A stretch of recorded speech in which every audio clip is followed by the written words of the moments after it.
வணக்கம் மக்களே, இது நம்ம இன்னைக்கு நம்ம ஓவர் மனுவாவோட அடுத்த சாப்டர்ஸ் தான் பார்க்க போறோம். வீடியோக்குள்ள போறதுக்கு முன்னாடி மறக்காம வீடியோக்குள்ள கொடுத்துட்டு பாருங்க. சோ வாங்க வீடியோக்குள்ள போலாம். நம்ம போன சாப்டர்ஸ்ல என்ன பார்த்திருப்போம்னா, நம்ம கிரேட் இருக்கான்ல, அவன் வேட்டிகனுக்கு போய் ஒரு பெரிய சம்பவத்தை பண்ணிட்டு வந்திருப்பான். சோ இவன் பண்ண சம்பவத்தினாலேயே இப்ப நம்ம போப்பா நம்ம டேமியரை மட்டும் தான் மாத்துவானுங்க. ஏன்னா பாஸ்கல்ல இருந்த ஒரு எதிரியை மொத்தமா காலி பண்ணிட்டான். சோ அடுத்த டேமியருக்கு அதிக சப்போர்ட். சோ எப்ப இருந்தாலும் அவனை தான் போப்பா மாத்துவானுங்க. இப்ப இந்த சம்பவம் பண்ணி முடிச்சு நம்ம கிரேடும் திருப்பி நேரா கிளம்பி ரைடனுக்கு வந்துருப்பான். ஆனா வந்ததுக்கு அப்புறம் தான் ஒரு பிரச்சனை ஆரம்பிக்கும். நம்ம கிரேடோட பவரேனியம் இருக்குல்ல, அந்த பவரேனியத்துல ஒரு 15 பீஸ் வாம்பயர் சிட்டில மாட்டிருக்கு. இந்த 15 பீஸையும் நம்ம கிரேட் அடுத்த 90 நாளைக்குள்ள எடுக்கல அப்படின்னா நம்ம மேரி ரோஸோட பவர்னால அந்த பவரேனியம் எல்லாமே உருகிடும். அதாவது கரோடாகி நம்ம கிரேடால யூஸ் பண்ண முடியாத நிலைமைக்கு போயிடும். சோ நம்ம கிரிட் அடுத்த 90 நாளைக்குள்ள இது எல்லாத்தையும் ரைட் பண்ணி அது எல்லாத்தையும் எடுக்கணும். முடிஞ்ச அளவுக்கு அட்லீஸ்ட் அதிகமாவது எடுக்கணும். இப்ப அதுக்கு தான் நம்ம கிரிட் ப்ரிப்பேர் ஆகறோம். சோ இது எந்த அளவுக்கு பண்ண போறோம் அப்படின்றதோட தான் நம்ம போன சாப்டர்ஸ் விட்டு போறோம். இப்போ இதுல இருந்து கண்டினியூ பண்ணுவோம். இந்த ஒரு சாப்டர் ஆரம்பிச்சது இப்போ நமக்கு இந்த வாம்பயர் சிட்டிக்கு போறதுக்கு ஒரு 5 மணி நேரத்துக்கு முன்னாடி ரைடன் கேஸ்ல தான் காட்டுவாங்க. சோ இந்த ரைடன் கேஸ்ல போக போற 9 பேர் அந்த எக்ஸ்பெடிஷன் இருக்குல்ல, அதுக்கு மொத்தம் 9 பேர் ப்ரிப்பேர் ஆயிட்டு இருப்பாங்க. சோ இவங்க எல்லாருமே கிளம்புறதுக்கு ரெடியா இருப்பாங்க. ஆக்சுவலா ஏன் 9 பேர் அப்படின்னா, இந்த இடத்துல மொத்தம் 3 இடம் இருக்குல்ல, ரைடன், கார்கைலாண்ட், பைரன், இது மூணுத்தையுமே ஓவர்கேட் கில்டு தான் பாத்துக்கணும். சோ எல்லாரையும் அனுப்ப முடியாது அப்படின்றதுனால மட்டும்தான் நம்ம லாவல் முடிஞ்ச அளவுக்கு கம்மியான ஆளுங்க, ஆனா அதே நேரத்துல ஸ்ட்ராங்கான ஆளுங்க மொத்தம் 9 பேர் செலக்ட் பண்ணி இவங்க எல்லாரும் போறாங்க. இப்ப போகக்கூடிய இவங்க எல்லாருமே தேவையான எல்லா விஷயத்தையும் எடுத்துக்கிடுவாங்க. ஆனாலும் நம்ம லாவல் சொல்லுவான், ஆக்சுவலா இந்த ஒரு எக்ஸ்பெடிஷன் டீம்ல இருக்கிறவங்க எல்லாருமே 15 டஞ்சன்ஸை மொத்தம் 90 நாளுக்குள்ள கிரியேட் பண்ணும். அது அவ்வளவு ஈஸியான காரியம் கிடையாது. ஏன்னா ஏற்கனவே போன் ரேகஸ் ஒரு இடத்துக்குள்ள போய் அடி வாங்கிட்டு திருப்பி வந்திருக்கானுங்க. சோ கண்டிப்பா கவனமா இருந்தா ஆகணும். அதுவும் இல்லாம இவங்க உள்ள நுழைஞ்ச உடனே அந்த டஞ்சனோட என்ட்ரன்ஸ் சீல் ஆயிடும். சோ அந்த ஒரு காரணத்தினால நைட் சம்மன் அப்படின்றது ஒண்ணு நம்ம கிரிடால யூஸ் பண்ணவே முடியாது. அவசர நேரத்துல இவங்க மட்டும் தான் ஹெல்ப் பண்ணிக்கணும், வேற யாராலும் எதுவுமே பண்ண முடியாது. இருந்தாலும் நம்ம கிரிட் என்னதான் இதுக்கெல்லாம் போனாலும் அவன் தைரியமா இருந்தாலும் நம்ம லாவலுக்கு ஒரு பயம் இருந்துகிட்டே தான் இருக்கும். ஆக்சுவலா பியாரோ, ஆஸ்மோஃபல் இவங்க 2 பேர்ல யாராவது ஒருத்தவங்க போனாங்கன்னா இவங்க கொஞ்சம் தைரியமா இருப்பான். ஆனா பிரச்சனை என்ன அப்படின்னா, அவங்க 2 பேரும் என்பிசி, அவங்க இறந்தது அவ்வளவுதான். இருந்தாலும் நம்ம கிரிட் ரொம்ப தைரியத்தோட அந்த இடத்துல இருந்து கிளம்புவான். இப்ப இவங்க கிளம்புறது எல்லாத்தையுமே நம்ம காசிமும் பாத்துக்கிட்டே இருப்பான். நான் ஏற்கனவே சொல்லியிருப்பேன், டோரனோட ரிங் நம்ம கிரிட் கிட்ட இருக்கிற காரணத்தினால நம்ம காசிம் அவனை ஃபாலோ பண்ணிட்டு எப்பயுமே சுத்திக்கிட்டே இருக்கான்ல.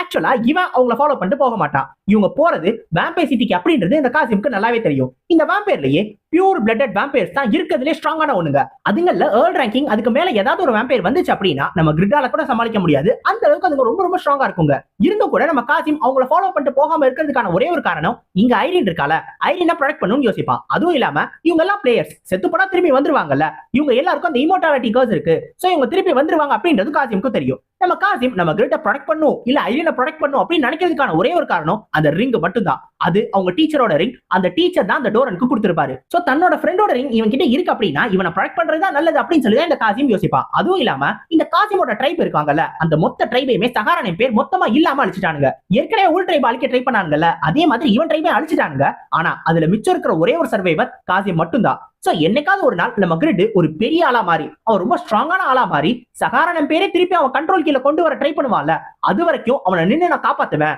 அது வரைக்கும் நான் அவனை ப்ரொடெக்ட் பண்ணுவேன், பின்னாடி இருந்து ஷேடோஸ்ல இருந்தே ப்ரொடெக்ட் பண்ணுவேன் அப்படின்னு சொல்லி இந்த காசிம் யோசிச்சுட்டு இருப்பான். என்னதான் ஸ்ட்ராங்கான பிளேயர்ஸ் எல்லாரும் ரைடனை விட்டு போனாலும் ஸ்ட்ராங்கான என்பிசிஸ் இந்த ரைடன்ல இருந்து ரைடனை ப்ரொடெக்ட் பண்ணுவாங்க. சோ ரைடனுக்கு பெருசா எந்த ஆபத்துமே வராது. இப்போ இவங்க வெளில போன உடனே ஃபர்ஸ்ட் அந்த வாம்பயர் சிட்டியை ரீச் பண்றதுக்கு முன்னாடி டெசர்ட்டோட மான்ஸ்டர் எல்லாம் இருக்கும்ல, அது கூட தான் சண்டை போட்டுக்கிட்டு இருப்பாங்க. இதை தாண்டாம அவங்களால வாம்பயர் சிட்டியை ரீச் பண்ணவே முடியாது. அப்படி சண்டை போடும்போது தான் இந்த பீக் ஸ்பாட் இருக்கால, அவன் ஒரு விஷயத்தை கவனிப்பான். இங்க இருக்கிற மான்ஸ்டர் எல்லாமே கார்கைலாண்டோட கம்பேர் பண்ணும்போது அதிகப்படியான எக்ஸ்பீரியன்ஸ் பாயிண்ட்ஸ் கொடுக்குதுங்க.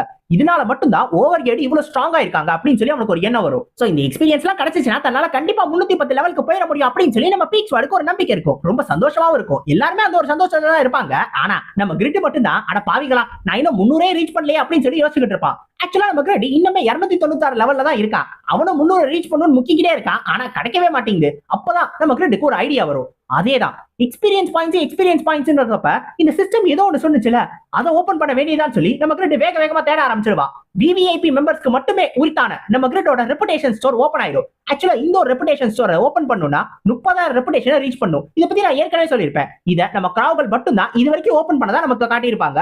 வேற யாரும் ஓபன் பண்ணிருக்காங்களான்னு தெரியல. ஆனா அதை ஓபன் பண்ண உடனே மத்தவங்க எல்லாரும் ஒரு மாதிரி பாத்துக்கிட்டே இருப்பாங்க. ஆக்சுவலா அவங்களுக்கு ரெப்புடேஷன் ஸ்டோர் கண்ணுக்கு தெரியாது, நம்ம கிரிட் கண்ணுக்கு மட்டும் தான் தெரியும். அந்த அளவுக்கு நம்ம கிரிட் ரொம்ப பெரிய இல்ல. இப்ப நம்ம கிரிட் உள்ள ஓபன் பண்ண உடனே அதுல மொத்தம் 30 ஐட்டம்ஸ் இருக்கும். அதுல நல்ல ஐட்டம்ஸ் இருக்கும், ரொம்ப வெத்தான ஒண்ணுமே இல்லாத பிரயோஜனமே படாத ஐட்டம்ஸ் இருக்கும். ஆனால் நம்ம கிரிட் இதை ஓபன் பண்ணதுக்கான ஒரே ஒரு காரணம் எக்ஸ்பீரியன்ஸ் பஃப் போஷன். சோ இந்த ஒரு போஷனை லக்ராயில இருந்து மட்டும் தான் எடுக்க முடியும். இந்த லக்ராயில் ரெப்புடேஷன் ஸ்டோரோட லக்ராயில். சோ இதை ஒரு தடவை ஸ்பின் பண்ணோம் அப்படின்னா அதுக்கு மொத்தம் 999 ரெப்புடேஷன். 1000 ரெப்புடேஷன் கூட இல்லையா, அவ்வளவு சீப்பா இருக்கா. அதனால தான் நம்ம கிரிட் இதை ஸ்பின் பண்ணணும்னு முடிவு பண்ணுவான். அதுவும் இல்லாம நம்ம கிரிட்டோட லக் ரொம்ப ரொம்ப அதிகம் இல்ல, அதனால இந்த மாதிரி லக்ராயல் எல்லாம் தனக்கு உடனே விழுந்துரும் அப்படின்னு ஒரு நம்பிக்கையை நம்ம கிரிட்டோ ஸ்பின் பண்ணுவான். முதல் ஸ்பின்ன பண்ண உடனே ஒண்ணுமே இல்ல, பெட்டர் லக் நெக்ஸ்ட் டைம்னு சொல்லிடுவானுங்க. சரி பரவாயில்ல, முதல் தடவை தானே இருக்கும், அடுத்த தடவை ட்ரை பண்ணி பாப்போம்னு சொல்லி ஒரு 2-3 ஸ்பின் அடுத்த 2 ஸ்பின்னையும் பண்ணுவான். அடுத்த ஸ்பின்ல ஒரு ஹேர்பினும் அதுக்கு அடுத்த ஸ்பின்ல ஒரே ஒரு பார்பிக்யூவும் கொடுப்பானுங்க.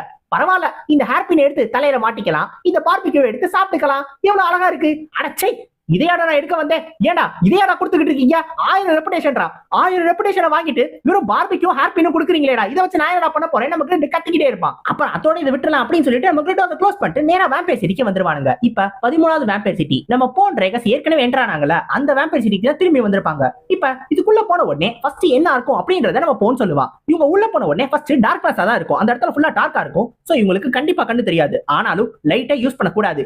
ஏன்னா இந்த வேம்பயர்ஸ் எல்லாமே லைட்க்கு ரொம்ப ரொம்ப சென்சிட்டிவான ஒண்ணுங்க. அதுங்க மட்டும் லைட் அடிச்சிச்சு மொத்தமா கூட்டமா கிளம்பி வந்துருங்க, அவ்வளவுதான், அப்புறம் பிரச்சனை, கதை முடிஞ்சு.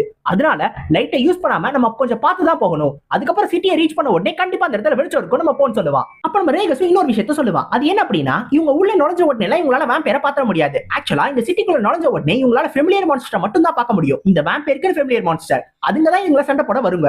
இவங்க உள்ள போய் பில்டிங் குள்ள போய் அதுங்களா தேட்டா மட்டும் தான் அந்த இடத்துல வேம்பயர்ஸ் இருப்பாங்க. அப்ப மட்டும் தான் இந்த வேம்பயர் சண்டை போட வருவாங்க. சோ இவங்க பாஸ் மான்ஸ்டர் எதையாவது கண்டுபிடிக்கணும் அப்படின்னா இவங்க கண்டிப்பா போய் தேடிதான் ஆகணும். ஆக்சுவலா இவங்க போனப்ப அந்த மாதிரி வரல, அதனால தேடணும்னு சொல்லி இவங்க 2 பேரும் முடிவு பண்ணுவாங்க. அதுவும் இல்லாம இவங்க டீம்ல டிவைன் பவர் யூஸ் பண்ற மாதிரி யாருமே இல்ல. சோ டிவைன் பவர் இல்லாத காரணத்தினால இவங்க கண்டிப்பா எல்லாரும் ஒரே நேரத்தில் சேர்ந்து அட்டாக் பண்ணும். அப்படி இல்ல கண்டிப்பா இவங்களால வேம்பயரோட அந்த பாஸை தோக்கடிக்கவே முடியாது. இதுதான் இவங்களோட பிளான். நம்ம கிரிட்டுமே இந்த பிளான் ஒத்துக்கிட்டு எல்லாரும் உள்ள குதிப்பாங்க. உள்ள குதிச்ச உடனே இருட்டா தான் இருக்கும். நம்ம கிரிட்டும் பார்த்துட்டு என்னப்பா ஒண்ணுமே தெரிய மாட்டேங்குது அப்படின்னு சுத்தி முத்தி பாப்பானா, டக்குன்னு பார்த்தா மேல மினிமினி பூச்சியா இருக்கும். ஐயோ பரவாயில்லையே, லைட்டா தொங்க விட்டுருக்காங்களே, ஆனா ஏன் லைட் 2 எரியுது அப்படின்னு சொல்லி பார்த்தா டக்குன்னு எல்லாம் வந்து அட்டாக் பண்ண ஆரம்பிச்சிடுங்க. அதுங்க எல்லாமே ஐ எம் பேட்மேன் அப்படின்ற மாதிரி எல்லாமே பேட் எல்லாமே வந்து வேக வேகமா அட்டாக் பண்ணுங்க. பேண்டர் தான் முன்னாடி போய் அதுங்களை தடுப்பான். அப்ப நம்ம ஜிசுகா ஃபேக்கர் இவங்க 2 பேரும் அவங்களோட அட்டாக்ஸை யூஸ் பண்ணி பேட்ஸ் எல்லாத்தையும் காலி பண்ணிடுவாங்க.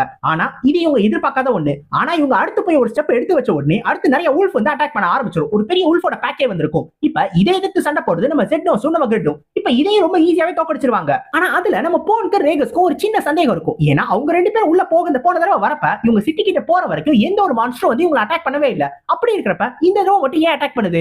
ஒருவேளை இதுக்கு காரணம் நம்ம கிரிட்டோட குவெஸ்ட்ல வந்த மாதிரி அந்த சென்ட்ரல் ஃபிகரா இருக்குமோன்னு சொல்லி யோசிச்சுட்டு இருப்பாங்க. ஆக்சுவலா நம்ம கிரிட்டோட குவெஸ்ட்ல என்ன வந்துச்சு, ஒரு முக்கியமான ஆளு இந்த வேம்பயர் சிட்டிக்கு வந்துட்டாங்க, அவங்களோட மானா பரவறதுனால மட்டும் தான் இந்த பப்ரேனியம் எல்லாம் எரோட் ஆகுது அப்படின்னு சொல்லி வந்துச்சுல, ஒருவேளை அந்த முக்கியமான ஆள் தான் இந்த மாதிரியான விஷயங்களுக்கு இருந்திருப்பாங்களோ, அவங்களாலதான் இந்த டிஃபிகல்ட்டி கொஞ்சம் இன்க்ரீஸ் ஆயிடுச்சோ அப்படின்னு சொல்லி அவன் யோசிப்பான். ஆனா நம்ம கிரிட்டுமே இருக்கலாம், பிரச்சனை இல்ல, யார் வந்தாலும் பாத்துக்கலாம் அப்படின்னு சொல்லி ஒரு நம்பிக்கையோட தான் போவான். நம்ம கிரிட்டுக்கு வந்தது மேரி ரோஸ் அப்படின்றது இன்னும் தெரியாது. இந்த ஃபெமிலியர் மான்ஸ்டர்லாம் கொஞ்சம் வீக் அப்படின்றதுனால இவங்க எல்லாரும் ரொம்ப ஈஸியாவே அதை கிளியர் பண்ணிட்டு திருப்பி சிட்டிக்குள்ள வந்துருவாங்க. வந்த உடனே ஃபர்ஸ்ட் பில்டிங் குள்ள நுழைஞ்சு இந்த வேம்பயர் எல்லாத்தையும் தேட ஆரம்பிச்சிருவாங்க. ஏன்னா இவங்களா போய் தேடினா மட்டும் தான் கிடைக்கும்னு சொல்லிட்டு நம்ம போன் ரேக்க சொன்னாங்கல்ல, சோ அதுக்காக தான் உள்ள போவாங்க. ஆனா உள்ள போகும்போது டக்குன்னு அந்த இடத்துல ஏதோ ஒரு சவுண்ட் கேட்கும், ஏதோ ஒரு மானா வந்து பின்னாடி இருக்கிற மாதிரி தெரியும். இவங்க எல்லாரும் டக்குன்னு திரும்பி பார்ப்பாங்க. திரும்பி பார்க்கும்போது அங்க இருந்து ஒரு வாய்ஸ் கேட்கும், நீங்க என்னோட இடத்துக்குள்ளே வரீங்க, சரி போனதால 2 பேர் தான் வந்தீங்க, போனா போதும் விட்டுலான்னு பார்த்தா மொத்தமா குரூப்பா கிளம்பி வரீங்களா, உங்க எல்லாரையும் பார்த்துட்டு நான் சும்மா இருப்பேன்னு நினைச்சீங்களா, உங்க எல்லாரையும் பனிஷ் பண்ணும் அப்படின்றதுக்காக தான் நான் வந்திருக்கேன்னு சொல்லிட்டு சொல்லுவான். அவன் உள்ள வந்த உடனே டக்குனு இவங்க எல்லார் மேலயும் வேம்பயர் கேஸ் அப்படின்னு சொல்லி ஒரு மர்டர் சென்டென்ஸ் படும். அது பட்ட உடனே இவங்களோட முக்கியமான ஸ்கில்ஸ் இருக்கும்ல, அது எல்லாமே சீல் ஆயிடும். இவங்களால அந்த ஒரு ஸ்கில்ல அடுத்த 5 நிமிஷத்துக்கு யூஸ் பண்ணவே முடியாது.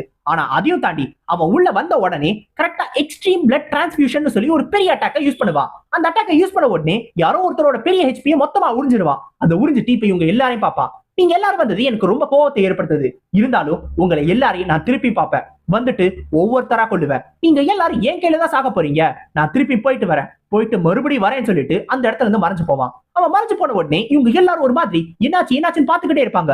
ஆனா அப்பதான் நம்ம ஜிசுகா ஒரு விஷயத்தை கவனிப்பா. அடி வாங்குறது நம்ம கிரிட் தான். நம்ம கிரிட்டோட மொத்த ஹெல்த்தும் காலியாகி நம்ம கிரிட்டுக்கு இம்மோர்டல் ஸ்கில் ஆக்டிவேட் ஆயிருக்கும். அந்த இம்மோர்டல் ஸ்கில் மட்டும் இல்ல, நம்ம கிரிட் எப்பயோ இறந்து போயிருப்பான். நம்ம கிரிட்டால இதை எதிர்பார்க்கவே முடியல. ஏன் மத்தவங்க யாருமே இதை எதிர்பார்த்திருக்கவே மாட்டாங்க. ஆக்சுவலா நம்ம கிரிட்டுக்கு இப்ப இம்மோர்டல் ஸ்கில் வேஸ்ட் ஆயிடுச்சா, அடுத்த 24 மணி நேரத்துக்கு அதை அவனால யூஸே பண்ண முடியாது, இது இந்த அளவுக்கு வேஸ்டா போச்சேன்னு சொல்லி யோசிச்சுக்கிட்டு இருப்பான். ஆக்சுவலா பிரச்சனை என்ன அப்படின்னா, நம்ம கிரிட்டுக்கு இன்சைட் அதிகமா இருந்திருக்கு, இருந்தாலும் கூட அந்த எல்ஃபைன் ஸ்டோன் வரதை நம்ம கிரிட்டால பார்க்கவே முடியல. ஆனா அது மட்டும் கிடையாது, இந்த எல்ஃபைன் ஸ்டோன் இருக்கால, இவன் இப்ப மட்டும் தான் வந்திருக்கான். இவங்க மொத்த குரூப் வந்தாங்கல்ல, இப்ப மட்டும் தான் வந்திருக்கானே தவிர இதுக்கு முன்னாடி நம்ம போன் ரேக்கர்ஸ் வந்தாங்கல்ல, அவங்க வந்த பையன் வரவே இல்ல. இவன் தூங்கிட்டே தான் இருந்திருக்கான் போல, இப்பதான் வந்திருக்கான். இப்ப வந்தாலும் அவன் எதுக்கு வந்தா அப்படின்றது உங்களுக்கு தெரியல, இவங்க என்ன பண்றதும் அப்படின்றதும் தெரியல. ஏன்னா இவன் வந்துட்டான் அப்படின்னா இவங்களால பெரிய ஸ்கில்ஸே யூஸ் பண்ண முடியாது. ஏன்னா முக்கியமான ஸ்கில்ஸ் எல்லாத்தையுமே அவன் சீல் பண்ணிடுறான். 5 நிமிஷத்துக்குள்ள அவன் அசால்ட்டா எல்லாருமே காலி பண்ணிடுவான். அதுவும் இல்லாம இவங்களே முக்கியமான ஆளு நம்ம கிரிட் தான். நம்ம கிரிட்டோட அட்டாக் பவர் தான் ரொம்ப அதிகம். ஆனா நம்ம கிரிட்டோட மொத்த ஹெல்த்தையுமே அவன் ஒரே அட்டாக்ல மொத்தமா காலி பண்றான். அப்படி இருக்கிறப்ப அவன் வந்த உடனே நம்ம கிரிட்ட மொத்தமா காலி பண்ணிடுவான். ஒருவேளை அடுத்த அட்டாக் பட்டுச்சுன்னா நம்ம கிரிட்டோட கதையும் அதோட முடிஞ்சு போயிடும். ஒருவேளை நம்ம கிரிட் 300வது லெவல்ல ரீச் பண்ண அப்படின்னா இந்த தேர்ட் அவேக்னிங் கிடைச்சிரும். அப்ப நம்ம கிரிட்டுக்கு ஏதாவது ஒரு வழி இருக்கும், அவனோட ஸ்டாட்ஸ் இன்க்ரீஸ் ஆகும். அப்ப எப்படியாவது இவனை சமாளிக்கலாம் அந்த எல்ஃபைன்ஸோட. ஆனா இப்போதைக்கு நம்ம கிரிட்டுக்கு சமாளிக்கிறதுக்கு வேற வழியே கிடையாது. அதுவும் இல்லாம மத்த எல்லாரோட முக்கியமான ஸ்கில் சீல் ஆகுது அப்படின்னா மத்தவங்களால எதிர்த்து சண்டை போட முடியாது. சோ நம்ம கிரிட் எதுவுமே பண்ண முடியாம இருக்கும் அப்படின்னு சொல்லி யோசிப்பான். இப்போதைக்கு இந்த எக்ஸ்பெடிஷன் ஃபெயிலியரா முடிஞ்சிருச்சு அப்படின்னு சொல்லி யோசிச்சுக்கிட்டு இருப்பான். அந்த நேரத்துல தான் நம்ம ஜிஷுகா கேட்பா, நீ ஆரம்பத்துல வெளில சண்டை போட்டுக்கிட்டு இருக்கும் போது டக்குனு ஒரு மாதிரி பிளாங்கா பாத்துக்கிட்டே இருந்தியே, அது ரெப்புடேஷன் ஸ்டோர் தான் அப்படின்னு. அந்த ரெப்புடேஷன் ஸ்டோர்ல எக்ஸ்பீரியன்ஸ் பஃப் போர்ஷன் இருக்கிறது நம்ம ஜிஷ்காவுக்கு தெரியும். அவளால பார்க்க முடியலனாலும் அந்த நியூஸ் பத்தி அவளுக்கு தெரிஞ்சிருக்கும். இப்ப அதை மட்டும் நீ எடுத்த அப்படின்னா கண்டிப்பா உன்னால எக்ஸ்பீரியன்ஸ் இன்க்ரீஸ் பண்ண முடியும் தானே? அப்ப நீ மட்டும் லெவல் 300 போயிட்டீங்கன்னா கண்டிப்பா உன்னால சமாளிக்க முடியும் தானே அப்படின்னு சொல்லி கேட்பா. இது கேட்ட உடனே நம்ம கிரிட்டுக்கு என்னன்னு புரியாது. ஆனா மத்தவங்க எல்லாருக்கும் அது என்னன்றது புரிஞ்சிடும். ஆக்சுவலா இவங்க எல்லாரும் என்ன தெரியுமா முடிவு பண்றாங்க, இங்க இருக்கக்கூடிய வேம்பயர்ஸ் எல்லாத்தையும் கொண்டு அந்த எக்ஸ்பீரியன்ஸ் பாயிண்ட்ஸ் எல்லாத்தையும் நம்ம கிரிட்டுக்கு கொடுக்கணும்னு முடிவு பண்ணிட்டானுங்க. என்னதான் நம்ம கிரிட்டோட பர்சனல் மிஷனா இருந்தாலும் அவனுங்க எல்லாருமே நம்ம கிரிட் இம்ப்ரூவ் ஆகணும்னு நினைக்கிறாங்க. நம்ம கிரிட் மட்டும் 300 இம்ப்ரூவ் ஆயிட்டான் அப்படின்னா அதுக்கப்புறம் எல்ஃபைன்ஸோட சமாளிச்சிடலாம்ல. சோ அதுக்கப்புறம் வரதை இவங்க பாத்துக்கலாம்ல. அதனால மட்டும் தான் இந்த மாதிரி ஒரு முடிவு எடுத்திருக்காங்க.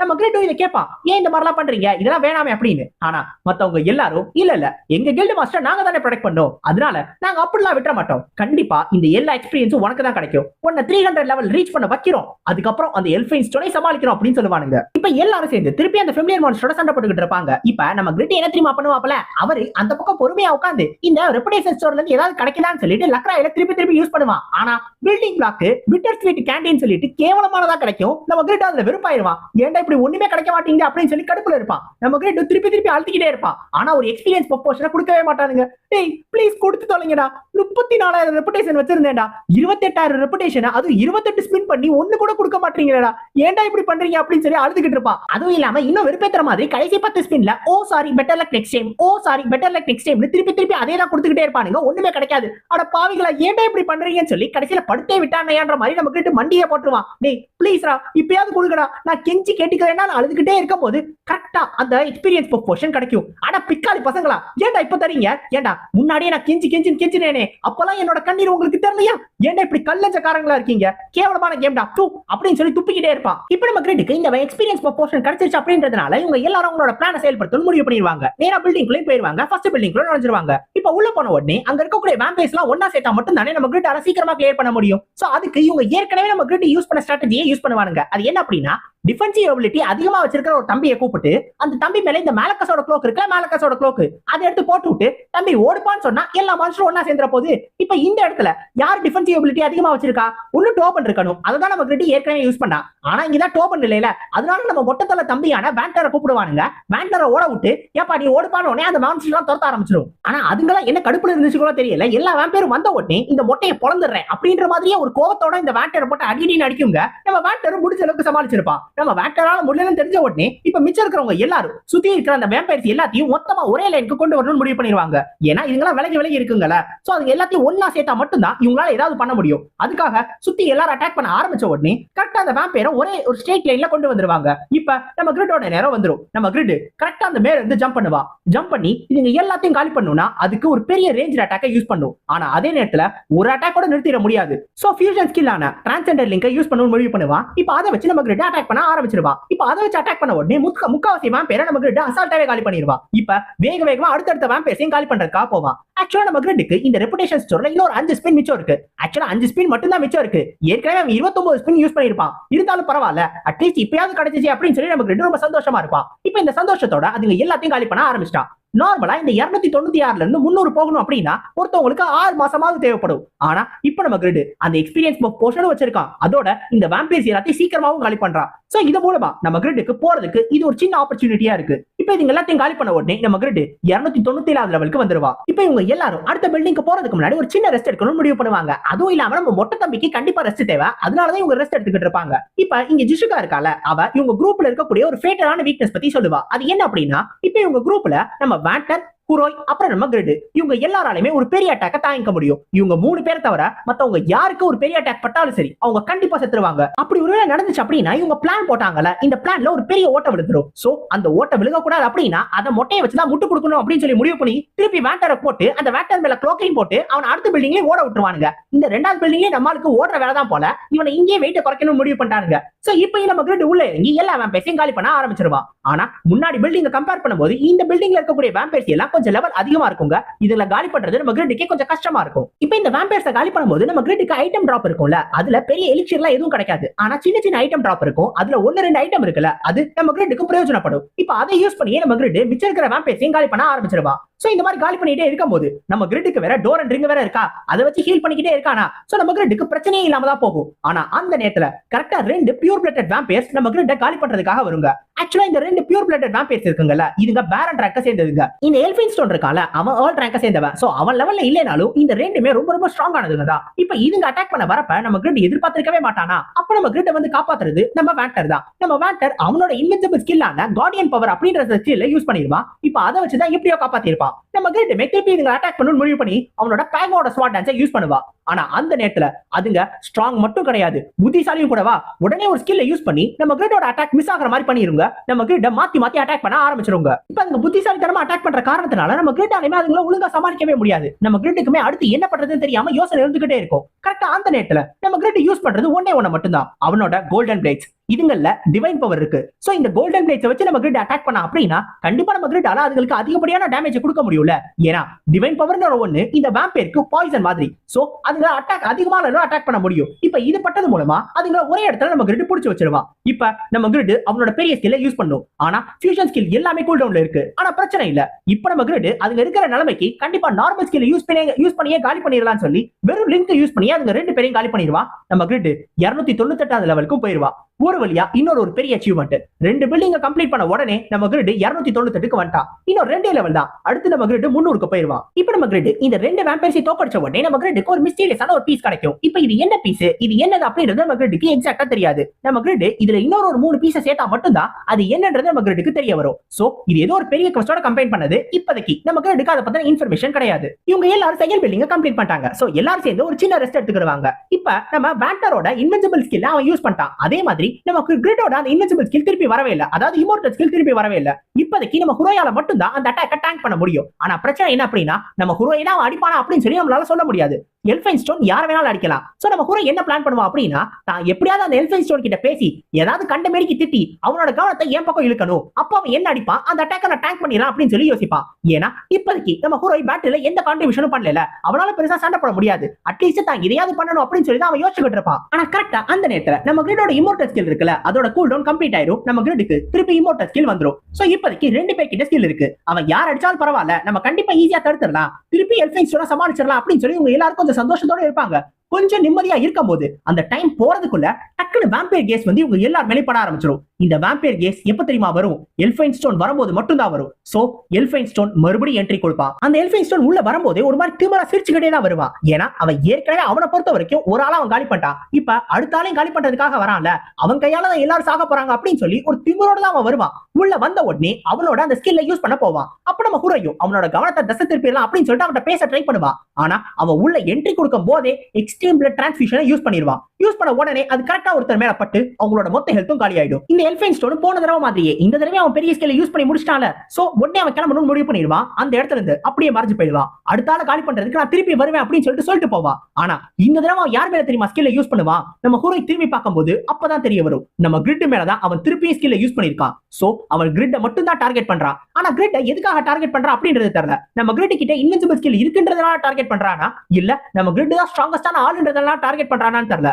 ஆனா நம்ம கிரிட்டை மட்டும் தான் டார்கெட் பண்றான். நம்ம கிரிட்டுக்கு மறுபடியும் இம்மோர்டல் ஸ்கில் ஆக்டிவேட் ஆயிடுச்சு. நம்ம கிரிட் மறுபடியும் இம்மோர்டல் ஸ்கில்லுக்கு வெயிட் பண்ணும். ஆக்சுவலா நம்ம கிரிட்டோட ஹெல்த் இருக்குல்ல, அது நார்மலா 55,000 இருக்கும். ஏன்னா அவனோட டைட்டில் எஃபெக்ட், அவனுக்கு மச்ச இருக்கிற எஃபெக்ட், இது எல்லாத்தையும் ஒண்ணா சேர்த்து அவனோட ஹெல்த் அதிகப்படியா வச்சிருக்கான். நார்மல் ஹை பிளேயர்ஸை விட இவனோட ஹெல்த் அதிகமா தான் இருக்கும். ஆனா பிரச்சனை என்ன அப்படின்னா அவ்வளவு இருக்கிற ஹெல்த்தையே இந்த பிளட் டிரான்ஸ்ஃபியூஷன் அப்படின்னு ஒரே ஒரு அட்டாக்க வச்சு இவன் மொத்த ஹெல்த்தையும் காலி பண்றான். இதுவும் இல்லாம நம்ம கிரிட் ஹோலி லைட் ஆர்மர் போட்டிருக்கான்ல, நார்மலா இந்த மாதிரி டீமன் வேம்பையரோட அட்டாக்ஸ் எல்லாத்தையும் 50% குறைக்கும். ஆனா அதையும் தாண்டி மொத்த ஹெல்த்தும் போகுது அப்படின்னா ரொம்ப ஸ்ட்ராங்கான ஸ்கில்லை யூஸ் பண்றான். ரொம்ப ஸ்ட்ராங்கான ஒரு ஆப்பனண்டா இருக்கான். இப்ப இவங்களுக்கு இது மூலமா ஒரே ஒரு விஷயம் புரிய வந்துருச்சு.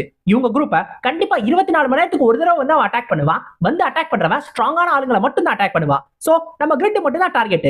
ஆனால் நம்ம கிரிட் கிட்ட இமோர்டல் ஸ்கில் இருக்கிறதுனால, அதுவும் 24 மணி நேரத்துக்கு ஒரு தடவை வரதுனால இப்ப இவங்க எல்லாரும் ஓரளவு தப்பிச்சிடலாம். ஆனா பிரச்சனை என்னன்னா, நம்ம கிரிட்டுக்கு அதிகப்படியான பெயின் இருக்குல்ல, ஒவ்வொரு தடவையும் அதை அனுபவிக்கிறது நம்ம கிரிட்டுக்கு கொஞ்சம் கஷ்டமா இருக்கும். இருந்தாலும் இது ஒரு நல்ல விஷயம் அப்படின்றதுனால நம்ம கிரிட்டும் அடுத்து சண்டை போடலாம், அடுத்தனோட லெவல் இன்க்ரீஸ் பண்ணிடலாம் அப்படின்னு சொல்லி அவனோட நம்பிக்கையோட இருப்பான். ஆக்சுவலா இது எதுவுமே இன்னமும் இந்த எல்ஃபைன் ஸ்டோனுக்கு தரல.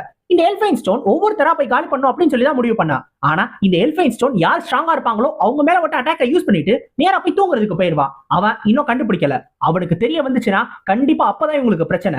ஆனா இப்போதைக்கு அவன் நிம்மதியா தூங்கிட்டு இருக்கான். இப்ப இந்த எஸ்ஏ குரூப் இருப்பாங்கல்ல, அவங்கள ஒரு முக்கியமான ஆளு இந்த ஒரு மிஷன் ஆக்டிவேட் ஆனதை பாத்துக்கிட்டு இருப்பாரு. இந்த வேம்பயர் சிட்டியோட 13வது சிட்டி இருக்குல்ல, அதாவது எல்ஃபைன் ஸ்டோன் இருக்கிறது, இது மத்த சிட்டியோட கம்பேர் பண்ணும்போது ரொம்ப ரொம்ப டிஃபிகல்ட்டியான ஒண்ணு. இதுக்கான காரணமே எல்ஃபைன் ஸ்டோன் மட்டும் தான். அவனோட அந்த பிளட் டிரான்ஸ்ஃபியூஷன் ஸ்கில் யாரா இருந்தாலும் சரி, அந்த ஒரு ஸ்கில்லை வச்சு அவனால மொத்த ஹெல்த்தையும் அப்படியே உறிஞ்சிட முடியும். அவங்கள கண்டிப்பா காலி பண்ணிட முடியும். ஆனா அந்த ஸ்கில்லை யூஸ் பண்ணி முடிச்ச உடனே திருப்பி 24 மணி நேரத்துக்கு அவன் தூங்குறதுக்கு போயிருவான். அது ஒண்ணுதான் அவன்கிட்ட இருக்கிற பிரச்சனை. ஆனா அவனை எதிர்த்து வரவங்க எல்லாரும் ஈஸியா செத்துருவாங்க. ஆனா இங்கதான் நம்ம கிரிட் இதுல ஒரு லூப் ஹோல கண்டுபிடிச்சிருக்கான். நம்ம கிரிட் கிட்ட இமோர்டல் ஸ்கில் இருக்கிற காரணத்தினால நம்ம கிரிட் இங்க உள்ள போனாலும் அவன் சாகாம திருப்பி திருப்பி தப்பிச்சுக்கிட்டே இருக்கான். ஆக்சுவலா அவருக்கு இன்னொரு ஒரு ஆச்சரியமான விஷயம் என்ன அப்படின்னா, நம்ம கிரிட் தான் இங்க இருக்கிறதுலயே நம்ம ஹுரோய்க்கு அடுத்து நம்ம கிரிட் தான் லெவல் கம்மியா இருக்கான்.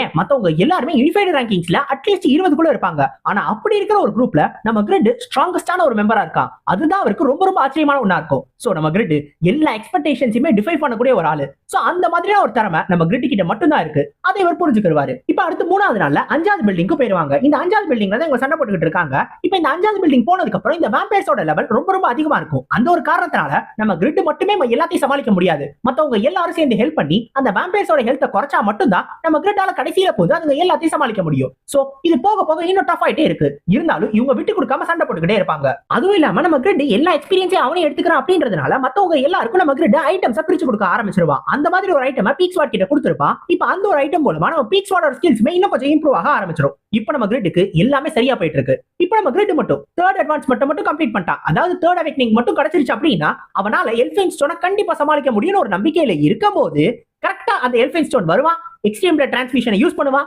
நம்ம கிரிட்டோட ஹெல்த்தை குறைப்பான். திரும்பி போய் தூங்குறதுக்கு போயிடுவான். வந்தா சுட்டா செத்தா ரிப்பீட், வந்தா சுட்டா செத்தா ரிப்பீட் அப்படின்ற மாதிரி அவன் திருப்பி திருப்பி வந்து நம்ம கிட்ட மட்டும் காலி பண்ணிட்டு போறான். இது நம்ம கிரிட்டுக்கு பிரச்சனையா இருக்கு. இருந்தாலும் மத்தவங்க எல்லாருக்கும் இது ஒரு நல்ல விஷயம் தான். ஏன்னா அவங்கள கொண்டாங்க அப்படின்னா கண்டிப்பா அவங்களால ஒண்ணுமே பண்ண முடியாது. சோ நம்ம கிரிட் இருக்கிறது அவங்களுக்கு ஒரு நல்ல விஷயம் தான். ஆனா இப்ப எல்ஃபைன் ஸ்டோனுக்கு ஏதோ ஒரு சந்தேகம் வர ஆரம்பிச்சிடும். ஏன்னா 3 நாள் அவன் தொடர்ந்து கொண்டுகிட்டே இருக்கான். ஆனா அவங்க ஆளுங்களோட எண்ணிக்கை குறையவே இல்லை. ஆக்சுவலா அவன் யாரை கொள்றாங்க அப்படின்றத அவன் தெளிவா பார்க்கல. ஜஸ்ட் ஸ்ட்ராங்கஸ்டான ஆளுங்களை மட்டும் கண்டுபிடிச்சு அவங்க மேல ஸ்கில்ல யூஸ் பண்ணிட்டு போயிருவான். ஆனா இப்பதான் அவன் கவனிக்க ஆரம்பிச்சிருக்கான். அவங்க 9 பேர் இருக்காங்க. ஆனா 3 நாளுக்கு அப்புறமும் இன்னமும் 9 பேர் இருக்காங்க. அப்ப யாரோ ஒருத்தவங்க அந்த பிளட் டிரான்ஸ்ஃபியூஷன் அட்டாக்க இன்னமும் தாக்கு பிடிக்கிறாங்க. அது யாருன்றது தெரிஞ்சுக்கணும்னு சொல்லி யோசிச்சுட்டு இருப்பான். இப்ப நம்ம கிரிட் மத்தவங்களோட ஐட்டம்ஸ் எல்லாத்தையும் ரிப்பேர் பண்ண ஆரம்பிச்சிருவான். 4வது நாள் வந்ததுக்கு அப்புறம் இப்ப நம்ம கிரிட்டால எதுவுமே பண்ண முடியாது. எல்ஃபைன் ஸ்டோனை அவனால சமாளிக்க முடியாது. சோ இப்போதைக்கு அவன் அமைதியா இருக்கிறது மட்டும் தான் ஒரே ஒரு வழி. இப்போதைக்கு பல்ல கடிச்சுக்கிட்டு என்னாலும் பரவாயில்லன்னு சொல்லிட்டு ஐட்டம்ஸ் எல்லாத்தையும் ரிப்பேர் பண்ணி அடுத்த ஹெல்த்தை மட்டும் ஏத்திட்டு அடுத்த பில்டிங் போய் 300வது லெவல் ஏத்துறதுக்கு அப்புறம் பாத்துக்கலாம்னு சொல்லி யோசிப்பான். இப்ப இதே நம்பிக்கையோட நம்ம கிரிட் அடுத்த 6வது பில்டிங்கும் போவான். 6வது பில்டிங்க முடிச்சுட்டு 7வது பில்டிங்கும் போவான். ஆனா 7வது பில்டிங்க முடிக்கும் போது தான் நம்ம கிரிட்டால 299 கிட்டே ரீச் பண்ண முடியும். ஆனா பிரச்சனை என்ன அப்படின்னா 299 ரீச் பண்றதுக்கே இவ்வளவு கஷ்டமாயிடுச்சு அப்படின்னா இங்க இருந்து அவன் 300 போகணும்னா இன்னும் அட்லீஸ்ட் இன்னும் 4 பில்டிங்காவது காலி பண்ணும். ஆனா இந்த 4 நாளுக்குள்ள எல்ஃபைன் ஸ்டோன் எதுவுமே பண்ணாம இருப்பான்னு சொல்ல முடியுமா? அதுதான் நமக்கு கொஞ்சம் சிக்கலா இருக்கு. இப்ப கரெக்டா இந்த ஒரு நாள்ல எல்ஃபைன் ஸ்டோன் மறுபடியும் வருவா. இந்த தடவை வந்த உடனே அவன் எக்ஸ்ட்ரீம் பிளட் டிரான்ஸ்ஃபியூஷனை யூஸ் பண்ணிட்டு நம்ம கிட்ட கொண்டுருவான்னு சொல்லி தான் நம்ம கிட்ட யோசிப்பான். ஆனா அவன் எதுவுமே பண்ணாம இவங்களை பாத்துக்கிட்டே இருப்பான். அப்ப எல்ஃபைன் ஸ்டோனுக்கு புரிஞ்சிடும், நீ தானே அது, ஓ மேலதானே நான் 3 நாளா தொடர்ந்து ஸ்கில்ல யூஸ் பண்ணிக்கிட்டே இருக்கேன். அப்ப ஒன்னால அந்த ஸ்கில்ல தாங்க முடியுது தானே அப்படின்னு சொல்லி கேட்டுருவா. அவ்வளவுதான், இவங்க மாட்டிக்கிட்டாங்க. இப்ப இந்த எல்ஃபைன் ஸ்டோன் ரொம்ப சந்தோஷமா இருப்பான். ஏன்னா அவன் ரொம்ப நாள் கழிச்சு இந்த அளவுக்கு ரொம்ப ஸ்ட்ராங்கான ஆளுங்களா பாத்திருக்கான். தான் விளையாடுறதுக்கு சரியான ஆளுங்களா இருப்பாங்க அப்படின்னு சொல்லி அவனுக்கு ஒரு சந்தோஷம். சோ விளையாட ஆரம்பிக்கணும்ல, அதுக்காக கோல் பிளட் அப்படின்னு சொல்லிட்டு இன்னொரு ஒரு அட்டாக்கை யூஸ் பண்ணுவான். இதுவுமே பவர்ஃபுல்லான ஒரு அட்டாக் தான். சோ இந்த ஒரு அட்டாக் நேரா நம்ம கிரிட்டை நோக்கி தான் எய்ம் பண்ணுவா. ஆனா அந்த ஒரு அட்டாக்கை வந்து தான் முன்னாடி வந்து வாங்கிக்கிறது நம்ம வேண்டர். நம்ம வேண்டர் தன்னோட கார்டியன் ஆர்மர் அப்படின்னு சொல்லப்படுற இன்வின்சிபிள் ஸ்கில்லை யூஸ் பண்ணி அந்த அட்டாக்கை தடுத்துருவா. இப்ப அவ்வளவுதான், மொத்தமே 3 பேர்ட்ட தான் இன்வின்சிபிள் ஸ்கில் இருந்துச்சு. அதுல நம்ம வேண்டர் அதை யூஸ் பண்ணிட்டா. இப்ப வேண்டருக்கு அந்த ஸ்கில் திருப்பி வரதுக்கு ரொம்ப நேரம் ஆகும். நம்ம கிரிட் மேல அட்டாக் பண்ணி அந்த ஸ்கில்லை யூஸ் பண்ண வைப்பானான்றது சொல்ல முடியாது. ஏன்னா 3 நாளா நம்ம கிரிட் மேல தான் அட்டாக் பண்ணா அவனுக்கே தெரிஞ்சிடும் எக்ஸ்ட்ரீம் பிளட் டிரான்ஸ்ஃபியூஷனை யூஸ் பண்ணா ஒண்ணுமே ஆகல அப்படின்னு. சோ மிச்சம் இருக்கிறது ஹுரோய் மட்டும்தான். நம்ம ஹுரோ என்ன பண்றது அப்படின்னு சொல்லி யோசிச்சுட்டே இருக்கும்போது டக்குன்னு ஹுரோ உடனே அடே கொசு பையலே இந்த பக்கம் திரும்பி பாடுறா, ஏண்டா நீ எல்லாம் ஒரு கேவலமான ஆளு, நீ ரத்தத்தை குடிக்கிறதுக்கு முன்னாடி சாக்கடை தண்ணியை தான் குடிச்சு வளர்ந்தன்றது எனக்கு தெரியாதா, உங்க அப்பா அம்மா அதான்டா கொடுத்துருப்பாங்க, உங்க அப்பா அம்மாவும் கேவலமான ஆளுங்கடா அப்படின்னு சொல்லிட்டு ரொம்ப கேவலமா பேச ஆரம்பிச்சிருவான். நம்ம ஹுரோ அவனோட ஒரேட்டர் கிளாஸை யூஸ் பண்ண ஆரம்பிச்சுட்டான். இப்ப இது இவங்களோட ஒரு லாஸ்ட் ஆப்ஷன் மாதிரி. ஏன்னா இப்ப மட்டும் நம்ம ஹுரோ பேசின பேச்சுக்கு நம்ம ஹுரோயை டார்கெட் பண்ணி நம்ம ஹுரோ மேல தன்னோட பெரிய ஸ்கில்லான அந்த எக்ஸ்ட்ரீம் பிளட் டிரான்ஸ்ஃபியூஷனை யூஸ் பண்ணா அப்படின்னா திருப்பி அவன் தூக்கத்துக்கு போயிருவான். அதுக்கப்புறம் இவங்க ஓரளவு சமாளிச்சிருவாங்க. ஏன்னா அந்த ஒரு ஸ்கில் பட்டுச்சுன்னா நம்ம ஹுரோ எல்லாரும் சமாளிக்க முடியும். அவன்கிட்ட இன்விசிபிள் ஸ்கில் இருக்கு. ஆனா எல்லாமே நம்ம நினைச்ச மாதிரி நடக்குமா? அங்கேதான் ஒரு பிரச்சனையே. இந்த எல்ஃபைன் ஸ்டோன் இருக்கால, இவன் ஒரு பியூர் பிளட்டட் வாம்பியர். இந்த பியூர் பிளட்டட் வாம்பியர்ஸ்க்கு அவங்கள யார் படைச்சாங்களோ, அவங்களோட அம்மாவோ அப்பாவோ யாரோ இருப்பாங்களோ, அவங்கள பொறுத்த வரைக்கும் காட் மாதிரி, அவங்களுக்கு கடவுள் மாதிரி. அவங்க அப்பா அம்மாவா அவங்க கடவுளா பார்ப்பாங்க. ஏன்னா அவங்க தான் படைச்சிருக்காங்க. சோ அந்த மாதிரி கடவுளை யாராவது இன்சல்ட் பண்ணா அவங்க சும்மா இருப்பாங்களா? இப்ப அதே மாதிரியான கோவம் தான் எல்ஃபைன் ஸ்டோனுக்கு இருக்கும். அவன் குறை மேல மட்டும் கோவப்பட மாட்டான், அத்தனை பேரையும் இங்க இருக்கிற அத்தனை பேரையும் மொத்தமா அழிக்கணும்னு முடிவு பண்ணிடுவான். சும்மா விளையாடணும்னு வந்தவன உசுப்பேட்டி விட்டு இப்ப மொத்தமா சண்டை பண்ணுன்ற மூடுக்கு கொண்டு போயிருவானுங்க. அவ்வளவுதான், அவன் சண்டை போடுற மூடுக்கு போன உடனே இப்படின்ற இன்ஸ்டன்ட்குள்ள பிளட் ஃபீல்ட கிரியேட் பண்ணுவான். இந்த பிளட் ஃபீல்ட்ன்றது என்ன அப்படின்னா, இதுக்குள்ள யாரெல்லாம் இருக்காங்களோ அவங்க எல்லாருக்கும் ஹெச்பி போயிட்டே இருக்கும். இது ஒரு கர்ஸ் மாதிரி, அவங்களோட ஹெச்பியை கொஞ்சம் கொஞ்சமா எடுத்துக்கிட்டே இருக்கும், டாட் எஃபெக்ட் மாதிரி. ஆனா பிரச்சனையே இவங்களோட ஹெல்த் போறது மட்டும் கிடையாது, இந்த எடுக்கிறனால ஹெல்த் இது எல்லாமே எல்ஃபைன் ஸ்டோனுக்கு அப்படியே போயிடும். இப்ப இந்த பிளட் ஃபீல்ட்ல இருக்கிற வரைக்கும் அவன் ஸ்ட்ராங்கா திருப்பி இருந்துகிட்டே இருப்பான். அவன் ஹெச்பியை குறைக்கவே முடியாது. நம்ம கிரிட் இதை எப்படியோ சமாளிச்சிருவான். ஏன்னா நம்ம கிரிட் மேல கர்ஸ் டாட் எஃபெக்ட் எதுவுமே ஒர்க் ஆகாது. ஆனா மத்தவங்களுக்கு அப்படி கிடையாதுல. யார் ஹெல்த் கம்மியா வச்சிருக்காங்களோ அவங்க சீக்கிரமா செத்துருவாங்கல்ல. சோ நம்ம கிரிட்க்கு என்ன பண்றதுன்னு தெரியாது. ஆனா அது மட்டும் இல்லாம அவன் அடுத்து உடனே எல்லாரையும் திருப்பி அடிக்கவும் ஆரம்பிச்சிருவான். அவனோட பிளட் மேஜிக்மே ரொம்ப ரொம்ப பவர்ஃபுல்லா இருக்கும். எல்லாரும் அவங்களோட போர்ஷன்ஸ் வச்சுதான் சமாளிப்பாங்க. இப்ப நம்ம கிரிட்க்கு வேற வழியே கிடையாது. பேசாம நோய் ராண்டியை எடுத்து சமாளிச்சிடலாம் நினைப்பான். நோயை வச்சு அவனோட ஸ்டாட்ஸை கொஞ்சம் உறிஞ்சிருவோம், நம்ம ராண்டியை வச்சு அவனையே காப்பி பண்ணி ஏதாவது பண்ணிடுவோம் அப்படின்னு சொல்லி நம்ம கிரிட் யோசிப்பான். ஆனா அந்த ஒரு பிளானும் ஃபெயிலியர்ல முடிஞ்சிரும். ஏன்னா நம்ம நோய் அவன் அட்டாக் பண்ண ட்ரை பண்ணுச்சுன்னா நம்ம நோய்க்கு கர்ஸ் ஆஃப் த பிளட் அப்படின்னு சொல்லப்படுற ஒரு கர்ஸ் வந்துரும். நம்ம ராண்டியால இவனை காப்பி பண்ண முடியாதுன்னு சொல்லிரும். நம்ம கிரிட்க்கு இது ஒரு பிரச்சனை ஆயிடுச்சு. இப்ப நம்ம ராண்டியால நார்மலா எல்லாருமே காப்பி பண்ண முடியும். ஏன் பேக்மாவே காப்பி பண்ண ஒரு ஆள் தான் நம்ம ராண்டி. பேக்மா கண்டிப்பா இந்த எல்ஃபைன் ஸ்டோனை விட ரொம்ப ரொம்ப ஸ்ட்ராங்கான ஒரு ஆளு. அவரு கிரேட் டீமன்ஸ் அளவுக்கு ஸ்ட்ராங்கான ஆளு.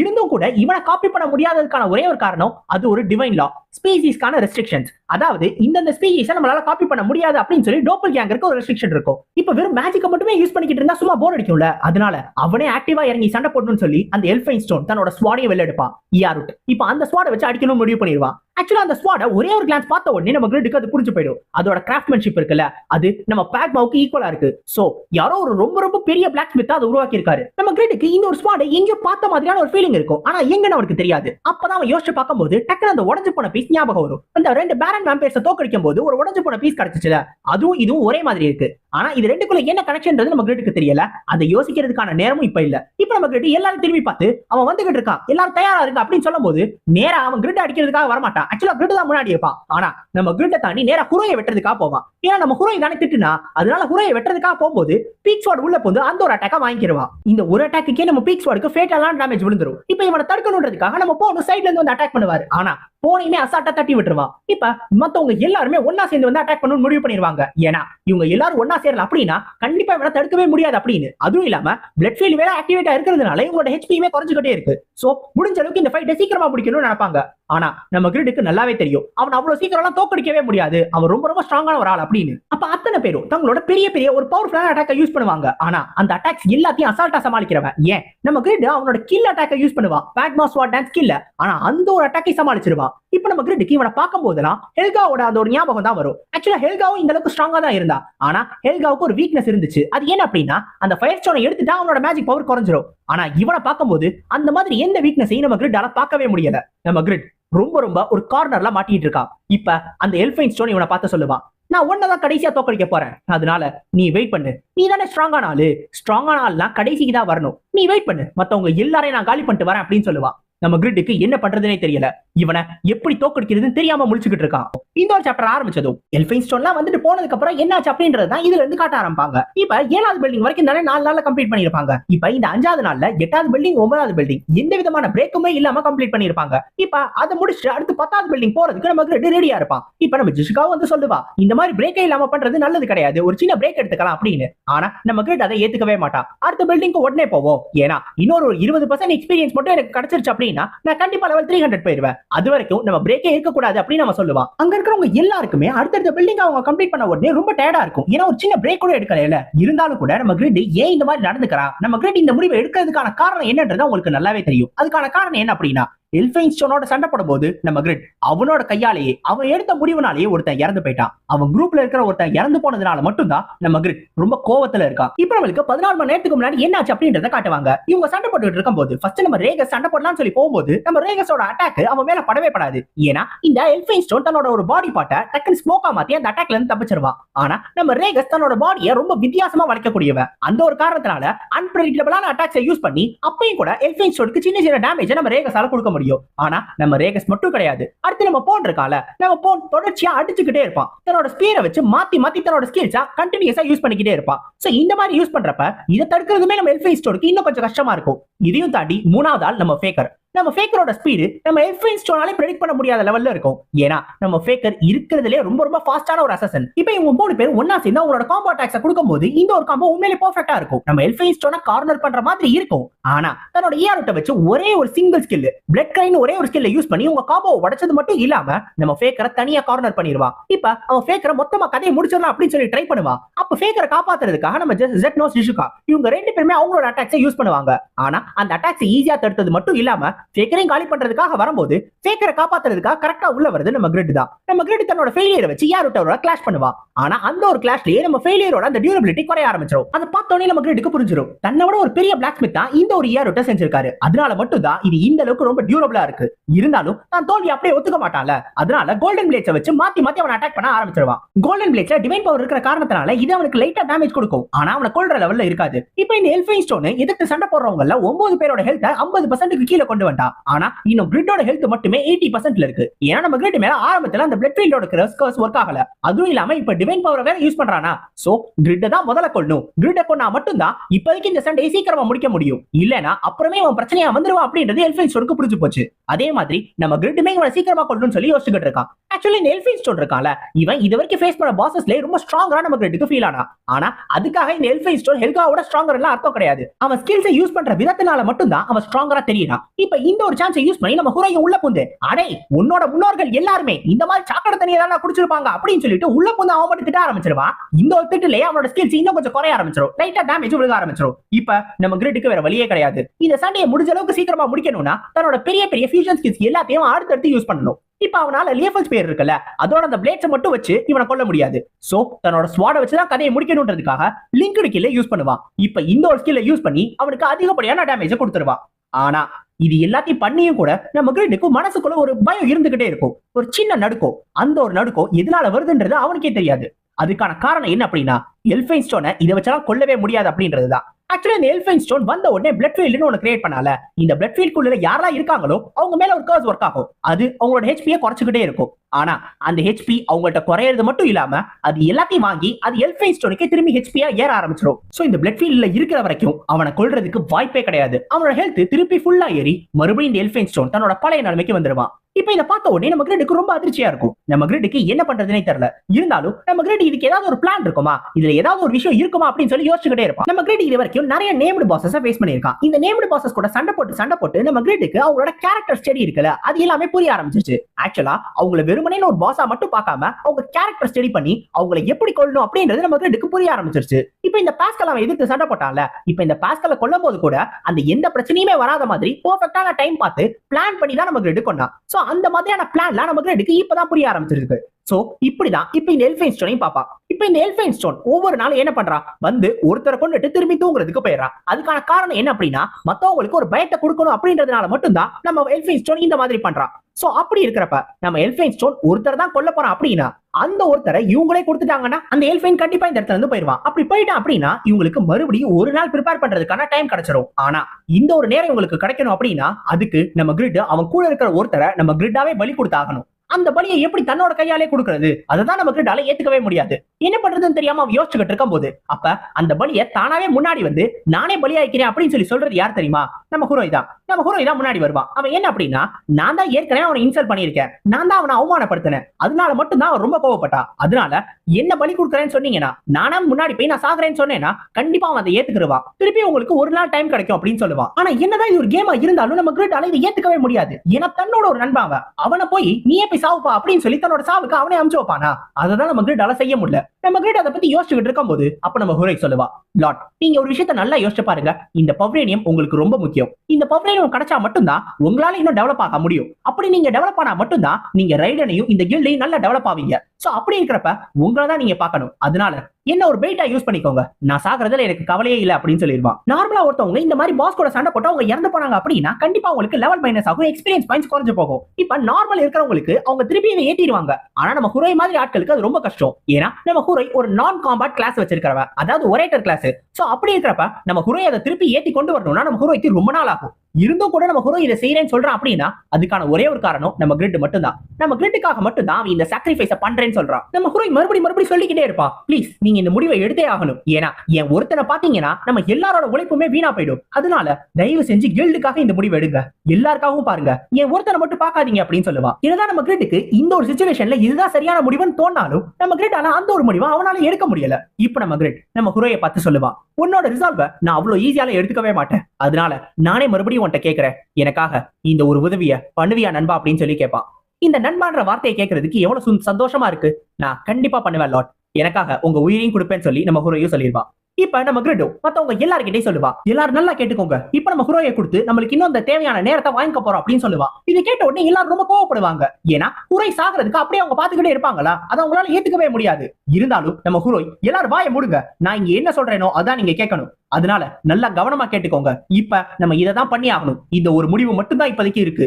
நீங்க ஒருவேளை உங்களுக்கு பிடிக்கல அப்படின்னா தாராளமா கில்ட விட்டு போயிடலாம், நானே உங்களை கில்ட விட்டு துரத்திடுவேன் அப்படின்னு சொல்லுவான். ஏன்னா இப்ப ஹீரோ இருக்கால, அவன் செத்தான் அப்படின்னா அந்த ஒரு பழி தான் மேல மட்டும்தான் விழுகணும், மத்தவங்க மேல அது போயிடக்கூடாது அப்படின்றதுக்காக தான் இந்த ஒரு முடிவை நானே எடுக்கிற ஒரு முடிவு அப்படின்னு சொல்லி நமக்கு ரெடி எல்லார்கிட்டையும் சொல்றான். இப்ப அந்த எல்ஃபைன் ஸ்டோனையும் பார்த்து சொல்லுவான், நாங்க எங்களோட காம்ரேட நாங்களே கொடுக்குறோம், அதனால கொஞ்சம் உன்னோட கோவத்தை குறைச்சுக்கோ அப்படின்னு. இதை கேட்ட உடனே எல்ஃபைன் ஸ்டோனும், மனுஷங்க எல்லாருமே இப்படிதான் இருப்பீங்க போல, நீ ஏன் இப்படி கேவலமா வந்து ஒத்துக்கிறியே, இருந்தாலும் பரவாயில்ல, அட்லீஸ்ட் அது என்னோட கோவத்தை கொஞ்சம் குறைக்கும். அப்ப நம்ம ஹீரோ முன்னாடி வந்துருவானா, இது என்னோட பசிக்கு கொஞ்சம் தீனியா தான் இருக்கும், இருந்தாலும் இவன் பண்ண அவமானத்தை என்னால மறக்க முடியல, அதனால உன்னோட சாவு ரொம்ப ரொம்ப கொடூரமா இருக்க போதுன்னு சொல்லி கரெக்டா அவனோட நெஞ்சில குத்தி அவனோட உள்ளுக்குள்ள இருக்க ஹார்ட்டை நசுக்கி உள்ளுக்குள்ள இருந்து அவனோட பாடியை எரிச்சு கொண்டுருவா. ஆக்சுவலா இந்த கேம்ல உங்களால பெயினை லைட்டா ஃபீல் பண்ண முடியும். சோ அப்படி இருக்கிறப்ப உயிரோட அவங்களை எரிச்சாங்க அப்படின்னா அது கண்டிப்பா ரொம்ப மோசமா தானே இருக்கும். ஆனா இந்த மாதிரியான மோசமான சாவு ஏற்பட்டாலும் கூட நம்ம ஹீரோ எந்த இடத்துலயும் கத்தவே இல்ல. நம்ம ஹீரோ அமைதியா அந்த சாவை ஏத்துக்கிட்டா.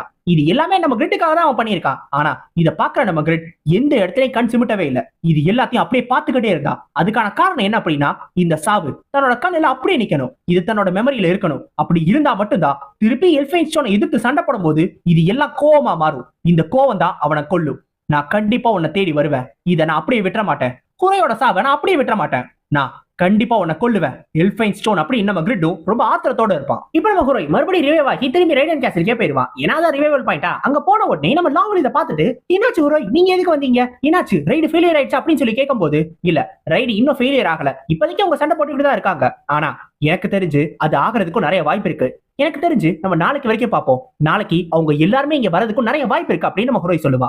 ஏன்னா அந்த அளவுக்கு டஃப்பான ஒரு பாஸை தான் இவங்க ஃபேஸ் பண்ணிருக்காங்க. அதுக்கப்புறம் தான் நம்ம 5வது நாளுக்கு வந்திருப்போம். சோ இந்த 5வது நாள்ல நம்ம கிரிட் விட்டு கொடுக்காம ஃபர்ஸ்ட் 2 பில்டிங் நம்ம பார்த்தோம்ல, அந்த 2 பில்டிங் மட்டும் இல்லாம அதுக்கு அடுத்த 2 பில்டிங்கையும் பிரேக்கே இல்லாம நம்ம கிரிட் சண்டை போடுவா. இந்த 4 பில்டிங்கை இன்னைக்குள்ளே கம்ப்ளீட் பண்ணணும்னு நினைக்கிறா. ஏன்னா அப்படி கம்ப்ளீட் பண்ணா மட்டும்தான் அவனால லெவல் 300 ரீச் பண்ண முடியும் நம்ம கிரிட் நம்புறா. மத்தவங்க யாருக்குமே ஸ்டாமினா பெருசா இருக்காது, அவங்க எல்லாரோட ஸ்டாட்ஸ் இன்ஜூரிஸ் எல்லாமே ரொம்ப அதிகமா இருக்கும், அவங்களால ஒண்ணுமே பண்ண முடியாத நிலைமையில தான் இருப்பாங்க. இருந்தும் கூட நம்ம கிரிட் விட்டு கொடுக்காம சண்டை போட்டுக்கிட்டே இருப்பான். நம்ம கிரிட்ட பாக்குறதுனாலே அவங்களும் முடிஞ்ச அளவுக்கு சண்டை போடுவாங்க. இருந்தாலும் நம்ம கிரிட் இருக்கால, அவன் இந்த ஹீரோ இறந்ததுக்கு அப்புறமே எல்லா பில்டிங்ஸ்லயும் அவனாவே முன்னாடி போய் அதிகமான அளவு எனிமீஸ அவனே ஃபேஸ் பண்ணான். அதுக்கான காரணம் என்ன அப்படின்னா, இந்த முடிவு அவன் எடுத்த முடிவு. சோ அதுக்கான ரெஸ்பான்சிபிலிட்டியை தான் தான் ஃபேஸ் பண்ணும் அப்படின்றதுக்காக தான் அவனாவே முன்னாடி போய் சண்டை போடுறான். ஏன் இப்ப கூட மத்தவங்க எல்லாரும் பின்னாடி இருக்கும்போது நம்ம கிரிட் முன்னாடி போய் ஒரு பியூர் பிளட் வேம்பையரான லெக்ஸி அப்படின்ற ஒரு வேம்பையர் கூட சண்டை போட்டுக்கிட்டு இருப்பான். இப்ப இப்போ இந்த லெக்ஸி அட்டாக் பண்ணும்போது நம்ம கிரிட் கிட்ட ஸ்டாமினாவே இருக்காது. அவனால அந்த இடத்துல இருந்து மூவ் பண்ணவே முடியாது. கரெக்டா அவனை காப்பாத்த வரது நம்ம ரேகஸ் தான். நம்ம ரேகஸ் உள்ள போது அந்த அட்டாக் அவனே வாங்கிடுவான். நீ என்ன பண்ணிக்கிட்டு இருக்க கிரிட்? ஒரு முடிவு எடுத்தா அது நீயே தைரியமா ஃபேஸ் பண்ணு. நம்ம ஹுரை செத்தத அப்படியே வீணாக்கிறாத அப்படின்னு சொல்லுவா. இதை கேட்டோடனே நம்ம கிரிட்டுக்கு புரியும், நம்ம ரேகஸ் சொல்றது சரிதான். நம்ம கிரிட் இப்ப அவனால மட்டும்தான் இதை பண்ண முடியும் அப்படின்னா அவனோட ஒரு துளி ஸ்ட்ரென்த் கூட விட்டு கொடுக்காம அவன் யூஸ் பண்ணும். இதை தான் தான் பண்ணி ஆகணும்னு சொல்லி நம்ம கிரிட் முன்னாடி போய் சண்டை போட ஆரம்பிச்சிருவா. கரெக்டா சுத்தி வந்து சின்ன சின்ன வேப்பேஸ் எல்லாத்தையும் காலி பண்ணி முடிச்ச உடனே இப்ப நம்ம கிரிட் ஃபைனலா 300வது லெவல ரீச் பண்ணிடுவான். அவனுக்கு தேவைப்பட்ட எக்ஸ்பீரியன்ஸ் மொத்தமா கிடைச்சிரும். 300வது லெவல ரீச் பண்ண உடனே லெஜெண்டரி கிளாஸ் எல்லாமே தேர்ட் அவேக்னிங்க கம்ப்ளீட் பண்ணுவாங்க. சோ இப்போ நம்ம கிரிட்டும் தேர்ட் அவேக்னிங்க கம்ப்ளீட் பண்ணிடுவான். பண்ணி முடிச்ச உடனே அந்த லெக்ஸியை தான் டார்கெட் பண்ணுவான். இப்போ அந்த லெக்ஸிக்கு பின்னாடி ரொம்ப வேகமா வந்து தன்னோட பவர்ஃபுல்லான ஸ்கில்லான பேக்மோட ஸ்வாட் டான்ஸ் ஸ்கில்ல யூஸ் பண்ணுவான். இதை யூஸ் பண்ணி அந்த லெக்ஸியை காலி பண்ணிடுவான். இப்போ இந்த லெக்ஸியோட எக்ஸ்பீரியன்ஸும் சேர்ந்து நம்ம கிரிடுக்கு ஏற ஆரம்பிச்சிடும். ஆக்சுவலா நம்ம கிரிடுக்கு இந்த முடிவு எடுக்கிறது ரொம்ப கஷ்டமா தான் இருந்துச்சு. இருந்தாலும் அந்த முடிவை திருப்பி எடுக்க கூடாதுன்னு நினைப்பான். அதுக்கு ஸ்ட்ராங்கா மாறணும். அந்த முடிவை எடுக்கிறதுக்கான தேவையே இல்லாத அளவுக்கு ரொம்ப ஸ்ட்ராங்கா மாறணும் அப்படின்னு நம்ம கிரிட் முடிவு பண்ணுவான். இப்ப நமக்கு ரைடன் கேஸ்ல காட்டுவாங்க. நம்ம ஹீரோ இது எல்லாத்த பத்தி சொல்லி முடிச்ச உடனே நம்ம லாவலுக்கு இப்பதான் சிச்சுவேஷன் என்ன அப்படின்றது புரிய வரும். இப்ப நம்ம ஹீரோ என்ன சொல்லுவோம் அப்படின்னா நம்ம திருப்பி ஆளுங்க அனுப்பணும். அப்படி அனுப்பினா மட்டும்தான் அவங்களுக்கு ஹெல்ப் பண்ண முடியும் அப்படின்னு. நம்ம டூன் டோபன் இவங்க ரெண்டு பேருமே இதை கேட்டுட்டு சரி நாங்களாவது போறோம், நாங்க போய் ஹெல்ப் பண்றோம் அப்படின்னு சொல்லுவாங்க. ஏன்னா நம்ம டோபன் கிட்ட டிவைன் பவர் இருக்கு. சோ நம்ம டோபன் போறதும் டூன் போறதும் கண்டிப்பா ஹெல்ப்ஃபுல்லா இருக்கும். ஆனா நம்ம லாவல் அதை மறுத்துருவா. ஏன்னா இவங்க ரெண்டு பேருக்கும் ஏற்கனவே முக்கியமான வேலை இருக்கு. சோ இவங்கள அனுப்ப முடியாது. அதனால இப்போதைக்கு நீங்க ரெண்டு பேரும் இங்கதான் இருந்தாகணும். இப்போதைக்கு யாராவது ஒருத்தரால போக முடியும் அப்படின்னா அது இவளினால மட்டும்தான். இவளின் மட்டும்தான் வெட்டியா இருக்கான். ஆனா அவன் அனுப்புறதுல எந்த பிரயோஜனமே கிடையாது. ஏன்னா இவன் போனா இவன் தான் முதல்ல சாவான். அதனால நீ போகவே வேணாம் ராசா, நீ இங்கே இருந்து அப்படின்னு சொல்லிருப்பான். நம்ம லாவலுக்கு தெரியும் இது என்னதான் கஷ்டமான மிஷனா இருந்தாலும் இப்போதைக்கு அவன் 3 டெரிட்டரியை சமாளிக்கணும். சோ இந்த 3 டெரிட்டரியிலையும் தேவையான ஆளுங்க வச்சிருக்கணும் அப்படின்னா அதுக்கு இப்பவே போய் அந்த மிஷனுக்கு எல்லாரும் அனுப்பிச்சிட முடியாது. சோ இங்க இருக்க ஆளுங்களை தான் பார்க்கணும். இப்ப என்ன பண்றது அப்படின்னு சொல்லி நம்ம லாவல் யோசிச்சுக்கிட்டு இருப்பான். கரெக்டா அந்த நேரத்துல இவங்களை பாக்குறதுக்காக ஒரு கெஸ்ட் வந்திருப்பாங்க. ஆக்சுவலா நம்ம கிரிட்ட பாக்குறதுக்காக வந்திருப்பாங்க. யார் தெரியுமா? நம்ம யூரா ஓவர்ஹெட் கில்ட்ல சேர்ந்துக்கிறேன் அப்படின்னு சொல்லிட்டு வந்திருப்பா. இதை கேட்ட உடனே இவனுங்களும் யாருப்பா அது? அவளை பார்த்தா யூரா மாதிரி தெரியல. ஆமாப்பா யூரா தான் அப்படின்னு சொல்லுவானுங்களா? எனக்கு யூராவா? ஆமா யூரா எதுக்கு இங்க வந்தா? ஏமா நீ ஓவர்ஹெட் கில்ட்ல வேற சேர்ந்துக்கிறியா? உண்மையாவா அப்படின்னு சொல்லி அவனுங்க எல்லாரும் ரொம்ப அதிர்ச்சி ஆயிடுவானுங்க. அப்போ உடனே நம்ம யூராவும் சொல்லுவா, ஆமா நீங்க என்ன சேர்த்துக்க மாட்டீங்களா? நான் ஏற்கனவே கிரிட் கிட்ட பர்மிஷன் வாங்கிட்டேனே அப்படின்னு சொல்லி கேட்கும்போது என்னது சேர்த்துக்க மாட்டீங்களா? என்னங்க நீங்க கேட்டுக்கிட்டு இருக்கீங்க? உங்களை சேர்த்துக்காம நான் எங்க போறோம்? அதெல்லாம் கண்டிப்பா சேர்த்துக்கிறோம்னு சொல்லிட்டு நம்ம லாவல் அப்படியே செக் பண்ண ஆரம்பிச்சிருவா. நேரா இவளை சேர்த்துக்கிறது எப்படின்னு சொல்லி பார்க்க ஆரம்பிச்சிருவா. இப்ப நம்ம லாவலுக்கு ரொம்ப சந்தோஷமா இருக்கும். ஏன்னா யூரா மாதிரியான ஒரு ஆள் வருது இவங்களுக்கு ஒரு பெரிய சப்போர்ட்டா இருக்கும். ஏன்னா யூரா இருக்கால அவ ஒரு சோலோ பிளேயர். அவ சோலோ பிளேயரா இருந்தாலும் நம்ம கிராவுகன் ஆக்னஸ் இவங்கள மாதிரி அவங்களோட பொசிஷனை அப்படியே பிடிச்சு வச்சவ 5th ரேங்கிங்ல ரொம்ப நாளா இருந்தா. சோ இந்த மாதிரி ஒருத்தி வரது கண்டிப்பா சப்போர்ட்டா தான் இருக்கும்னு சொல்லிட்டு நம்ம லாவல் யோசிப்பான். அப்பதான் நம்ம லாவலுக்கு ஒரு டவுட் வரும். ஆமா நீங்க 4 மாசத்துக்கு முன்னாடி யுனிஃபைடு ரேங்கிங்ஸ்ல இருந்து மொத்தமா காணாம போயிட்டீங்களே, அதுக்கான காரணம் என்ன அப்படின்னு சொல்லி கேட்கும்போது அப்பதான் நம்ம டோபன் சொல்லுவான், யோ லாவல் அங்கே கவனியா கில்ட் மெம்பர் லிஸ்ட பாரியா அப்படின்னு சொல்லும்போது அப்பதான் பாப்பானுங்க நம்ம யூராவோட லெவல் இருக்குல்ல அது லெவல் 203க்கு போயிருக்கும். லெவல் குறைஞ்சிருக்கும். ஆனா அவன் லெஜெண்டரி கிளாஸ் டெவில் ஸ்லேயரா இருப்பா. இதை பார்த்ததும் அவங்களுக்கு ரொம்ப ஆச்சரியமா இருக்கும். என்னது லெஜெண்டரி கிளாஸ் அப்படின்னு சொல்லி கேட்பானுங்க. ஆக்சுவலா லெஜெண்டரி கிளாஸ் யார் அச்சீவ் பண்றாங்களோ அவங்களோட லெவல் திருப்பி லெவல் 1க்கு போயிடும். ஆனா லெவல் 1க்கு போயிட்டு நம்ம யூரா லெவல் 203க்கு வெறும் 4 மாசத்துல அச்சீவ் பண்ணிருக்கா. இது இருக்கிறதே ஒரு பெரிய அச்சீவ்மெண்ட். இத பார்க்கும்போது நம்ம லாவலுக்கே ரொம்ப ஆச்சரியமா இருக்கும். சோ என்னதான் நம்ம யூரா 5th யுனிஃபைடு ரேங்கிங்ஸ்ல இருக்கிற ஆளா இல்லைனாலுமே இவளை கண்டிப்பா சேர்த்துக்கிறது கில்டுக்கு நல்ல விஷயம் தான் அப்படின்னு சொல்லி நம்ம லாவல் யோசிப்பான். ஆனா இப்ப பேக்கப்க்கு நான் யாரையும் அனுப்ப மாட்டேன், நம்ம யூராவே அனுப்ப மாட்டேன் அப்படின்னு சொல்லிடுவான். இதை கேட்ட உடனே நம்ம ஹீரோ இருக்கால அவ ரொம்ப டென்ஷன் ஆகி என்ன லாவல் சொல்லிக்கிட்டு இருக்க, அவங்க சப்போர்ட்டுக்கு யாராவது அனுப்பணும்ல, என்ன பேசிக்கிட்டு இருக்கன்னு சொல்லி கேட்கும்போது அப்பதான் நம்ம லாவல் சொல்லுவா, ஹீரோய் கொஞ்சம் பொறுமையா இருங்க, இப்போதைக்கு நம்ம யாரையும் அனுப்புறது சரியா இருக்காது. ஏன்னா ஒரு 2-3 பேர் கொண்ட பார்ட்டியை நம்ம அனுப்புறோம்னு வச்சுக்கோங்க, இவங்க எல்லாரும் போய் அந்த மெயின் பார்ட்டிக்கு ஹெல்ப் பண்ணுவாங்கன்னு சொல்ல முடியாது. ஏன்னா நீங்க சொல்றத பார்த்தா அந்த பாஸ் ரொம்ப டஃபா இருப்பாரு. சோ நம்ம போனா மட்டும் ஹெல்ப்பா இருப்போம்னு சொல்ல முடியாது. ஆனா அதே நேரத்துல இங்க இருக்கிற நம்ம யூராவை அனுப்பலாம்னு சொல்லி வச்சுக்கோங்க. ஆனா யூராவோட லெவல் 203 தான். சோ இவங்க போனாலும் சரியா இருக்காது. அதனால இப்போதைக்கு கொஞ்சம் பொறுமையா இருங்க, நம்ம ஃபியூச்சரை தான் பார்க்கணும் அப்படின்னு சொல்லிடுவா. நம்ம இப்போதைக்கு அவருக்கு அனுப்பக்கூடிய விஷயம் எல்லாம் ஒண்ணு மட்டும்தான், அது நம்ம வச்சிருக்கிற நம்பிக்கை. சோ நம்ம நம்பிக்கை வைப்போம், அவர் கண்டிப்பா எல்லாத்தையும் ஜெயிச்சுட்டு வருவார் அப்படின்னு சொல்லி நம்ம லாவல் சொல்லுவா. இது எல்லாத்தையும் கேட்ட உடனே நம்ம யூராவுக்குமே கொஞ்சம் ஆச்சரியமா இருக்கும். ஏன்னா கிரிட்ட சுத்தி இருக்கிறவங்க எல்லாருமே ரொம்ப ரொம்ப நல்லவங்களா இருக்காங்க. நம்ம கிரிட் மேல ரொம்ப அதிகமான அளவு நம்பிக்கை வச்சிருக்காங்க. அந்த நம்பிக்கையை நம்ம யூராவும் வச்சிருக்கா. அதனால நீ ஜெயிச்சுட்டு வருவன் எனக்கு நம்பிக்கை இருக்கு, திரும்பி வா கிரிட், நான் உனக்காக தான் வெயிட் பண்ணிக்கிட்டு இருக்கேன் அப்படின்னு சொல்லி நம்ம யூராவும் சொல்லுவா. இப்ப நம்மளுக்கு மறுபடியும் அந்த பில்டிங்க காட்டுவாங்க. இப்ப நம்ம கிரிட் ஒரு வழியா லெவல் 300 போயிட்டா அது எல்லாருக்குமே கொஞ்சம் சந்தோஷமா இருக்கும். நம்ம கிரிட்டுக்கும் இப்ப லெவல் 300 போனதுக்கு அப்புறம் அவனோட ஸ்டார்ட்ஸ் எல்லாம் அவேக்கன் ஆனதுக்கு அப்புறம் நம்ம கிரிட்டுக்குமே ஒரு மாதிரி வித்தியாசமா ஃபீல் ஆகும். நம்ம கிரிட்டுக்கு தான் ஸ்ட்ராங்கா மாறிட்டோம் அப்படின்ற ஒரு ஃபீலிங் இருக்கும். ரொம்ப லைட்டா ஃபீல் பண்ணுவா. அது மட்டும் கிடையாது, நம்ம ஜிஷிகா இருக்கால அவளுக்கு ரொம்ப சந்தோஷமாகி நம்ம கிரிட்டை கட்டி பிடிச்சிக்கிட்டு, ஓ கிரிட் என்னோட கிரிட் நீ ரொம்ப சூப்பரான ஆளுப்பா அப்படின்னு சொல்லிட்டு அவ ரொம்ப சந்தோஷப்படுவா. நம்ம கிரிட்டே அவனோட சென்ஸ்க்கு இப்பதான் வருவா. ஏன்னா இப்பதானே அவன் லெவல் 300 ரீச் பண்ணிருக்கான். சோ எல்லாரையும் பார்த்து எல்லாரும் கொஞ்சம் நேரம் ரெஸ்ட் எடுத்துக்கோங்க, நான் உங்க எல்லாரையும் ரொம்ப ரொம்ப கஷ்டப்படுத்திட்டேன், அதனால கொஞ்சம் ரெஸ்ட் எடுங்க, ஏன்னா இன்னும் 1 மணி நேரத்துக்குள்ள எல்ஃபைன் ஸ்டோன் வந்துருவா அப்படின்னு சொல்லுவான். இப்ப நம்ம கிரிட்டுக்கு அந்த ஐட்டம் டிராப்ஸ் எல்லாத்தையும் பாத்துக்கிட்டு இருப்பான். இந்த லெக்ஸியை தோக்கடிச்சதுனால ஐட்டம் டிராப் கிடைச்சிருக்கும்ல, இதுலயுமே அதே மாதிரியான இன்னொரு ஒரு பீஸ் கிடைச்சிருக்கும். ஏற்கனவே ஒரு பீஸ் கிடைச்சிச்சுல, அதே மாதிரியான உடஞ்சு போன பீஸ். ஆனா இது என்ன பண்ணுன்றது நம்ம கிரிட்டுக்கு தெரியல. இப்போதைக்கு இன்வென்டரிக்குள்ள போட்டு வைப்பான். ஏன்னா இப்ப நம்ம கிரிட் பார்க்க வேண்டிய இன்னொரு முக்கியமான பேட்டில் இருக்கு. இன்னும் 1 மணி நேரத்துக்குள்ள அந்த எல்ஃபைன் ஸ்டோன் மறுபடியும் வந்துருவா. அவனை ஃபேஸ் பண்றதுக்கு நம்ம கிரிட் எல்லாத்தையும் ப்ரிப்பேர் பண்ணும். நம்ம கிரிட் இப்ப ஸ்ட்ராங்கா மாறிட்டான் தான், ஆனா அவனை தோக்கடிச்சிட முடியும் சொல்ல முடியாது. சோ நம்ம கிரிட் நம்பிக்கை மட்டும் தான் வைக்க முடியும். இப்ப இந்த ஒரு மிஷனை எல்லாரும் மேட்ச் பாக்குற மாதிரி இந்த எஸ்ஐ குரூப்பை சேர்ந்தவங்க இன்னொரு பக்கம் உட்கார்ந்து பாத்துக்கிட்டு இருப்பாங்க நம்ம டைரக்டர் லீயோட வீட்ல. ஆக்சுவலா இவங்க எல்லாராலையும் இந்த கேம்க்கு ஆக்சஸ் இருக்குல்ல, சோ அதனால இவங்களால இந்த கேம்ல இருக்கக்கூடிய எல்லா விஷயத்தையும் பார்க்க முடியும். இப்ப நம்ம கிரிட் லைவ்ல இந்த மிஷனை கம்ப்ளீட் பண்ணுவானா பண்ண மாட்டானா அப்படின்னு சொல்லி இதை உட்கார்ந்து மேட்ச் பாக்குற மாதிரி பாப்பாங்க. இதுல முக்கியமா ஏற்கனவே இந்த ஒரு மிஷனை பார்த்தார்ல, அவர் என்ன சொல்லுவார் அப்படின்னா, நம்ம கிரிட்டோட டீமால இதை கண்டிப்பா ஜெயிக்க முடியாது அப்படின்னு சொல்லுவாரு. அதுக்கான காரணம் என்ன அப்படின்னா, இந்த எல்ஃபைன் ஸ்டோன் அந்த இடத்துல இருக்கிற வரைக்கும் ரொம்ப ரொம்ப பவர்ஃபுல்லான ஆளு. அதுவும் இல்லாம எல்ஃபைன் ஸ்டோனோட பிளட் ஃபீல்ட் இருக்குல்ல, அதுல இருக்கிற வரைக்கும் அவனோட ஹெல்த் ஏறிக்கிட்டே இருக்கும். இதனால நம்ம கிரிட் மேல அது ஒர்க் ஆகலைனாலும் மத்தவங்க மேல ஒர்க் ஆகும்ல. சோ கண்டிப்பா இந்த மிஷன்ல அவங்களால ஜெயிக்கவே முடியாது. அந்த பிளட் ஃபீல்ட் அவன் போடுற வரைக்கும் அவங்களால தடுக்கவே முடியாது. சோ எப்படி இருந்தாலும் இந்த மிஷன்ல அவங்க தோத்துதான் போவாங்க அப்படின்னு சொல்லிட்டு அவர் சொல்லுவாரு. ஆனா நம்ம பிரசிடென்ட் லீ இருக்கார்ல, அவருக்கு நம்ம கிரிட் மேல மட்டும் ஒரு அபரிமிதமான நம்பிக்கை இருக்கும். அதுக்கான காரணம் என்ன அப்படின்னா, நம்ம கிரிட் இது வரைக்கும் அவன் பண்ணக்கூடிய விஷயங்கள் எல்லாத்தையுமே அவன் எக்ஸ்ட்ராவா மீறி பண்ணியிருக்கான். அவன் எக்ஸ்பெக்டேஷன்ஸ் எல்லாத்தையுமே உடைச்சவன். சோ கண்டிப்பா நம்ம கிரிட் ஏதாவது ஒரு அதிசயம் பண்ணுவான் அப்படின்னு சொல்லி தான் இவர் சொல்லுவாரு. ஏன் நம்ம கிரிட்டுக்கு ஆரம்பத்துல சப்போர்ட் பண்ணாம இருந்த இந்த டைரக்டர் யூனே இப்ப அவருக்கு சப்போர்ட் பண்ண ஆரம்பிச்சிருவாரு. அதுக்கான காரணம் என்ன அப்படின்னா, நம்ம கிரிட் காலப்போக்கில் நிறைய டெவலப் ஆயிருக்கான், அவனோட டெவலப்மெண்ட்டை காமிச்சிருக்கான். சோ அதனாலதான் இவருக்கே நம்பிக்கை வர ஆரம்பிச்சிடும். இப்ப என்னதான் மத்தவங்க இப்படிலாம் சொன்னாலும் கண்டிப்பா நம்ம டைரக்டர் பிரசிடென்ட் லீக்கு ஒரு நம்பிக்கை இருக்கு. நம்ம மார்பியஸோட ப்ரெடிக்ஷன் இருக்குல்ல, இந்த கேமை கண்ட்ரோல் பண்ற இந்த மார்பியஸ், அதோட ப்ரெடிக்ஷனை மீறி நடக்கக்கூடியவங்க மொத்தம் 5 பேர் தான். அந்த 5 பேர்ல நம்ம கிரிட் ஒரு முக்கியமான ஆளு. சோ அப்படி ப்ரெடிக்ஷனே மீறி போறவன் கண்டிப்பா ஏதாவது பண்ண மாட்டானா என்ன, நம்ம கிரிட் ஏதாவது மெத்தடை யூஸ் பண்ணி கண்டிப்பா இந்த ஒரு மிஷனை சக்சஸ்ஃபுல்லா கம்ப்ளீட் பண்ணுவான். சோ அவன் எந்த மெத்தடை யூஸ் பண்ணி ஜெயிக்க போறான் அப்படின்றத பாக்குறதுக்கு இவங்க எல்லாருமே ஒரு ஆர்வத்தோட இருப்பாங்க.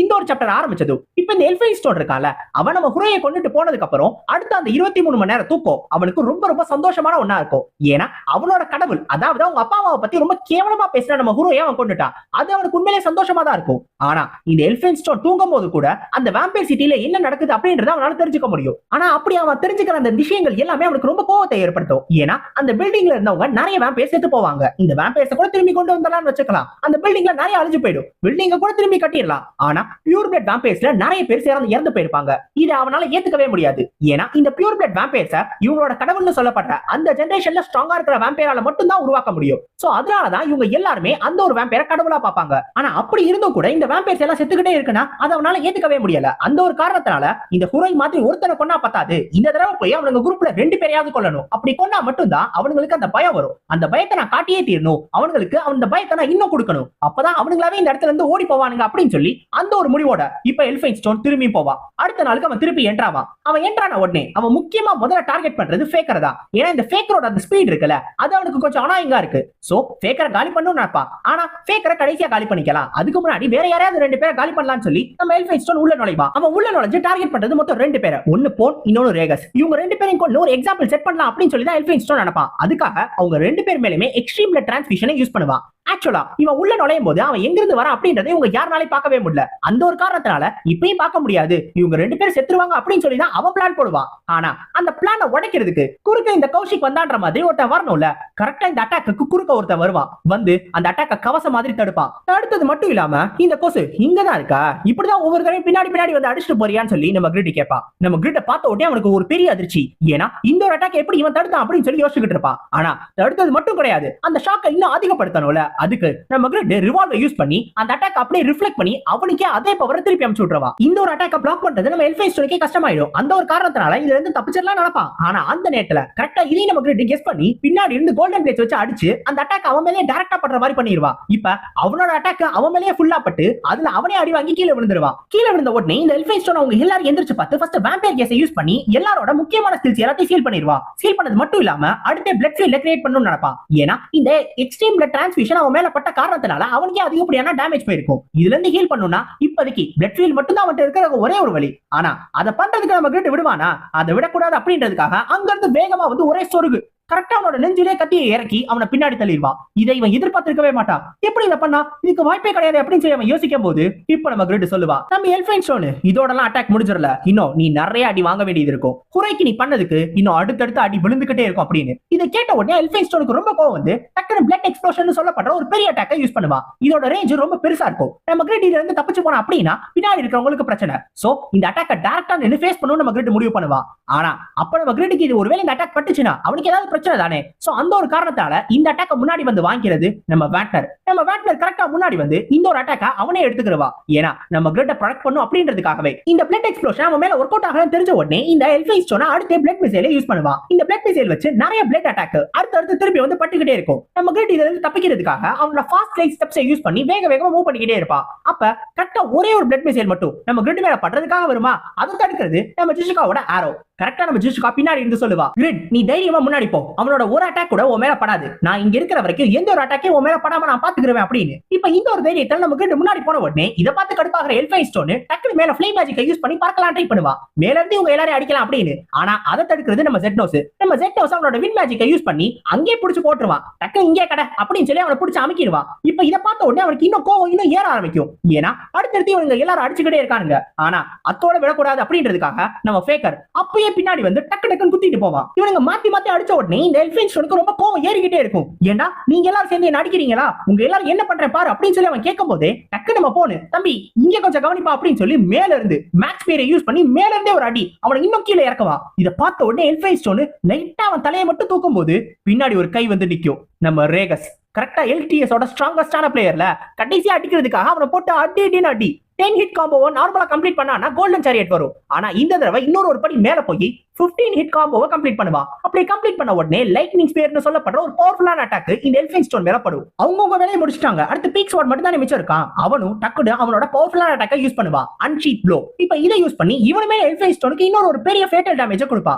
இவனுங்க எல்லாரும் கொடுத்த உடனே ஒரு மாதிரி அப்படியே டாட்டர்ல இருப்பான். இந்த எல்ஃபைன் ஸ்டோன் என்ன பண்றதுனே தெரியாம ஒரு மாதிரி இருக்கும்போது கடைசியா ஃபைனல் ப்ளோவை கொடுக்கிறதுக்கு நம்ம கிரிட் உள்ள வருவா. நம்ம கிரிட் அத்தனை பேர் கொடுத்த டைம் எடுத்துக்கிட்டு நம்ம கிரிட் கரெக்டா ப்ரிப்பேர் பண்ணி வச்ச அவனோட பேக்பாவோட ஸ்வாட் டான்ஸ் லிங்க் அததான் ஃபர்ஸ்ட் யூஸ் பண்ணுவா. அது யூஸ் பண்ண உடனே மாத்தி எல்ஃபைன் ஸ்டோன் மேல அட்டாக் விழுந்துகிட்டே இருக்கும். நம்ம எல்ஃபைன் ஸ்டோன் நினைச்ச மாதிரியே இந்த கிரிட் தான் இருக்கிறதுலே பவர்ஃபுல்லான ஆளு, அதாவது இந்த குரூப்பை பொறுத்த வரைக்கும். சோ ஃபர்ஸ்ட் நம்ம கிரிட்டை தான் டார்கெட் பண்ணுவா. நம்ம கிரிட்டை கொல்லும் அப்படின்றதுக்காக தன்னோட ER யூஸ் பண்ணி பிளட் கையை யூஸ் பண்ணுவா. ஆனா இந்த ஒரு அட்டாக்க நம்ம கிரிட் அப்படியே தன்னோட ஃபெயிலியரை வச்சு ஒரு சின்ன நடுக்கம் கூட இல்லாம தடுத்துருவா. இதை பார்த்த உடனே எல்ஃபைன் ஸ்டோனுக்கு ரொம்ப அதிர்ச்சி ஆயிரும். டேய் வாய்ப்பே கிடையாது, பிளட் கையை தடுத்துட்டியா, யாரா நீ அப்படின்னு சொல்லி கேட்கும் போது அப்ப நம்ம கிரிட் சொல்லுவா, இப்பதான் நாங்க எல்லாரும் கண்ணுக்கு தெரியுறோமா, இதனால எங்களை கலாய்ச்சிக்கிட்டே இருந்த, எங்களை ஏதோ பூச்சி மாதிரி பார்த்த, இன்னுமா என்ன யாருன்னு உனக்கு தெரியல, நான் தான் உன்னை கொல்ல வந்த யம பேக்மோட ஸ்வாட் டான்ஸ் பினக்கல்.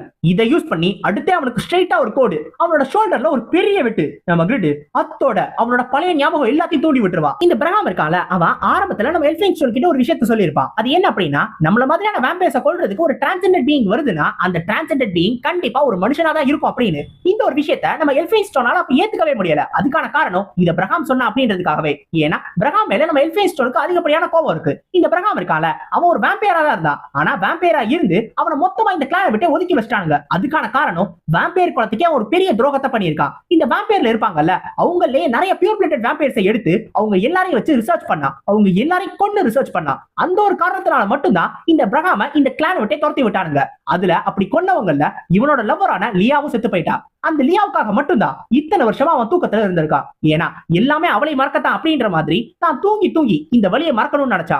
அந்த ஒரு வழிக்கு அப்புறம் இப்பதான் அவன் அதிகப்படியான வழியை ஃபேஸ் பண்றான். அவன் இத்தனை வருஷமா மறந்து புதைச்சு வச்சிருந்த எல்லா ஞாபகத்தையும் நம்ம கிரிட் ஒரே ஒரு அட்டாக்ல தூண்டி விட்டுட்டான். நம்ம கிரிட் வெறும் சாதாரண ஒரு மனுஷனா இருந்தாலும் அவனுக்கான அந்த பயத்தை கொடுத்துட்டான், அந்த வழியை கொடுத்துட்டான். அதை பார்த்த உடனே நம்ம கிரிட் மேல அதிகப்படியான ஒரு கோவம் வரும். இப்ப நம்ம கிரிட் இருக்கால, அவனுக்கு இன்னொரு பக்கம் இவனை பார்க்கும் போது ஒரு டவுட் இருந்துகிட்டே இருக்கும். ஆக்சுவலா கிரிட்டுக்கு முன்னாடியே நம்ம கிரிட்டோட குரூப்ல இருந்தவங்க எல்லாருமே அவங்களோட அட்டாக்ஸை யூஸ் பண்ணிட்டாங்க. அதுவும் இல்லாம நம்ம கிரிட்டுமே பின்னக்கல் லிங்க்னு 2 அட்டாக்கை யூஸ் பண்ணிட்டான். இவ்வளவு பவர்ஃபுல்லான அட்டாக்கை யூஸ் பண்ணியும் நம்ம கிரிட் தொடர்ந்து சண்டை போட்டும் கூட ஏதோ ஒண்ணு அவனுக்கு டவுட்டாவே இருக்கும். இந்த எல்ஃபைன் ஸ்டோன் எதையோ ஒண்ணு மறைக்கிறானோ அப்படின்னு சொல்லி அவனுக்கு தோணிக்கிட்டே இருக்கும். கரெக்டா அந்த ஒரு செகண்ட்ல இந்த எல்ஃபைன் ஸ்டோன் அவனோட ஃபீல்ட் ஆக்டிவேட் பண்ணுவா. Blood field. இந்த பிளட் ஃபீல்ட பார்த்த உடனே நம்ம கிரிட்டுக்கு ரொம்ப ஆச்சரியமா இருக்கும். ஏன்னா இவ்வளவு நேரமா இந்த பிளட் ஃபீல்ட ஆக்டிவேட் பண்ணிட கூடாது அப்படின்றதுக்காக தான் நம்ம கிரிட் விட்டு கொடுக்காம சண்டை போட்டுக்கிட்டே இருக்கா.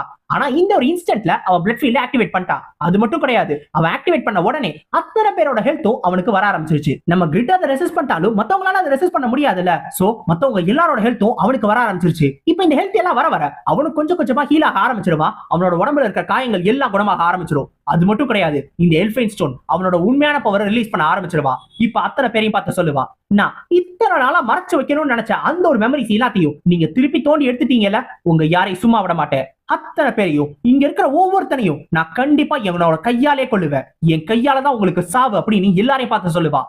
வாம்பயர் டியூக்கான எல்ஃபைன் ஸ்டோன் இப்ப அவனோட உண்மையான பவரை ரிலீஸ் பண்றான். என்னதான் அவன் டிரான்ஸ்ஃபார்ம் ஆயிருந்தாலும் அப்பயும் கூட நம்ம கிட்ட விட்டு கொடுக்காம மறுபடியும் மாத்தி மாத்தி அவன் அட்டாக் பண்ணிக்கிட்டே இருப்பான். அவன் எந்த அளவுக்கு வேகமா அட்டாக் பண்றானோ அந்த அளவுக்கு அவனுக்கு வேகமா ரீஜெனரேட் ஆயிட்டே இருக்கும். ஏன்னா இப்ப அந்த பிளட் ஃபீல்ட போட்டு வச்சிருக்கான்ல. அது மட்டும் கிடையாது, நம்ம கிட்ட கில்ல யூஸ் பண்ண உடனே அதுல இருந்து இப்படின்றதுக்குள்ள ரெக்கவர் ஆகி உடனே பிளட் மிசைல யூஸ் பண்ணி நம்ம கிட்ட தாக்குவா. நம்ம கிட்டக்கு இதை பார்க்கும்போது ரொம்ப ஆச்சரியமா இருக்கும். ஏன்னா இதுக்கு முன்னாடி லெவல் 300 போன உடனே இவனை ஓரளவு சமாளிச்சிடலாம் அப்படின்னு சொல்லி தான் நம்ம கிட்ட நினைச்சா. ஆனா இப்ப அவங்க ஸ்ட்ரென்த்ல இருக்க அந்த கேப் ரொம்ப பெருசாயிடுச்சு. நம்ம கிட்ட எதிர்பார்க்காத அளவு லெவல்ல அவன் போயிட்டான். இது மட்டும் கிடையாது, நம்ம கிட்ட ஸ்ட்ரகிள் பண்றான்னு தெரிஞ்ச உடனே மத்தவங்க எல்லாரும் இவனை தாக்கிறதுக்காக வருவாங்க. ஆனா போன், ரேகஸ், பீக்ஸ்வாட் இவங்க 3 பேரையும் அசால்ட்டா ஒரே ஒரு பிளட் அட்டாக் அதுலயே மொத்தம் 3 பேரையும் தள்ளி விட்டுருவான். இப்ப இந்த பிளட் ஃபீல்ட் வேற இருக்கிற காரணத்தினால இவங்க யாராலையும் பெருசா எதுவுமே பண்ண முடியாது. இவங்க அவங்களோட ஹெச்பி வேற தொடர்ந்து குறைஞ்சுக்கிட்டே இருக்கா. இவங்க இன்னும் மினிமம் ஒரு 5 நிமிஷம் மட்டும் தான் தாக்கு பிடிக்க முடியும் அப்படின்னு சொல்லி நம்ம ஜிஷிகா சொல்லுவா. இது கேட்ட உடனே நம்ம கிட்ட சிரிச்சுக்கிட்டே, அப்ப இன்னும் 5 நிமிஷம் இருக்குன்னு சொல்ற, இதுதானே நம்மளோட கடைசி வாய்ப்பு, இந்த கடைசி வாய்ப்பை நம்ம பயன்படுத்தணும் தானே அப்படின்னு சொல்லி கேட்பா. இது கேட்ட உடனே ஜிஷிகாவுக்கு புரிஞ்சிடும், கிரிட் உன்கிட்ட ஏதோ ஒரு ஹிடன் பவர் இருக்கு தானே, அதனால தானே ஒரு நம்பிக்கையோட இருக்க, அது என்னது அப்படின்னு சொல்லி கேட்கும் போது, ஆமா ஜிஷிகா என்கிட்ட ஒரு ஹிடன் பவர் இருக்கு, அவன் எப்படி டிரான்ஸ்ஃபார்ம் ஆனானோ அதே மாதிரி நானும் டிரான்ஸ்ஃபார்ம் ஆகிறதுக்கான நேரம் வந்துருச்சு அப்படின்னு நம்ம கிரிட் சொல்லுவா. ஆக்சுவலா நம்ம கிரிட் லெவல் 300 அட்டைன் பண்ண உடனே அந்த தேர்ட் அவேக்கனிங் கம்ப்ளீட் ஆன உடனே நம்ம கிரிட்டோட அந்த கிளாஸ் இருக்குல்ல அதுக்கு ஒரு புது ஸ்கில் வந்திருக்கும். ஆக்சுவலா இந்த ஸ்கில்ல நம்ம கிரிட் உடனே எடுத்து உடனே யூஸ் பண்ண வேணாம்னு நினைச்சிருப்பான். அதை பத்தி நல்லா ஃபுல்லா தெரிஞ்சுக்கிட்டு அதுக்கப்புறம் யூஸ் பண்ணலாம் அப்படின்னு சொல்லி தான் நம்ம கிரிட் யோசிச்சிருப்பான். ஆனா இப்ப அதை யூஸ் பண்றதுக்கான நேரம் வந்துருச்சு. இப்ப அதுதான் நம்ம கிரிட் யூஸ் பண்ண போறான். ஐட்டம் காம்பினேஷன் அப்படி சொல்லிட்டு நம்ம கிரிட் கத்துன உடனே இப்ப அந்த ஐட்டம் காம்பினேஷன் வந்து செட் ஆக ஆரம்பிச்சிடும். இதுதான் நம்ம கிரிட்டோட புது ஸ்கில். ஆக்சுவலா என்னதான் ஃபெயிலியர் ரொம்ப பவர்ஃபுல்லான வெப்பனா இருந்தாலும் நம்ம கிரிட்டால ஒரு பெர்மனன்ட் டேமேஜ் ஃபெயிலியர் வச்சு கொடுக்க முடியல. ஆனா அதே நேரத்துல ஒரு பெர்மனன்ட் டேமேஜ் கோல்டன் பிளேட் வச்சு நம்ம கிரிட்டால கொடுக்க முடிஞ்சாலும் அந்த கோல்டன் பிளேட்டோட டேமேஜ் லெவல் இருக்குல்ல அது ரொம்ப ரொம்ப கம்மியா இருக்கு. அப்ப இதுல இருந்து கொஞ்சத்தையும் ஒன்னா சேர்த்தா அது எப்படி இருக்கும், அததான் நம்ம கிரிட் இப்ப பண்ணணும்னு நினைக்கிறா. அதாவது இது ரெண்டுத்தையும் ஒன்னா சேர்க்கணும்னு நினைக்கிறா. ஆக்சுவலா இத ஒன்னதான் இந்த ஐட்டம் காம்பினேஷன் ஸ்கில் பண்ணும். இப்ப நம்ம கிரிட் இது ரெண்டுத்தையும் ஒன்னா சேர்க்கணும்னு முடிவு பண்ணிடுவான். இது ரெண்டுத்தையும் மட்டும் சேர்த்துட்டா அதுல இருந்து கிடைக்கக்கூடிய அந்த வெப்பன் ரொம்ப ரொம்ப பவர்ஃபுல்லான ஒரு வெப்பனா இருக்கும். அதை வச்சு இவன் அசால்ட்டா சீவிடலாம் நம்ம கிரிட் நினைப்பான். அவ்வளவுதான் நம்ம கிரிட் ரொம்ப சந்தோஷமா என்னிடம் வரட்டும் மை சூப்பர் காம்பினேஷன் அப்படின்னு சத்தமா அப்படியே சத்தம் போட்டு சொல்லுவானா. ஆனா சொல்லி முடிச்ச உடனே கையில ஒரு சுத்தியில கொடுத்து இந்தாப்பா தட்டுப்பா அப்படின்னு விட்டுருவானுங்க. நம்ம கிரிட் உட்காந்து சிங் சக்னு பொறுமையா தட்டிக்கிட்டு இருப்பான். என்னன்னு பார்த்தா அதுக்கான அனிமேஷன் டைமிங் இருக்கு. அந்த டைமிங் முடிச்சா மட்டும் தான் சூப்பர் காம்பினேஷன் கம்ப்ளீட் ஆகும். அதனாலதான் நம்ம கிரிட் தட்ட விட்டுட்டானுங்க. நம்ம கிரிட் யோசிப்பான், ஆனா பாவிகளா ஏண்டா இப்படி ஒரு விஷயத்தை பண்றேனே, ஒரு பெரிய லெவல்ல பில்டப் எல்லாம் கொடுக்கறேனே, உடனே கொடுத்தா என்னடா ஏண்டா இப்படி போய் என்னை அவமானப்படுத்துறீங்க, பொண்ணு முன்னாடி எல்லாம் அசிங்கப்படுத்துறீங்க அப்படி நம்ம கிரிட் ஃபீல் பண்ணும்போது கரெக்டா அவன் தட்டிக்கிட்டே இருக்கும்போது சிஸ்டம்ல இருந்து இன்னொரு நோட்டிபிகேஷன் வரும். அது என்ன அப்படின்னா இன்னொரு 43 செகண்டுக்கு இப்படியே தட்டுங்க அப்பதான் காம்பினேஷன் கம்ப்ளீட் ஆகும் அப்படின்னு. என்னது 43 செகண்டா, அட பாவிகளா ஏண்டா 43 செகண்டுக்கு எப்பறா தட்டி முடிக்கிறது, அதுவும் இல்லாம முன்னாடி ஒருத்தன் வேற என்ன கொல்றதுக்கு துடிச்சிட்டு இருக்கா, இப்படி இருக்கிற நேரத்துல இத உட்கார்ந்து தட்டிக்கிட்டு இருப்பானா அப்படின்னு சொல்லி நம்ம கிரிட் யோசிப்பான். இப்ப மத்தவங்க எல்லாம் பாப்பானுங்க, அட இந்த சைக்கோ இவன் என்ன பண்ணிட்டு இருக்கான் அப்படின்னு. அப்போடே நம்ம கிரிட் எல்லார்கிட்டயும் என்ன நடக்குது அப்படின்றத சொல்லிடுவா. ஒரு 40 செகண்ட் மட்டும் புடிச்சு வைங்க அப்படின்னு. இப்ப எல்லாரும் வேற வழியே இல்லாத காரணத்தினால சண்டை போட்டு முடிவு பண்ணிடுவானுங்க. ஆனா இத பார்க்க உடனே எல்ஃபைன் ஸ்டோன் தான் ரொம்ப கோவமாயிடுவான். ஏன்னா இவன் ஏதோ ஒரு ஹிடன் பவர் இருக்க போது, ஏதோ ஒரு பெருசா பண்ண போறான் அப்படின்னு சொல்லி அவன் பாத்துக்கிட்டு இருந்தா டக்குன்னு பார்த்தா சுத்தியில தட்டான்னு தெரிஞ்ச உடனே இவன் ரொம்ப கோவமாகி டக்குன்னு ஒரு பவர்ஃபுல்லான அட்டாக்கை யூஸ் பண்ணுவான். அந்த அட்டாக்கை வாங்கணும்ன்றதுக்காக வேற வழியே இல்லாம வேட்லர் ஜெட்னோஸ் இவங்க குறுக்க வந்து அந்த அட்டாக்கை வாங்கிடுவாங்க. ஆனா இவங்க 2 பேராலையும் அந்த அட்டாக்கை ஃபுல்லா தடுக்க முடியாது. மிச்சம் இருக்கிற அட்டாக் நம்ம கிரிட்ட நோக்கி போகும்போது அதை தடுக்கணும் அப்படின்றதுக்காக நம்ம பீக்ஸ்வாட் தான் உள்ள போடுவான். சோ நம்ம பீக்ஸ்வாட் உள்ள போய் அந்த அட்டாக்கை தடுத்துடுவான்.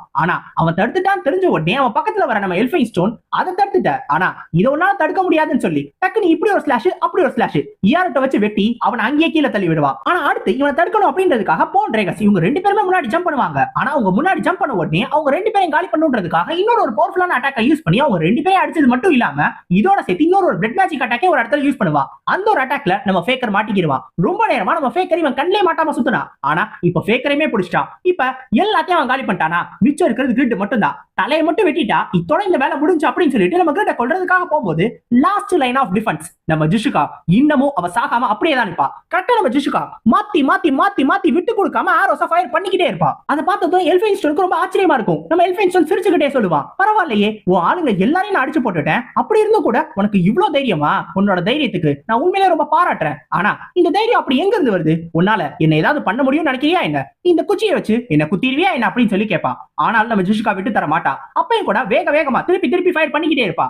அந்த நேரத்துல திருப்பி அவளை விட்டு வைக்க கூடாதுன்னு சொல்லிட்டு ரொம்ப வேகமா அவ பக்கத்துல வந்து இயார்ட்ட வச்சு அவ ஷோல்டர்ல வெட்டிடுவா.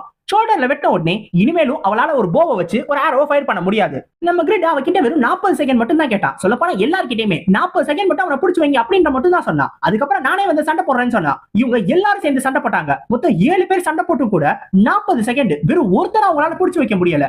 இத நம்ம ஜிஷ்காவால ஏத்துக்கவே முடியாது. ஏன்னா ஏற்கனவே அவ ஒரு கில்டு மாஸ்டர்ல. அப்படி இருக்கிறப்ப இப்படி ஒரு தோல்வி அவளால ஏத்துக்க முடியுமா? அதனால ஒத்துக்க முடியாது அப்படின்றதுனால என்னதான் அவனால வில்ல பிடிக்க முடியலனாலும் அதை தூக்கி போட்டுட்டு வெறும் தன்னோட அம்ப தன்னோட கையில எடுத்துக்கிட்டு வேக அவனை குத்துறதுக்காக அவளே ஜம்ப் பண்ணி வருவா. அந்த தைரியத்தை பார்த்த உடனே அவனுக்கு கொஞ்சம் வேப்பா இருந்தாலும் எல்ஃபைன்ஸ்டோன் சொல்லுவா, இதோட எல்லாத்தையும் முடிச்சுக்கலாம்னு சொல்லிட்டு டக்குனு ஒரு சொடக்கு ஒரு பெரிய எக்ஸ்ப்ளோஷனை ஆக்டிவேட் பண்ணுவா. அந்த எக்ஸ்ப்ளோஷன் நம்ம ஜிஷுகாவை கொன்றுச்சு அப்படின்னு சொல்லி தான் எல்லாரும் நினைப்பாங்க. ஆனா அந்த நேரத்துல நம்ம ஜிஷுகா லைட்டா கண்ணை திறந்து பார்க்கும்போது அவ முன்னாடி ஒரு உருவம் நிக்கும். அந்த உருவத்துக்கு முன்னாடி ஒரு பெரிய ஸ்வாட் வந்து நிக்கும். அந்த ஸ்வாட் தான் அந்த எக்ஸ்ப்ளோஷனை நியூட்ரலைஸ் பண்ணிருக்கும். கரெக்டா நம்ம கிரிட் உள்ள வந்திருப்பான். இப்ப கிரிட்ட பார்த்த உடனே கேப்பா, கிரிட் நீ உண்மையிலே சாதிச்சிட்டியா? அதை கம்ப்ளீட் பண்ணிட்டியான்னு கேட்கும்போது நீங்க எல்லாரும் எனக்கா இவ்வளவு கஷ்டப்பட்டிருக்கீங்க, அப்படி இருக்கிறப்ப எப்படி கம்ப்ளீட் பண்ணாம போயிருவேன் அப்படின்னு நம்ம கிரிட் சொல்லுவா. ஆக்சுவலா டிவைன் பவர் இருக்கிற அந்த லேஃபல் ஸ்பியரையும் ஃபெயிலியரையும் மொத்தமா கம்ப்ளீட் பண்ணி இப்ப ஒரு புது டிரான்ஸ்ஃபார்ம்டு ஃபெயிலியரை நம்ம கிரிட் உருவாக்கி வச்சிருக்கா. இப்ப இதை வச்சுதான் கரெக்டா இவனை எதிர்க்கணும்னு முடிவு பண்ணிட்டா. இப்ப ஜிஷுகாவை பார்த்து சொல்லுவா, ஜிஷுகா நீ உனக்கு எல்லாம் ஓகே தானே? நீ கொஞ்ச நேரம் ரெஸ்ட் எடு, இனி எல்லாத்தையும் நான் பாத்துக்கிறேன் அப்படின்னு. அப்ப அந்த எல்ஃபைன்ஸ்டோன் அந்த வெப்பனை பார்த்த உடனே இது ஏதோ கொஞ்சம் வித்தியாசமா இருக்கு அப்படின்னு சொல்லி அவனுக்கு தோணும். இருந்தாலும் நம்ம கிட்ட பத்தி கேப்பா, ஆமா இந்த ஒரு வெப்பன் வந்தா மட்டும் உன்னால எல்லாத்தையும் அப்படியே கம்ப்ளீட் பண்ணிட முடியும் நினைச்சியா? என்ன தோக்கடிச்சிட முடியும் நினைச்சியா என்ன? அவங்க அத்தனை பேர் சேர்ந்து சண்டை போட்டாங்க, அப்பயே ஒண்ணும் பண்ண முடியல. இப்ப ஒருத்தனால என்ன பண்ண முடியும்னு கேட்கும் போது அப்ப நம்ம கிரிட் சொல்லுவான், கரெக்ட் தான் என்னோட டீம் ரொம்ப கஷ்டப்பட்டாங்க தான், ஆனா அவங்க எல்லாருக்கும் சேர்த்து நான் சண்டை போடணும்ல, அதுக்காக தான் நான் வந்திருக்கேன். கவலைப்படாத, கண்டிப்பா இத்தோட இந்த கதையை முடிச்சிருவோம். இதுக்கு மேல இதை இழுக்க வேணாம், இந்த சண்டைய இத்தோட முடிச்சிருவோம். நான் ஜெயிக்க போறேனா இல்ல நீ ஜெயிக்க போறியா அப்படின்றத சண்டையோட முடிவுல தெரிஞ்சிட போகுது. அதனால சண்டைய ஆரம்பம். இது ஹுரோய்க்கு மட்டும் கிடையாது, என் ஆளுங்க எல்லாரையும் அடிச்சதுக்காக எல்லாருக்கும் சேர்த்து நான் சண்டை போட போறேன். என்ன சண்டைக்கு நீ ரெடியா இருக்கியா இல்ல பயந்துட்டியா? இதான் ஃபைனல் ரவுண்ட் அப்படின்னு நம்ம கிரிட் சொல்லுவான். அப்ப நம்ம எல்ஃபைன்ஸ்டோனும் பதிலுக்கு சொல்லுவான் அவன் கையில வச்சிருக்க அந்த ஏரோட்ட பத்தி. இப்ப இந்த ஏரோட் இருக்கல, இது ஒரு ஈகோ ஸ்வாட். இந்த யார் கையில வச்சிருக்காங்களோ அவங்க ஆப்போசிட்ல சண்டை போடுறவங்களோட அட்டாக் பட்டனை இந்த ஏரோட் தெளிவா காட்டும். சோ அதுக்கேத்த மாதிரி எப்படி சண்டை போடணும்ன்றதை இந்த ஏரோட்டே முடிவு பண்ணும். அப்படி இருக்கிறப்ப இந்த ஏரோட்டை எதிர்த்து உன்னால ஒண்ணுமே பண்ண முடியாது, நீ என்ன பண்ணாலும் அதை இந்த ஏரோட் தடுத்துரும் அப்படின்னு சொல்லிட்டு இந்த எல்ஃபைன்ஸ்டோன் ரொம்ப தைரியமா சொல்லுவான். ஆனா நம்ம கிரிட் அப்பையும் கூட ஏரோட்டோட அட்டாக்க பிளாக் பண்ணுவா. அப்படி பிளாக் பண்றது மட்டும் இல்லாம பதிலுக்கு இந்த எல்ஃபைன்ஸ்டோனை திருப்பி அடிப்பான். இந்த ஒரு அடி நம்ம எல்ஃபைன்ஸ்டோனுக்கு லைட்டா ஒரு மாதிரி குத்திக்கிட்டே இருக்கும். அப்பதான் இந்த எல்ஃபைன்ஸ்டோனுக்கு புரிய வரும் இது டிவைன் பவர் அப்படின்னு. அப்ப அந்த சின்ன பிளேட்ல இருந்த பவரை இவன் மொத்தமா சேர்த்துட்டானா? ஆனா இது எப்படி ஒன்னா சேர்த்தா அப்படின்னு சொல்லி அவன் யோசிக்கும் போது நம்ம கிரிட்டுக்கு இது தெரிஞ்சிடும், இது ஒர்க் ஆகுது, இது ஒர்க் ஆச்சு அப்படின்னா இதை கண்டிப்பா இன்னும் மொத்தமா சேர்க்கணும் அப்படின்னு. இப்ப நம்ம அவாட்னர் கிட்ட இருக்கிற அந்த க்ளோக் இருக்குல்ல, அதையும் சேர்த்து வாங்கிடுவான். அதோட டார்க்னஸ் ரிங்கையும் எடுத்து போட்டுக்குவான். இப்ப நம்ம கிரிட் பண்ண போறதுதான் ஃபைனல் அட்டெம்ப்டா இருக்க போகுது. சோ நம்ம கிரிட்டோட அந்த 2 நிமிஷம் அந்த ஐட்டம் காம்பினேஷனோட 2 நிமிஷம் முடியற வரைக்கும் தான் நம்ம கிரிட் சண்டை போட முடியும். அதுக்கப்புறம் கண்டிப்பா இந்த ஏரோட்ட வச்சு அவன் எல்லாரையுமே காலி பண்ணிடுவான். அந்த 2 நிமிஷத்துக்குள்ள அவனை தோக்கடிக்கல, கண்டிப்பா அதுக்கப்புறம் அவனை தோக்கடிக்கவே முடியாது. சோ அந்த 2 நிமிஷத்துக்கு ஃபுல் பவர்ல நமக்கு சண்டை போடணும்னு முடிவு பண்ணிடுவா. இப்ப டார்க்னஸ் ரிங் எடுத்து மாட்டிக்கிடுவா. மாட்டின உடனே பிளாக் டிரான்ஸ்ஃபர்மேஷன் ஆக்டிவேட் பண்ணுவா. பிளாக் டிரான்ஸ்ஃபர்மேஷன் ஆக்டிவேட் பண்ண உடனே நம்ம கிரிட்டோட உடம்புக்குள்ள டீமனிக் பவர் வர ஆரம்பிச்சிடும். ஆனா இந்த ஒரு பவர் நம்ம கிரிட்டோட உடம்புக்குள்ள வந்த உடனே அவன் கையில வச்சிருக்க அந்த டிவைன் பவர் இருக்குல்ல, அது இதுக்கு எதிராக ரியாக்ட் ஆக ஆரம்பிச்சிடும். இத பத்தி நம்ம கிரிட் யோசிச்சிருக்கவே மாட்டான். இப்ப அவன் கையில வச்சிருக்கிற ஃபெயிலியர் டிவைன் பவர் இருக்கு, அதே நேரத்துல அவன் உடம்புல டீமனிக் பவர் இருக்கு. இப்ப இது ரெண்டும் கிளாஷ் ஆக ஆரம்பிச்ச உடனே நம்ம கிரிட்டோட தலையை வெடிக்கிற மாதிரி இருக்கும். அவனுக்கு என்ன பண்றதே அப்படியே தெரியாது. இப்ப அந்த நேரத்துல கரெக்டா நம்ம கிரிட்டுக்கு ஒரு நல்ல விஷயம் நடக்கிற மாதிரி அந்த டிவைன் பவரை சமாளிக்கிறதுக்காக அந்த வெப்பன்ல இருக்கிற டிவைன் பவர் எக்ஸ்ட்ரா ஆயிரும். இந்த டிவைன் பவரை சமாளிக்கிறதுக்காக நம்ம கிரிட்டோட உடம்புக்குள்ள இருக்கிற டிவைன் பவர் எக்ஸ்ட்ரா ஆயிரும். நம்ம கிரிட்டுக்கு இது உண்மையிலேயே ஒரு நல்ல விஷயம் தான். இப்ப இது ரெண்டும் மாத்தி ஸ்ட்ராங்கா மாறிக்கிட்டே இருக்கும். ஆனா இது எப்ப வெடிக்கும் அப்படின்றது நம்ம கிரிட்டுக்கே தெரியாது. சோ முடிஞ்ச அளவுக்கு இந்த ஃபைட்டை சீக்கிரமா முடிக்கணும்ன்றதுக்காக நம்ம கிரிட் இவனை சண்டை போடணும்னு முடிவு பண்ணுவா. அந்த நேரத்துல இவனை இதுக்கு மேல விட்டு வைக்க கூடாது அப்படின்றதுக்காக எல்ஃபைன்ஸ்டோனும் தன்னோட ஏரோட்ட வச்சு கரெக்டா இவனை வெட்டுறதுக்காக பக்கத்துல வந்துருவா. அப்ப கரெக்டா அந்த அட்டாக்க தடுத்து நம்ம கிரிட் அவனை பின்னாடி தள்ளிடுவா. இப்ப ஒரு பக்கம் நம்ம கிரிட்ட பொறுத்த வரைக்கும் அவனுக்கு பிளாக் டிரான்ஸ்ஃபர்மேஷன் ஆக்டிவேட் இருக்கிறதுனால அவனோட ஹெல்த் ரொம்ப குறைஞ்சிரும். இப்ப அவனுக்கு ஒரு சின்ன அடி கூட ஒரு பெரிய பாதிப்பை ஏற்படுத்தும். ஆனா இன்னொரு பக்கம் அந்த எல்ஃபைன்ஸ்டோனுக்கு நம்ம கிரிட்டோட ஸ்ட்ரென்த் இன்க்ரீஸ் ஆனது ரொம்ப அதிர்ச்சியை ஏற்படுத்தும். ஏன்னா இப்ப அவன் லெவல்ல அவன் ஸ்ட்ரென்த் வச்சிருக்கான், ஒரு பியூர் பிளட் வாம்பயர் லெவல்ல இருக்கிற ஸ்ட்ரென்த்.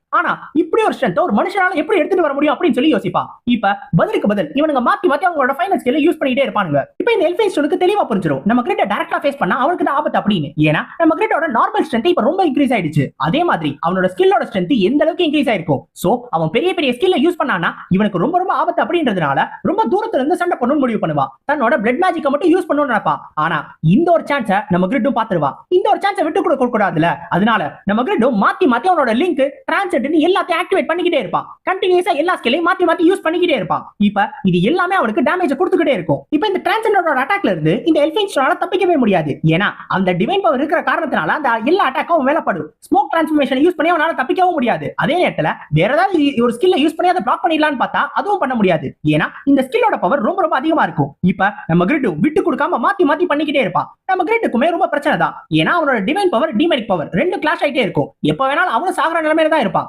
இருந்தாலும் சாகிறதுக்குள்ள இவனை சாகடிச்சு சாவணும் அப்படின்னு சொல்லி நம்ம கிரிட் நினைப்பான். இப்ப இந்த எல்ஃபைன் ஸ்டோனுக்கு வேற வழியே இல்ல. தன்னோட அல்டிமேட்டான ஸ்கில்லை யூஸ் பண்ணணும்னு முடிவு பண்ணிடுவான். ஆக்சுவலா அவன்கிட்ட இருக்கிறதே பவர்ஃபுல்லான ஸ்கில் எக்ஸ்ட்ரீம் பிளட் டிரான்ஸ்ஃபியூஷன் தான். ஆனா அதையும் தாண்டி ஒரு பவர்ஃபுல்லான ஸ்கில் அவன் வச்சிருப்பான். அந்த ஸ்கில்ல நார்மலான நேரத்துல அவன் யூஸே பண்ண மாட்டான். ஏன்னா அவனோட லைஃப் பவர் எடுத்து அந்த ஸ்கில்லை யூஸ் பண்ண வேண்டியதா இருக்கும். அதனாலதான் யூஸ் பண்ணாம வச்சிருப்பான். இருந்தாலும் இப்ப வேற வழியே இல்லாத காரணத்தினால அந்த ஒரு ஸ்கில்லை யூஸ் பண்ணுவான். அதோட பேரு ஹார்ட் சீக்கர். இப்ப இந்த ஒரு ஸ்கில்லை தான் ஆக்டிவேட் பண்ணுவான். பண்ண உடனே முன்னாடி உருவாக்குற ஒரு பிளட் ஆர்ப் இருக்குல்ல, அது ஸ்ட்ரைட்டா ஒரு ஸ்பியர் மாதிரி மாறி நேரா நமக்கு அட்டாக் பண்றதுக்காக போகும். இது ஒரு டார்கெட்டட் ஸ்கில்.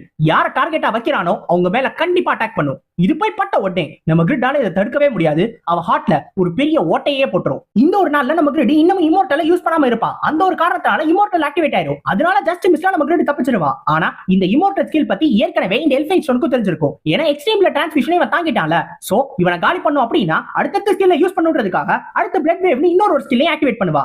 ஆனா இந்த ஒரு ஸ்கில்ல நம்ம கிரிட் அசால்ட்டா டெலீட் பண்ணிடுவான். அதான் ஸ்கில் டெலிஷன். இது டார்க்னஸ் ரிங் இருக்குல்ல, அதோட ஒரு எக்ஸ்ட்ரீமான ஒரு ஸ்கில். இப்ப அதை யூஸ் பண்ணி அதை டெலீட் பண்ண உடனே நம்ம கிரிட் வேகமா அவன் பக்கத்துல வர ஆரம்பிச்சிருவான். இந்த எல்ஃபைன் ஸ்டோன் மாத்தி மாத்தி பிளட் ஸ்கில்ஸ் யூஸ் பண்ணிக்கிட்டே இருப்பான். ஆனா எந்த ஒரு ஸ்கில்லுமே நம்ம கிரிட்ட தடுக்க முடியாது. நம்ம கிரிட் ரொம்ப பக்கத்துல வந்துருவான். நம்ம கிரிட் கேப்பா, என்ன உன்னால தாக்க பிடிக்க முடியலையா உன்னோட லிமிட்ஸ்க்கு, நீயும் வண்டியா அப்படின்னு சொல்லி கேட்கும்போது இதை கேட்டு கோவமாக எல்ஃபைன் ஸ்டோன் அவன் அடிக்கிறதுக்காக வருவான். அப்ப பதிலுக்கு நம்ம கிரிட் இவன் அடிக்க போவான். நம்ம கிரிட் அவனோட ஃபியூஷன் ஸ்கில்லான லிங்க்டு கில்ல ஆக்டிவேட் பண்ணுவா. கரெக்டா இதோட ஃபர்ஸ்ட் ஸ்ட்ரைக்க கொண்டு போகும்போது அவன் அங்க இருந்து தன்னோட ஏரோட்டோட பிளட் கையை எடுத்துட்டு வருவான். ரெண்டு அட்டாக் மோதி கிளாஷ் ஆன உடனே டக்குனு ரெண்டு பேரும் பின்னாடி போயிடுவானுங்க. நம்ம கிரிட்டுக்கு தான் இது ஒரு பெரிய எதிர்ச்சியா இருக்கும். ஏன்னா இந்த லிங்க்டு கில் இருக்குல்ல, அது வெறும் ஒரே ஒரு ஸ்ட்ரைக் கிடையாது. அது அடுத்தடுத்த ஸ்கில் கொடுக்கிறது. மினிமம் 7 ஸ்ட்ரைக் 8 ஸ்ட்ரைக் அது கொடுக்க முடியும். ஆனா அப்படி ஒண்ணு இவன் ஃபர்ஸ்ட் ஸ்ட்ரைக்ல தடுத்த காரணத்தினால இது ஃபர்ஸ்ட் ஸ்ட்ரைக்கோட முடிஞ்சிருச்சு. ஆனா நம்ம கிரிட்டுக்கு இது அப்படியே முடியறதுக்கு அவனுக்கு விருப்பமே இருக்காது. ஏன்னா ஏற்கனவே அவனுக்கு இம்மோர்டலும் போயிடுச்சு. இனிமேல் அவன் செத்தானா கண்டிப்பா அவன் செத்துருவான். அந்த ஒரு காரணத்தினால இதை முடிக்க விடக்கூடாது, நான் இதை திருப்பி கண்டினியூ பண்ணுவேன் அப்படின்னு சொல்லி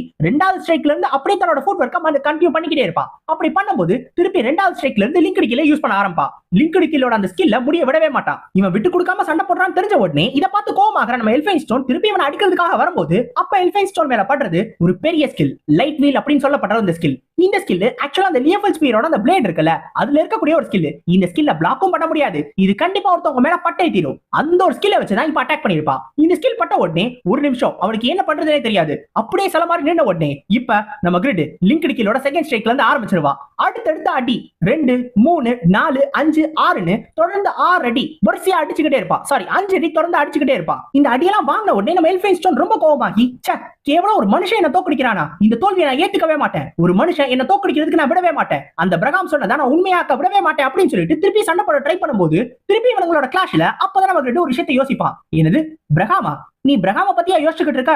நான் இங்க உயிரை கொடுத்து சண்டை போடுறேன், என்னோட ஆளுங்க எல்லாரும் அவ்வளவு கஷ்டப்பட்டு சண்டை போட்டாங்க, இவங்க இத்தனை பேர் சண்டை போடுறோம், ஆனா நீ கேவலம் அந்த பிரகாம பத்தி யோசிக்கிறியா, இதை என்னால ஏத்துக்கவே முடியாதுன்னு சொல்லி கோவமாகற நம்ம கிரிட் பதிலுக்கு இவனை அடிக்க ஆரம்பிச்சிருவான். இந்த கிளாஷ் இன்னும் ஃபியர்ஸா போகும். மாத்தி மாத்தி மாத்தி மாத்தி இவனுங்க சண்டை போட்டுக்கிட்டே இருக்க போது ஃபைனலா இந்த கிளாஷ் முடியும். அப்ப கீழே விழுந்து இருக்கிறது நம்ம எல்ஃபைன் ஸ்டோன் தான். இந்த எல்ஃபைன் ஸ்டோன் இப்ப நம்ம கிரிட்ட பார்த்து கேட்பா, உனக்கு வலினா என்னன்றது தெரியுமா?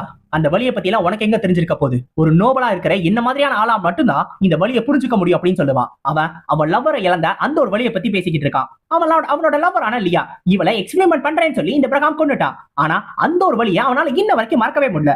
அந்த வலிக்காக தான் அவன் இத்தனை வருஷமா தூங்கிக்கிட்டே இருந்தான். ஏன் அவளோட வலியை மறக்கணும் அப்படின்றதுக்காக அவளோட சிரிப்பை கூட மறக்கணும்னு நினைக்கிறான். ஏன்னா எப்பெல்லாம் அவளோட சிரிப்பை அவன் யோசிச்சு பாக்குறானோ அப்பெல்லாம் அவன் இறந்து போனா அந்த ஒரு ஞாபகம் தான் வருது. அதுக்காகவே அவளோட சிரிப்பை மறக்கணும்னு நினைச்சு இப்ப அவன் கடைசி கட்டத்துல இருக்கும்போது அவளோட சிரிப்பு மட்டும்தான் அவனோட மைண்டுக்குள்ள இருக்கு. அவனால அதை விட்டு போகவே முடியல. என்னானாலும் பரவாயில்ல, இப்ப என்னால எழ முடியாத ஒரு தூக்கத்துக்கு நான் போக போறேன். ஆனா உன்னோட சிரிப்பை நான் மறக்கவே மாட்டேன். எனக்கு திருப்பி அடுத்த ஜென்மம் ஒண்ணு இருந்துச்சுன்னா அந்த சிரிப்பை பாக்குற மாதிரி நான் பிறக்கணும்னு ஆசைப்படுறேன்னு சொல்லிட்டு அப்படியே இந்த எல்ஃபைன் ஸ்டோன் மறைஞ்சு போயிடுவான். இந்த எல்ஃபைன் ஸ்டோனோட கதை இத்தோட முடிஞ்சிடும். இப்ப இந்த வேம்பயர் சிட்டியோட 13வது பாஸ் மொத்தமா காலி ஆயிட்டான். இது காலி ஆயிட்டான உடனே இந்த இடத்தோட பவரேனியம் நம்ம கிரிடுக்கு கிடைச்சிடும். இந்த குவெஸ்ட் நம்ம கிரிடுக்கு சக்சஸ்ஃபுல்லா கம்ப்ளீட் ஆயிடுச்சு. ஆக்சுவலா இந்த குவெஸ்ட் ஒவ்வொரு இடத்துலயும் போய் கண்டினியூ பண்ண வேண்டியது. ஆனா இந்த ஒரு இடத்துக்கு இந்த குவெஸ்ட் கம்ப்ளீட் ஆயிடுச்சு. இப்ப இந்த குவெஸ்ட் முடிஞ்சிருச்சுன்னு தெரிஞ்ச உடனே, எல்லா சண்டையும் முடிஞ்சிருச்சுன்னு தெரிஞ்ச உடனே எல்லாரும் ரொம்ப சந்தோஷத்துல இருப்பாங்க. முக்கியமா நம்ம ஜிஷ்கா நம்ம கிரிட்டை கட்டி பிடிக்கணும்ன்றதுக்காகவே ரொம்ப வேக வேகமா ஓடி வருவா. ஆனா அவளுக்கு ஒரு அதிர்ச்சி தான் காத்திருக்கும். ஏன்னா அங்க நம்ம கிரிட்டு இறந்து போயிருப்பான். இந்த கிளாஷ்ல எப்படி எல்ஃபைன் ஸ்டோன் இறந்துட்டானோ, எல்ஃபைன் ஸ்டோனுக்கு எதிராக ரொம்ப ஃபியர்ஸா சண்டை போட்ட நம்ம கிரிட்டு இறந்து போயிருப்பான். இப்ப அப்படியே நம்ம கிரிட்டு கொஞ்சம் கொஞ்சமா மறைய ஆரம்பிச்சிருவான். இப்ப நம்மளுக்கு அப்படியே திருப்பியும் அந்த பிரசிடென்ட் லீயோட வீட்டை காட்டுவாங்க. ஏன்னா இவங்க எல்லாருமே ஏற்கனவே நம்ம கிரிட்டு பண்ற இந்த ஒரு குவெஸ்ட பாத்துக்கிட்டு இருந்தாங்க. நம்ம பிரசிடென்ட் லீ எப்படி நம்பினாரோ அதே மாதிரி நம்ம கிரிட்டு தான் இந்த ஒரு இடத்துல ஜெயிச்சிருக்கா. நம்ம கிரிட்டு அவனாவே ஒரு மிராக்கிளை கிரியேட் பண்ணி இந்த எல்ஃபைன் ஸ்டோனை தோக்கடிச்சிட்டான். அவர் நினைச்ச மாதிரியே இந்த ஐட்டம் காம்பினேஷன் ஸ்கில்லையுமே அவன் யூஸ் பண்ணிட்டான். இந்த ஐட்டம் காம்பினேஷன் ஸ்கில்லுக்கு அதுக்கு ஒரு பெரிய டைம் இருக்கு. ஆனா நம்ம கிரிட் இந்த ஸ்கில்ல மட்டும் நல்லா கத்துக்க ஆரம்பிச்சான் அப்படின்னா போக போக இது ஒரு லெஜெண்டரியான ஸ்கில்லா மாறிடும். அப்ப நம்ம கிரிட் இப்படின்றதுக்குள்ள எல்லா ஐட்டமே கம்பைன் பண்ணி மாத்தி மாத்தி யூஸ் பண்ணலாம். அப்புறம் நம்ம டைரக்டர் யூன் இருக்கார்ல, அவர் ஒரு கேள்வி கேட்பாரு. ஆமா பிரசிடென்ட்லி, இப்ப நம்ம கிரிட் இறந்து போயிட்டான்ல, இது இவனுக்கு ஆபத்தா முடிஞ்சிராதா? ஏன்னா பிளாக் டிரான்ஸ்ஃபர்மேஷன்ல இருக்கும்போது அவன் இறந்து போயிருக்கான். அப்ப இது ஒரு பிரச்சனை ஆயிடாதா அப்படின்னு சொல்லி கேட்பாரு. அப்போட்டே பிரசிடென்ட்லி சொல்லுவாரு, நம்ம கிரிட்டும் பார்க்கட்டும் இந்த சாட்டிஸ்ஃபை எவ்வளவு பெரிய கேம் அப்படின்னு. 2 பில்லியன் யூசர்ஸ் விளையாடுற அந்த கேம் அவ்வளவு சின்னதா இருக்குமா என்ன? நம்ம கிரிட்டும் கொஞ்சம் போய் அதை அனுபவிச்சுட்டு வரட்டும் அப்படின்னு சொல்லுவாரு. ஏன்னா நம்ம கிரிட் பிளாக் டிரான்ஸ்ஃபர்மேஷன்ல இருக்கும்போது இறந்த காரணத்தினால டைரக்டா ரைடனுக்கு போக மாட்டான். அவன் போற இடம் ஹெல்லு. இப்ப ஹெல்லுல தான் நம்ம கிரிட் போயிருப்பான். அங்க போன உடனே நம்ம கிரிட்டுக்கு ஒண்ணுமே புரியாது. இது எந்த இடம், ரைடல் மாதிரியே தெரியலையே அப்படின்னு சொல்லி சுத்தி முத்தி பாத்துக்கிட்டே இருப்பான். நம்ம கிரிட் எங்க போக கூடாதுன்னு யோசிச்சுக்கிட்டே இருந்தானோ இப்ப அந்த இடத்துக்கே போயிட்டான். ஆனா இன்னுமே அவன் ஹெல்லுக்கு தான் போயிருக்கான் அப்படின்றது அவனுக்கு தெரியாது. இன்னும் கொஞ்சம் தூரம் உள்ள போனதுக்கு அப்புறம் தான் நம்ம கிரிட்டுக்கு தெரியும். இப்ப நம்ம கிரிட் இருக்காப்ல, அவர் தன்னந்தனியா உட்காந்து ஃபீல் பண்ணிக்கிட்டு இருப்பாரு. ஏன்னா அவன் செத்து போய் ரொம்ப நாள் ஆச்சு. இதுக்கு முன்னாடி அவன் லெஜெண்டரி கிளாஸ் எடுக்கிறதுக்கு முன்னாடி அவன் நிறைய தடவை அப்பப்போ செத்துக்கிட்டே இருப்பான். ஆனா இப்ப லெஜெண்டரி கிளாஸ் எடுத்ததுக்கு அப்புறம் நம்ம கிரிட் அந்த அளவுக்கு சாகவே இல்ல. அதனாலதான் சாகுறது அவனுக்கு கொஞ்சம் வித்தியாசமான ஃபீலிங்கா இருக்கு. இருந்தாலும் மத்தவங்களுக்கு எல்லாம் என்னாச்சு அப்படின்றது நம்ம கிரிட்டுக்கு இன்னும் தெரியல. ஏன்னா இப்ப நம்ம கிரிட் அவங்கள்ட்ட இருந்து தனியா வந்துட்டான். திரும்பி அவனோட ரிவைவல் பாயிண்ட்க்கு வந்துட்டான். சோ என்னாச்சுன்றது தெரியல. இப்போதைக்கு தன்னோட ஸ்டேட்டஸ் விண்டோவை செக் பண்ணி பாப்போம்னு சொல்லி தன்னோட ஸ்டாட்ஸ் எல்லாத்தையும் செக் பண்ணி பாப்பான். அப்பதான் நம்ம கிரிட் கவனிப்பான் அவன் இன்னுமே லெவல் 300ல தான் இருப்பான். நார்மலா கேமுக்கு நடுவுல இறந்து போனாங்க அப்படின்னா கண்டிப்பா உங்களுக்கு எக்ஸ்பி மைனஸ் ஆகும். இருந்து கூட நம்ம கிரிட் இன்னமே லெவல் 300ல இருக்கான் அப்படின்னா அதுக்கான காரணம் அந்த எல்ஃபைன் ஸ்டோனை தோக்கடிச்சதுக்காக கிடைச்ச அந்த எக்ஸ்பியும் இப்ப இந்த மைனஸ் ஆன எக்ஸ்பி இருக்குல்ல, இது ரெண்டும் காம்பன்சேட் ஆயிருக்கணும். அதனால மட்டும் தான் நம்ம கிரிட் இன்னமே லெவல் 300ல இருக்கா. சோ இதை வச்சு பார்க்கும்போது நம்ம கிரிட்டுக்கு அந்த ரைடு சக்சஸ்ஃபுல்லா தான் முடிஞ்சிருக்கு. இருந்தாலும் இப்ப இந்த சந்தோஷத்தை கொண்டாடணும் அப்படின்னா அவன் திருப்பி ரைடனுக்கு போகணும். ரைடனுக்கு போகணும்னா இது எந்த இடம் தெரியணும். நம்ம கிரிட்டுக்கு அது எந்த இடம் அப்படின்றது சுத்தமா தெரியாது. நம்ம கிரிட்டும் சுத்தி முத்தி பாப்பான். இது எந்த இடம், இது ஒரு மாதிரி வித்தியாசமா இருக்கே, பார்க்க கொஞ்சம் பசுமையா தான் இருக்கு. இருந்தாலும் அவனுக்கு அது எந்த இடம்னே தெரியல. ஏதோ ஒரு பொத்தல் காட்டுல வந்து இறக்கி விட்டாங்களோ அப்படின்னு சொல்லி யோசிச்சுக்கிட்டு இருப்பான். சரி நம்ம ஆளுங்களுக்கு கால் பண்ணுவோம், அவங்களுக்கு தெரிஞ்சிருக்கும் அப்படின்னு சொல்லிட்டு அவங்க ஆளுங்க யாருக்காவது கால் பண்றதுக்கு ட்ரை பண்ணுவா. பார்த்தா கால் கனெக்ட் ஆகாது. ஏன்னா நீங்க ஹெல்ல இருக்கீங்க, ஹெல்லுக்கும் ஹியூமன் ட்ரீமுக்கும் உங்களால கால் பண்ண முடியாது அப்படின்னு சொல்லி சிஸ்டம்ல இருந்து நோட்டிபிகேஷன் வந்துரும். என்னது ஹெல்லா, நான் இப்ப ஹெல்லுக்கு வந்தேன், அச்சச்சோ டீமனிக் பவர் இன்க்ரீஸ் ஆயிடுச்சா, நான் ஹெல்லுக்கே வந்துட்டேனா, அட பாவிகளா ஏன்டா என்னை நரகத்துக்கு கூட்டிட்டு வந்தீங்க, அதுவும் இல்லாம என்னடா பச்சை பசேல்னு இருக்கு, ஏன்டா நரகம்னா ஒரு கொதிக்கிற எண்ணெய் இருக்கணும், கழுமரம் இருக்கணும், எதுவுமே இல்லையடா, இங்க ஒண்ணுமே இல்லையடா அப்படின்னு சொல்லும் போது டக்குனு பின்னாடி எந்த ஒருத்தர் கேட்பாரு, தம்பி என்னப்பா இங்க பண்ற அப்படின்னு. ஐயோ ஒண்ணு வந்துருச்சு அப்படின்னு சொல்லி திரும்பி பார்த்தா நல்லா கொம்பு வச்ச ஆளுங்களா வந்திருப்பாங்களா. அவங்கள பார்த்த உடனே டீமன்ஸ் அப்படின்றது நம்ம ஹீரோக்கு நல்லாவே புரிஞ்சு போயிடும். ஐயோ என்ன சாப்பிட போறாங்களோ, சார் சார் என்ன சாப்பிடாதீங்க சார், நான் அந்த அளவுக்கு டேஸ்டாலாம் இருக்க மாட்டேன் சார், நீங்க வேணா ட்ரை பண்ணி பாருங்களேன், லைட்டா நக்கி பாருங்க, நான் டேஸ்டாலாம் இருக்க மாட்டேன் அப்படின்னு. தம்பி என்னப்பா உளற, நான் ஏப்பா உன்னை சாப்பிட போறேன், நாங்க எல்லாரும் வெஜிடேரியன் பா, நாங்க வெஜிடபிள்ஸ் மட்டும் தான் சாப்பிடுவோம் அப்படின்னு சொல்லுவாங்க. என்னது வெஜிடேரியனா, வெஜிடேரியன் டீமனா இருக்குமோ, இங்க என்னது ஒண்ணுமே புரியலையே, இவரை பார்த்தா கிரேட் டீமன் மாதிரி தெரியல, சாதாரண ஆள் மாதிரி தான் தெரியுது. இருந்தாலும் டீமன்ஸா இருந்தா மனுஷங்களை எதிரியா தானே பாப்பாங்க, அப்படியே இவங்க என்ன எதிரியா பார்க்க மாட்டாங்க, ஒருவேளை பிளாக் டிரான்ஸ்ஃபர்மேஷன் இருக்குமோ அப்படின்னு சொல்லி பார்க்கும்போது அப்பதான் நம்ம ஹீரோ கவனிப்பான் அவனோட பிளாக் டிரான்ஸ்ஃபர்மேஷன் இன்னுமே எண்ட் ஆகல. அப்பதான் சிஸ்டம்ல இருந்து ஒரு நோட்டிபிகேஷன் வரும், பிளாக் டிரான்ஸ்ஃபர்மேஷன் இன்னொரு ஒரு நிமிஷத்துக்கு இருக்கும் அப்படின்னு. ஓஹோ இப்பதான் எனக்கு புரிய வருது, அதனாலதான் இவங்க எல்லாரும் என்ன ஒரு டீமனா பாக்குறாங்களா. சார் இங்க இருந்து உங்களுக்கு ஹியூமன் ரியலுக்கு எப்படி போறதுன்னு வழி தெரியுமா சார், அதை மட்டும் வழி சொல்றீங்களா அப்படின்னு சொல்லி அவரு பொறுமையா கேட்பான். அப்போ உடனே அவரு சொல்லுவாரு, தம்பி பெரிய பெரிய கிரேட் டீமன்ஸ்க்கே அதுக்கு போறதுக்கு எப்படி வழி தரல, நீ எங்கிட்ட போய் கேக்குற, எங்களுக்கு எப்படி தெரியும். ஆமா அதெல்லாம் இருக்கட்டும், நீ ஒரு டீமன் தானே, எதுக்கு சம்பந்தமே இல்லாம மனுஷங்க வாழ்ற உலகத்துக்கு போகணும்னு ஆசைப்படுற, சட்டை சந்தேகமா இருக்கே என்ன நடக்குது அப்படின்னு சொல்லி அவர் கேட்கும் போதே டக்குன்னு நம்ம ஹீரோ மழுப்பிக்கிட்டு இருப்பான். அப்ப நம்ம நோய் இருக்குல்ல அது டக்குன்னு அப்படியே பிச்சுக்கிட்டு வெளில வந்துரும். இதை பார்த்த உடனே சுத்தி இருக்கிறவங்க எல்லாரும் ஓஹோ நோபல் மெம்பிஸா நீங்களே இங்க வந்திருக்கீங்களா கும்பிடுங்க அப்படின்னு சொல்லி எல்லாரும் டக்குன்னு காலில் விழுந்துருவானுங்க.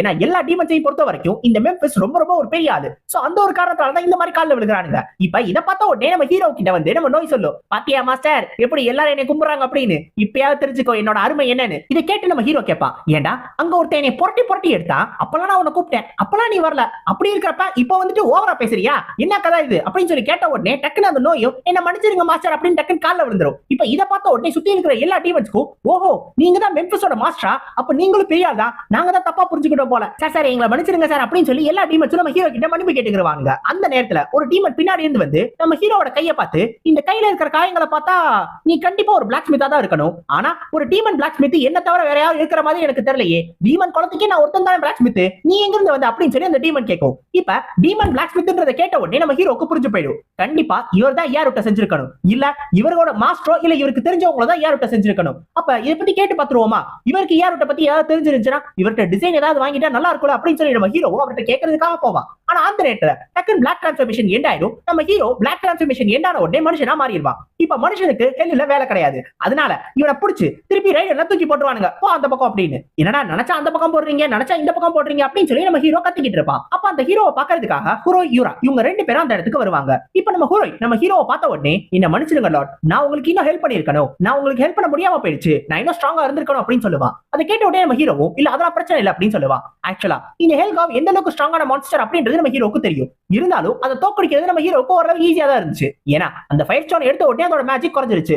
ஆனா அதை விட ஸ்ட்ராங்கான ஒரு ஆள் தான் இந்த எல்ஃபைன் ஸ்டோன். இப்ப அதே சண்டை போட்டு நம்ம ஹீரோ தோக்கடிச்சனால நம்ம ஹீரோக்கு இன்னும் இதை விட இன்னும் ஸ்ட்ராங்கா மாறும்னு ஆசை. அப்படி மாறினா மட்டும்தான் ஹுரோய் மாதிரி வேற யாரையும் இக்கட்டான சிச்சுவேஷன் வரும்போது அவங்களை இழக்க வேண்டியது இருக்காது அப்படின்னு சொல்லி நம்ம ஹீரோ யோசிப்பான். இப்ப நம்ம ஹுரோயை பார்த்து சொல்லுவான், நீ மட்டும் அந்த முடிவை எடுக்காம போயிருந்தீனா கண்டிப்பா நம்ம எல்லாருமே செத்துருப்போம், இருக்கிறதே நீ தான் பெரிய உதவியை பண்ணிட்ட அப்படின்னு. நம்ம ஹுரோய்க்குமே நம்ம லார்டே இந்த மாதிரி பேசுறாரு அப்படின்னு சொல்லி ரொம்ப சந்தோஷமா இருக்கும். அப்ப நம்ம ஹீரோ திரும்பி பார்த்துட்டு, ஓ யூரா நீ இங்கதான் இருக்கியா, ஆமா நீ எதுக்கு இங்க வந்து அப்படின்னு சொல்லி கேட்பான். என்னது நான் இப்பதான் உன் கண்ணுக்கே தெரியறேனா, நான் ரொம்ப நேரமா இங்கதான் இருக்கேன், நீ தானே கில்டுல சேர்ந்துக்கலாம்னு சொன்ன, அதுக்காக தான் இங்க வந்து அப்படின்னு நம்ம ஹீரோவும் சொல்லுவா. அப்பதான் நம்ம ஹீரோ இரு செக் பண்ணி பார்ப்போம்னு சொல்லிட்டு அவரோட லெவல் செக் பண்ணி பார்ப்பான். லெவல் பார்த்தா கம்மியா இருக்கும். அப்ப கிளாஸை பார்க்கும்போது தான் நம்ம ஹீரோக்கு ஒரு அதிர்ச்சி இருக்கும். ஏன்னா அந்த இடத்துல டெவில் ஸ்லேயர்னு போட்டிருக்கும், அது மட்டும் இல்லாம லெஜெண்டரி கிளாஸ்னு போட்டிருக்கும். என்னது இவன் லெஜெண்டரி கிளாஸ் போயிட்டாளா, ஆமா இந்த பிரசிடென்ட் லிம் கூட சொன்னாரு மொத்தம் 9 லெஜெண்டரி கிளாஸ் தான் இந்த கேம்ல இருக்கு அப்படின்னு. அப்ப 2 லெஜெண்டரி கிளாஸ் இந்த ஓவர்ஹெட் கில்டுல இருக்கா, இது ஒரு பெரிய விஷயமாச்சு அப்படின்னு சொல்லி நம்ம ஹீரோக்கு ரொம்ப சந்தோஷமாயிடும். என்னமா நீங்க இப்படி பண்றீங்களேமா, இதனால நீ என்ன பண்ண, நீ சீக்கிரமா வந்து சேர்ந்திருக்க வேணாமா அப்படின்னு சொல்லி நம்ம ஹீரோ கேட்கும்போது,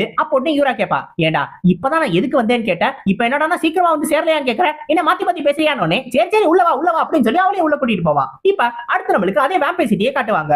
ஆக்சுவலா இன்னமே உங்க குரூப் இன்னும் பவரேனியத்தை கண்டுபிடிக்கல, பவரேனியத்தை கண்டுபிடிச்சா மட்டும் தான் இந்த இடத்துல இருந்து அவங்களால வெளில போக முடியும். சோ அதை கண்டுபிடிக்காம அதை தான் தேடிக்கிட்டு இருப்பாங்க. எல்ஃபைன் ஸ்டோனை தோக்கடிச்ச உடனே அது கிடைக்கல, சோ அதனால வேற ஏதாவது இடத்துல தான் இருக்கும் அப்படின்னு சொல்லி சுத்தி முத்தி பாத்துக்கிட்டே இருப்பாங்க. அந்த இடத்துல தான் அவங்க நிறைய கோலம்ஸ பாப்பாங்க. அந்த கோலம்ஸ பார்த்த உடனே அவங்களுக்கு புரிஞ்சிடும், சோ கோலம்ஸ் இங்க இருக்கு அப்படின்னா அந்த பவரேனியம் இங்க தான் இருக்கும் அப்படின்னு. ஏன்னா அந்த முத பவரேனியத்தை இதே மாதிரி கோலம் இருக்கிற இடத்துல தான் அவங்க கண்டுபிடிச்சாங்க. சோ இந்த இடத்துல தான் இருக்கும் அப்படின்னு சொல்லி அவங்க நல்லா தேடி பார்க்கும்போது அந்த நேரத்துல அங்க ஒரு ஸ்டோன் இருக்கும். அந்த ஸ்டோன்குள்ள இருந்து ஒரு சோல் வெளில வரும். இது ஒரு சோல் ஸ்டோன். இதுல இருந்து வெளில வருது வேற யாரும் கிடையாது, நம்ம பிரகாமோட ஆவிதான். இந்த ஆவி பையன் எல்லாரையும் பார்த்துட்டு, ஏண்டா எனக்கு தெரியாம இந்த பவரேனியத்தை நீங்க எடுத்துக்கிட்டே இருக்கீங்களா, ஃபர்ஸ்ட் என்னடானா அவன் மட்டும் வந்தான், இப்ப என்னடானா அவனோட ஆளுங்களை அனுப்புறானா, உங்களுக்கு எல்லாம் எவ்வளவு தைரியம் இருக்கணும் அப்படின்னு சொல்லிட்டு எல்லாரையும் பார்த்து கத்த ஆரம்பிச்சிருவான். ஆக்சுவலா பிரகாமுக்கு இந்த மும்முடோட ஆர் மூலமாவே இவங்க எல்லாருமே நம்ம கிரிட் கூட இருக்கிறவங்க அப்படின்றது நல்லாவே தெரியும். இப்ப இவங்களை பார்த்த உடனே இந்த பிரகாமுக்கு இன்னும் கோவம் வரும். ஏன்னா ஏற்கனவே இந்த கிரிட் வந்து இந்த பிரகாம கண்டுக்காம பவரேனியத்தை மட்டும் எடுத்துட்டு போனா, இப்ப என்னடானா அவனே வராம அவன் ஆளுங்களை மட்டும் அனுப்பிச்சு வைக்கிறானா, அவனுக்கு எவ்வளவு தைரியம் இருக்கணும், இவங்க எல்லாரையும் கொண்டா மட்டும் தான் அவன் இங்க வருவான். அப்பதான் அவனுக்கு நான் யாருன்றது புரிய வரும்னு சொல்லிட்டு டக்குனு ஒரு காஃபினை சம்மன் பண்ணுவான். அந்த காஃபின் சம்மன் பண்ண உடனே அதுக்குள்ள இருந்து ஒரு எலும்பு கூட வெளில வர ஆரம்பிக்கும். ஆக்சுவலா இந்த எலும்பு கூட யார் தெரியுமா, இது முமுட். இந்த முமுட் தான் நம்ம பிரகாமோட ஒரே ஒரு டிசிபிள். அவனோட அந்த பாடி இருக்குல்ல அதை பிரிசர்வ் பண்ணி வச்சிருப்பான், அந்த பாடியை லிச்சா மாத்தி வச்சிருப்பான். இந்த லிச்ன்றது ஒண்ணும் கிடையாது, மேஜிக் இருக்கிற எலும்பு கூடு, மேஜிக் செய்ய தெரிஞ்ச ஒரு எலும்பு கூடு, அவ்வளவுதான். இப்போ இந்த எலும்பு கூட வச்சுதான் இவங்க எல்லாரும் கூட சண்டை போடணும் அப்படின்னு சொல்லி இந்த பிரகாம் முடிவு பண்ணுவா. ஆனா ஒரு லிச் ரொம்ப ரொம்ப பவர்ஃபுல்லான ஒண்ணு. அது மட்டும் இல்லாம நம்ம ஜெட்டோஸ் இருக்கான்ல, அவன் ஒரு மெஜிஷியன் அப்படின்ற காரணத்தினால இவங்க ரெண்டு பேரும் யார் அப்படின்றது அவருக்கு தெரிஞ்சிடும். இந்த பேர் அவன் ஏற்கனவே கேள்விப்பட்டிருப்பான், பிரகாம் முமுட். ஏன்னா இவங்க ரெண்டு பேர் தான் இந்த உலகத்துல இருக்கிற முக்காவாசி மேஜிக்கா உருவாக்குனவங்க. சோ அந்த ஒரு காரணத்தினால அவனுக்கு நல்லாவே தெரியும் இவங்க ரெண்டு பேரும் ரொம்ப ரொம்ப பெரிய ஆளுங்க அப்படின்னு. இது கேட்ட உடனே நம்ம ஜிஷுகாவுக்கு ஒரு பயம் வந்துடும். ஏன்னா நார்மலாவே லிச் அதுக்கு இன்ஃபைனைட் மானா இருக்கும், அதை தோக்கடிக்கிறது அவ்வளவு ஈஸி கிடையாது. அதுவும் இல்லாம இதுக்கு முன்னாடி ஒரு மெஜிஷியனா இருந்து செத்து போன லிச்சா இருந்துச்சுன்னா கண்டிப்பா அதோட பவர் ரொம்ப ரொம்ப அதிகமா இருக்கும், இதை தோக்கடிக்கிறது ரொம்ப கஷ்டமா இருக்கும் அப்படின்னு சொல்லி யோசிப்பா. நினைச்ச மாதிரி அந்த லிச் லைட்டா ஒரே ஒரு சவுண்ட் மட்டும் தான் கொடுப்பான். கொடுத்த உடனே டக்குனு அவனோட அந்த சவுண்ட்லயே மேஜிக் இன்ஃபியூஸ் ஆயிருக்குமா, அந்த மேஜிக் பட்ட உடனே உங்களுக்கு எல்லாம் தெரிஞ்சிடும் இது எல்ஃபைன் ஸ்டோனோட மேஜிக் அளவுக்கு ரொம்ப ரொம்ப ஸ்ட்ராங்கா இருக்கு அப்படின்னு. சோ இவனை தோக்கடிக்கிறது ரொம்ப கஷ்டமா இருக்கும், எல்லாரும் கொஞ்சம் ப்ரிப்பேர் ஆயிக்கோங்க அப்படின்னு சொல்லிட்டு எல்லாருக்கும் சொல்லிட்டு இருக்கும் போது கரெக்டா அந்த இடத்துக்கு இன்னொருத்த தான் வருவான். அவன் விட்டு இவங்க எல்லாரையும் பார்த்து நீங்க எல்லாருமே லெவல் 300 தொட்டவங்க தானே, இருந்தாலும் நீங்க எல்லாரும் மொத்தமா சேர்ந்து சுத்துறீங்களா, ஏன் அவ்வளவு பயமா, உங்களுக்கு தனியா எதையுமே எதிர்க்கிறதுக்கு தைரியமே கிடையாது அப்படின்னு சொல்லி கேட்டுக்கிட்டே வருவான். இவன் யாருன்றத பார்த்த உடனே நம்ம ஜிஷுகாவுக்கு இவன் யாருன்றது தெரிஞ்சு போயிடும். ஆக்சுவலா நம்ம யூரா அந்த 5th யூனிவர்சிட்டி ரேங்கிங்ஸ்ல இருந்து போன உடனே இவன் 6th பிளேஸ்க்கு வந்துட்டான். இவன் ரொம்ப ரொம்ப ஸ்ட்ராங்கான ஆளு. இவன் ஒரு எபிக் கிளாஸ் ஹோல்டர் அப்படின்றது எல்லாருக்குமே நல்லாவே தெரியும். இருந்தாலும் இவன் என்ன கிளாஸ் வச்சிருக்கான், இவன் எந்த அளவுக்கு ஒரு ஸ்ட்ராங்கான ஆளு அப்படின்றது யாருக்குமே தெரியாது. நம்ம யூரா பிளாக் மேஜிஷியனா இருக்கும் போதே தன்னால தோக்கடிக்க முடியாதுன்னு சொன்ன ஒரு மிஸ்டீரியஸான ஆளு தான் இவன். இவன் தான் ஆக்னஸ். இவன் தான் இந்த இடத்துக்கு வந்திருப்பான். சோ இவனை பார்க்கும்போது இவங்க எல்லாருமே ஒரு மாதிரி யோசிச்சுக்கிட்டே இருப்பாங்க, இவன் எதுக்கு இங்க வந்தா அப்படின்னு. இப்போ இந்த ஆக்னஸ் உடனே எனக்கு அந்த லிச்சு வேணும், அந்த லிச்சு மேல யாராவது கை வச்சீங்க உங்க அத்தனை பேரையும் கொன்றுவேன் அப்படின்னு சொல்லுவான். இத பார்த்த உடனே வேண்டருக்கு கோவம் வரும். அப்போ உடனே ஜிஷ்கா உள்ள வந்து, வேண்டர் இரு பொறுமையாயிரு, நீ அந்த லிச்சை வச்சுக்கோ, அதை பத்தி தான் எங்களுக்கு கவலை இல்ல, நாங்க இன்னொரு ஒரு வேலை பார்க்கணும், நீ எங்களோட வேலையில குறுக்க வரக்கூடாது, அப்படி பண்ணினா நானும் உங்க வேலையில குறுக்க வர மாட்டோம், நாங்க அந்த லிச்சை தொடவே மாட்டோம் அப்படின்னு சொல்லிடுவா. இதை கேட்ட உடனே அவனும் எனக்கும் இது ஓகே தான் அப்படின்னு சொல்லிட்டு அவனும் அந்த இடத்துல இருந்து போயிருவான். இப்போ இவங்க எல்லாரும் இந்த இடத்துல இருந்து கிளம்பலாம் சொல்லி முடிவு பண்ணிடுவாங்க. ஆக்சுவலா இவங்க எல்லாருக்குமே இந்த இடத்துல இருந்து போக வேணாம் அப்படின்னு சொல்லி தான் தோணும். அந்த லிச்சு கூட சண்டை போடலாம் தான் நடப்பாங்க. இருந்தாலும் இப்போதைக்கு ஆக்னஸ் பிரச்சனை வச்சுக்காம இருக்கிறது தான் நல்லதுன்னு யோசிப்பானுங்க. இந்த ஆக்னஸ் அவன் இருக்கிற கேரக்டருக்கு கண்டிப்பா திருப்பி எப்பயாவது பிரச்சனை பண்ணுவான். அப்ப அவனை அடிச்சுக்கலாம். இப்போதைக்கு அவன் பிரச்சனை வச்சுக்க வேணாம். அதுவும் இல்லாம இவங்க லிச்சை தோக்கடிக்கிறதுக்காக இந்த வேம்பயர் சிட்டிக்கு வரல, இவங்க எடுக்க வந்தது அந்த பவரேனேத்தை. சோ அதை மட்டும் எடுத்துட்டு போயிடலாம் அப்படின்னு சொல்லிட்டு இவங்க இன்னொரு பக்கமா போய் பவரேனேத்தை தேட ஆரம்பிச்சிடுவாங்க. இப்ப இந்த லிச்சு கிட்ட சண்டை போடுறதுக்காக இந்த ஆக்னஸ் பக்கத்துல வந்துருவான். ஆக்னஸ பார்த்த உடனே நீ யாரா, நீ தனியா வந்திருக்க, யாரா நீ கோமாளி அப்படின்னு சொல்லி இந்த பிரகாம் கேட்கும்போது அப்ப இந்த ஆக்னஸ் சொல்லுவான், நான் உன்னோட உடம்ப தான் தேடிக்கிட்டு இருக்கேன் பிரகாம், கண்டிப்பா உன்னோட உடம்ப கண்டுபிடிப்பேன் அப்படின்னு சொல்லிட்டு டக்குனு ஒரு சொடக்கு போடுவான். போட்ட உடனே நிறைய ஸ்கெலிட்டன்ஸை சம்மன் பண்ணுவான். இவன் ஒரு நெக்ரோமான்சர். சோ அவன் சம்மன் பண்ண ஸ்கெலிட்டன்ஸ் எல்லாமே ரொம்ப ரொம்ப பவர்ஃபுல்லா இருக்கும். அது மட்டும் கிடையாது, சம்மன் பண்ண ஸ்கெலிட்டன்ஸ்ல ஒரு லிச் ஒரு டெத் நைட்னு ரெண்டு பேரை வேற கண்ட்ரோல் பண்ணுவா. இத பார்த்த உடனே நம்ம பிரகாம்க்கு கொஞ்சம் ஷாக் ஆயிடும். நார்மலா லிச் டெத் நைட்டை கண்ட்ரோல் பண்றது அவ்வளவு ஈஸி கிடையாது. அதே இவன் கண்ட்ரோல் பண்றான் அப்படின்னா கண்டிப்பா ஸ்ட்ராங்கான நெக்ரோமான்சரா தான் இருக்கணும் அப்படின்னு சொல்லிட்டு இந்த பிரகாம் யோசிப்பான். நம்ம பிரகாம் இப்ப வெறும் ஒரு ஆவியா மட்டும் தான் இருக்கான். அவன் சோலோட ஒரு பீஸ் மட்டும் தான் இங்க இருக்கு. சோ இந்த ஒரு நிலைமையில அவனால நம்ம ஆக்னஸை எதிர்க்க முடியாது அப்படின்றது அவனுக்கு நல்லாவே தெரியும். இருந்தாலும் சண்டை போடாம விட்டு கொடுத்துருவான் பிரகாம். அதனால முமுட் கிட்ட அடுத்த உத்தரவு போட்ட உடனே இந்த முமுட் மறுபடியும் கத்துவான். அப்படி கத்துன உடனே அவனோட அந்த சவுண்ட் இருக்குல்ல, அதுல மேஜிக்கை இன்ஃபியூஸ் பண்ணி சுத்தி இருக்கிற எல்லா ஸ்கெலிட்டன்ஸையும் உடைச்சிருவான். அந்த ஸ்கெலிட்டன்ஸ்லாம் உடைச்சது பார்த்த உடனே இந்த பிரகாமுக்கு ஒரு நம்பிக்கை வந்துரும். அவ்வளவுதான், இவனை ஈஸியா தோக்கடிச்சிடலாம், இவன் ஒரு சாதாரண ஆள் தான் போல, இவனை இங்கே காலி பண்ணிடலாம் அப்படின்னு சொல்லி இந்த பிரகாம் யோசிச்சுக்கிட்டே இருக்கும்போது டக்குனு அந்த நேரத்துல இன்னொரு ஒரு சொடக்கு போடுவான் இந்த ஆக்னஸ். அவன் போட்ட உடனே அவனோட மேஜிக் பவர் ரைஸ் ஆக ஆரம்பிக்கும். இந்த மேஜிக் பவர் ரைஸ் ஆன உடனே அந்த ஸ்கெலிட்டன்ஸோட மேஜிக் பவர் ரைஸ் ஆகி அதுங்க எல்லாம் திருப்பி எந்திரிச்சு நிக்க ஆரம்பிச்சிருங்க. அதுங்க யாரும் அப்படியே அவ்வளவு சீக்கிரம் எல்லாம் போயிருக்காதுங்க, திரும்பி மொத்தமா வருங்க. அதுங்க மொத்தமா வந்த உடனே மும்முடால ஒண்ணுமே பண்ண முடியாது. மும்முடியா அப்படியே சூழ ஆரம்பிச்சிருங்க. நம்ம பிரகாமுக்குமே என்ன பண்றது அப்படியே தெரியாது. நம்ம பிரகாமுக்கு இந்த அளவுக்கு பவர் இருக்கு அப்படின்னா இவன் கண்டிப்பா அவனாதான் இருப்பான் அப்படின்னு சொல்லி ஒரு யோசனை இருந்துகிட்டே இருக்கும். டக்குனு அந்த நேரத்துல நம்ம ஆக்னஸே பக்கத்துல வந்து இந்த மும்முட புடிச்சிருவான். இப்போ உடனே பிரகாம பார்த்து சொல்லுவான், பிரகாம் இப்போ உன்னோட டிசிபிளோட பாடியை மட்டும் தான் எடுத்திருக்கேன், அடுத்து உன்னோட பாடியையும் தேடி வருவேன். அப்படி வந்ததுக்கு அப்புறம் உன்னையும் நான் என்னோட ஒரு ஃபெமிலியரா மாத்துவேன். அதுக்கப்புறம் நீ என்னோட அசிஸ்டண்டா தான் இருப்ப. அதனால அந்த ஒரு நாளுக்கு காத்துக்கிட்டு அப்படின்னு சொல்லுவான். அப்ப கரெக்டா அந்த டெத் நைட் இருக்குல்ல, அது இந்த பிரகாம் இருந்து அந்த சோல் ஸ்டோனை வந்து குத்திடும். நம்ம பிரகாமோட ஆவியும் கொஞ்சம் கொஞ்சமா மறைய ஆரம்பிச்சிடும். அப்போ உடனே பிரகாம் கேட்பான், இந்த அளவுக்கு டீமனிக் பவர் வச்சிருக்க அப்படின்னா நீ கண்டிப்பா பாலோட கான்ட்ராக்டர் தானே அப்படின்னு சொல்லி கேட்கும்போது அப்போ உடனே ஆக்னஸும் அந்த பேரை கண்டுபிடிச்சா மட்டும் உன்னால என்ன பண்ணிட முடியும், உன்னால ஒண்ணுமே பண்ண முடியாது, நான் கண்டிப்பா உன்னோட உடம்ப தேடி வருவேன், அப்ப நம்ம இன்னும் சாவகாசமா பேசிக்கலாம் என்ன பிரகாம், சரியா அப்படின்னு சொல்லி இந்த ஆக்னஸ் கேட்பா. இப்ப அந்த மும்முட பிடிச்சிட்டான். இருந்தாலும் அந்த மும்முட தன்னோட கண்ட்ரோல் கீழ கொண்டு வரணும்ல, அதனால இந்த ஆக்னஸ் தன்னோட பெரிய ஸ்கில்லான அப்சல்யூட் டாமினேஷன் அப்படின்னு சொல்லி ஒரு ஸ்கில்லை யூஸ் பண்ணுவான். நார்மலா இந்த ஒரு ஸ்கில்ல அவனால வாழ்க்கையிலேயே 3 தடவை மட்டும் தான் யூஸ் பண்ண முடியும். இது வரைக்கும் அந்த ஸ்கில்ல அவன் யூஸ் பண்ணதே இல்ல. இருந்தாலும் இப்பதான் மும்முட்காக முறையா அந்த ஸ்கில்லை யூஸ் பண்றான். திருப்பியும் பிரகாம பார்க்கும்போது இந்த ஸ்கில்லை யூஸ் பண்ணும் அப்படின்னு சொல்லி பொறுமையா வச்சிருக்கான். இப்ப இந்த ஒரு ஸ்கில்லை யூஸ் பண்ணி மும்முட தன்னோட ஆளா மாத்திக்கிட்டு இருப்பான். இப்ப மும்முடையே மாத்திட்டான். அதே மாதிரி இப்ப இந்த மும்முட டெஸ்ட் பண்ணி பார்க்கணும்ல, அதுக்கு அந்த ஓவர்கேட் ஆளுங்களை வச்சு டெஸ்ட் பண்ணி பார்த்தறலாம் அப்படின்னு சொல்லி யோசிப்பான். ஆனா அவன் திரும்பி பார்க்கும்போது அங்க ஓவர்கேட் ஆளுங்க யாருமே இருக்க மாட்டாங்க, எல்லாரும் எஸ்கேப் ஆயிருப்பாங்க. ஓ ஓடிட்டீங்களா, சரி அப்புறமா பாத்துக்கலாம் அப்படின்னு சொல்லி யோசிப்பான். ஆனா அவங்க யாருமே ஓடி இருக்க மாட்டாங்க. நம்ம கில்ட சேர்ந்தவங்க எல்லாருமே கூட ஜிப்பப்ப போட்டு அங்கேயே அவனை பாத்துக்கிட்டே இருப்பாங்க. இவன் கூட என்னைக்காவது சண்டை போடணும் அப்படின்னா இவனை பத்தின இன்ஃபர்மேஷன் தெரியணும்ல, அதுக்காக இவங்க எல்லாரும் ஒளிஞ்சிருந்து இவனை பாத்துக்கிட்டே இருப்பாங்க. ஆனா இவங்க நினைச்சதை விட அவன் ரொம்ப ரொம்ப ஸ்ட்ராங்கா இருக்கான். நார்மலா இவன் 6th ரேங்கிங்ல இருக்கான் அப்படின்னா இவன் ஓரளவு ஸ்ட்ராங்கா இருப்பான் அப்படின்னு சொல்லி தான் இவங்க யோசிச்சாங்க. ஆனா இந்த அளவுக்கு ஸ்ட்ராங்கா இருப்பான் அப்படின்னு சொல்லி யோசிக்கல. ஏன்னா இவன் என்னடா இப்படின்றதுக்குள்ள ஸ்கெலிட்டன் சம்மன் பண்றான். இவங்க எல்லாரும் எந்த ஒரு லிச்சர் ரொம்ப பெரிய ஆளா இருப்பான் அப்படின்னு சொல்லி யோசிச்சாங்களோ அந்த ஒரு லிச்சா அவன் டக்குனு கண்ட்ரோல் கீழ கொண்டு வந்துட்டான். இவன் லிட்டரலா ஒரு ஒன் மேன் ஆர்மி மாதிரி இருக்கான். இவனை எதிர்க்கிறது அவ்வளவு ஈஸி கிடையாது. மொத்த பேர் இங்க இருக்கிறவங்க மொத்த பேர் சேர்ந்தாலும் கூட இவனை எதிர்க்கிறது ரொம்ப கஷ்டமா இருக்கும் அப்படின்னு சொல்லி தான் அவங்க எல்லாரும் யோசிப்பாங்க. இப்ப வேலை முடிஞ்சிருச்சு அப்படின்றதுனால திருப்பி என்ட்ரன்ஸ் வழியா இந்த ஆக்னஸ் வெளில வந்துருவா. எப்பரா வெளில வந்தா அப்படின்னு சொல்லி கேட்டீங்கன்னா இந்த என்ட்ரன்ஸ் நார்மலா மூடி இருக்கும் தான். ஆனா உள்ள போன உடனே நம்ம ஹீரோ இப்ப எல்ஃபென்ஸ்டோட தோக்கடிச்சிட்டான்ல, சோ பாஸ தோக்கடிச்சிட்டா டஞ்சனோட என்ட்ரன்ஸ் ஓபன் ஆயிடும். அந்த ஒரு காரணத்தால தான் இவன் வெளில வந்துட்டான். இவன் வெளில வந்த உடனே வெராடின் கான்டாக்ட் பண்ணுவா. இந்த வெராடின் கிட்ட என்ன தெரியுமா கேப்பா, அந்த ஸ்வாட் கிரேவை இன்னும் கண்டுபிடிச்சிட்டீங்களா இல்லையா அப்படின்னு சொல்லி. இந்த ஸ்வாட் கிரேவ்ன்றது ஒரு முக்கியமான ஒரு இடம். இந்த ஸ்வாட் கிரேவ்ல தான் நம்ம பேக்மா அவர் செஞ்ச முக்காவாசி கத்தியை அந்த இடத்துல வச்சிருக்காரு. இந்த பிரஹாம் இருக்கால, அவன் சாகிறதுக்கு முன்னாடி நிறைய முறை இந்த ஸ்வாட் கிரேவ்க்கு தான் போயிட்டு வந்தான் அப்படின்னு சொல்லிட்டு ஹிஸ்டோரியில எழுதியிருக்காங்க. அதனால மட்டும் தான் இப்ப அந்த ஸ்வாட் கிரேவ் தேடிக்கிட்டு இருக்கான் இந்த ஆக்னஸ். எதுக்காக அப்படின்னா அடுத்து பிரஹாமோட பாடி வேணும்ல, அதுக்காக தான் இந்த மாதிரி தேடிக்கிட்டு இருக்கான். ஆனா விராட் சொல்லிடுவான், எங்களால கண்டுபிடிக்க முடியல, நாங்க தேடிக்கிட்டு தான் இருக்கோம் அப்படின்னு. சரி, சீக்கிரம் கண்டுபிடிங்க, அந்த ஸ்வாட் கிரேவ் நமக்கு கண்டிப்பா வேணும், அந்த ஸ்வாட் கிரேவ கண்டுபிடிச்சே ஆகணும் அப்படின்னு சொல்லி இவன் அந்த வெராடியன்ட்ட சொல்லிட்டு திரும்பி அந்த இடத்துல இருந்து கிளம்பிடுவான். இவன் கிளம்புனதுக்கு அப்புறம் கரெக்டா இந்த இடத்துக்கு நம்ம கிரிட் வந்துருவாப்புல. யார் அவன் தூரத்துல ஓடிக்கிட்டு இருக்கான், நம்ம ஆள் மாதிரி தெரியலையே, எவனா இருந்தா என்ன, சரி நம்ம வந்த வேலையை பார்ப்போம் அப்படின்னு சொல்லிட்டு நம்ம கிரிட் உள்ள போகலாம்னு நினைப்பான். அப்ப கரெக்டா நம்ம ஜிஷிகா, கிரிட் நீ வர வேணாம், நாங்களே வந்துட்டோம் அப்படின்னு சொல்லிட்டு அவன் எல்லாரையும் கூட்டிட்டு வெளில வந்துருவா. ஏன்னா இவங்க தான் பவரேட் எடுத்துட்டாங்களா, அதனாலதான் வெளில வந்தா. இவன் வெளில வந்த உடனே நம்ம கிரிட்ட பார்த்து, கிரிட் நீ ஏதோ அந்த சொரிநாயை பாத்தியா, அந்த சொரிநாய் ஏதோ உனக்கு கடிச்சிருச்சா அப்படின்னு கேட்பா. என்னது சொரிநாயா, எதை பத்தி பேசுற அப்படின்னு கேட்கும்போது அப்பதான் ஜிஷிகா சொல்லுவா, நல்ல வேலை நீ பார்க்கலையா, நான் பார்க்காத வரைக்கும் சந்தோஷம் தான் அப்படின்னு. ஆக்சுவலா அவ யார பத்தி பேசுறா அப்படின்னா ஆக்னஸ் தான் சொரிநாயின்னு சொல்றா. இப்போ நம்ம கிரிட் கிட்ட அந்த பவரேத்தையும் மத்த மினரல்ஸ் எல்லாத்தையுமே கொடுத்துருவா. இது எல்லாத்தையும் வாங்கின உடனே நம்ம கிரிட்டுக்கு ரொம்ப ஒரு மாதிரி இருக்கும். ஆக்சுவலா நம்ம கிரிட் இது அவனோட கொஸ்டின் தான், இந்த பவரேத்தை எடுக்க வேண்டியது அவன் தான். இருந்தாலும் கூட அவன் ஒருத்தனுக்காகவே இவங்க அத்தனை பேர் வந்திருக்காங்க. வந்தது மட்டும் கிடையாது, நம்ம கிரிட் லெவல் 300 கொண்டு போகணும் அப்படின்றதுக்காக அதுக்கு மேல ஒரு கட்டத்துக்கு மேல அவங்க யாருமே எந்த ஒரு எக்ஸ்பீரியன்ஸ் பாயிண்ட்டுமே இல்லாம அவங்க சும்மா நம்ம கிரிட்டுக்காக மட்டுமே சண்டை போட்டிருக்காங்க. இது எல்லாத்தையும் பார்க்கும்போது நம்ம கிரிட்டுக்கு ரொம்ப பெருமையா இருக்கும். ஆக்சுவலா இந்த மாதிரி ஆளுங்க எல்லாம் தன்னோட ஃப்ரெண்ட்ஸா இருக்காங்களே அப்படின்னு சொல்லி அவனுக்கு ரொம்ப சந்தோஷமா இருக்கும். கிரிட் எல்லாருக்கும் நன்றி சொல்லிக்கிறவா, உங்க எல்லாருக்கும் நான் கடமைப்பட்டிருக்கேன் அப்படின்னு சொல்லுவா. இது கேட்ட உடனே ஜிஷிகாவும், கிரிட் அதெல்லாம் ஒன்னும் பிரச்சனை இல்ல, நீ எங்களுக்காக எவ்வளவு செஞ்சிருக்க, எங்களுக்காக எவ்வளவு எக்யூப்மெண்ட் செஞ்சு கொடுத்திருக்க, அப்படி இருக்கிறப்ப பதிலுக்கு நாங்க ஒரு இந்த சின்ன ஒரு உதவி கூட செய்ய மாட்டோமா, அதனால ஒன்னும் கவலைப்பட தேவையில்ல. ஆமா அதெல்லாம் இருக்கட்டும், இவன் எதுக்காக இங்க வந்திருக்கா, இவள எதுக்கு கூட்டிட்டு வந்த அப்படின்னு சொல்லி டக்கு ஜிஷிகா டோனை மாத்திடுவா.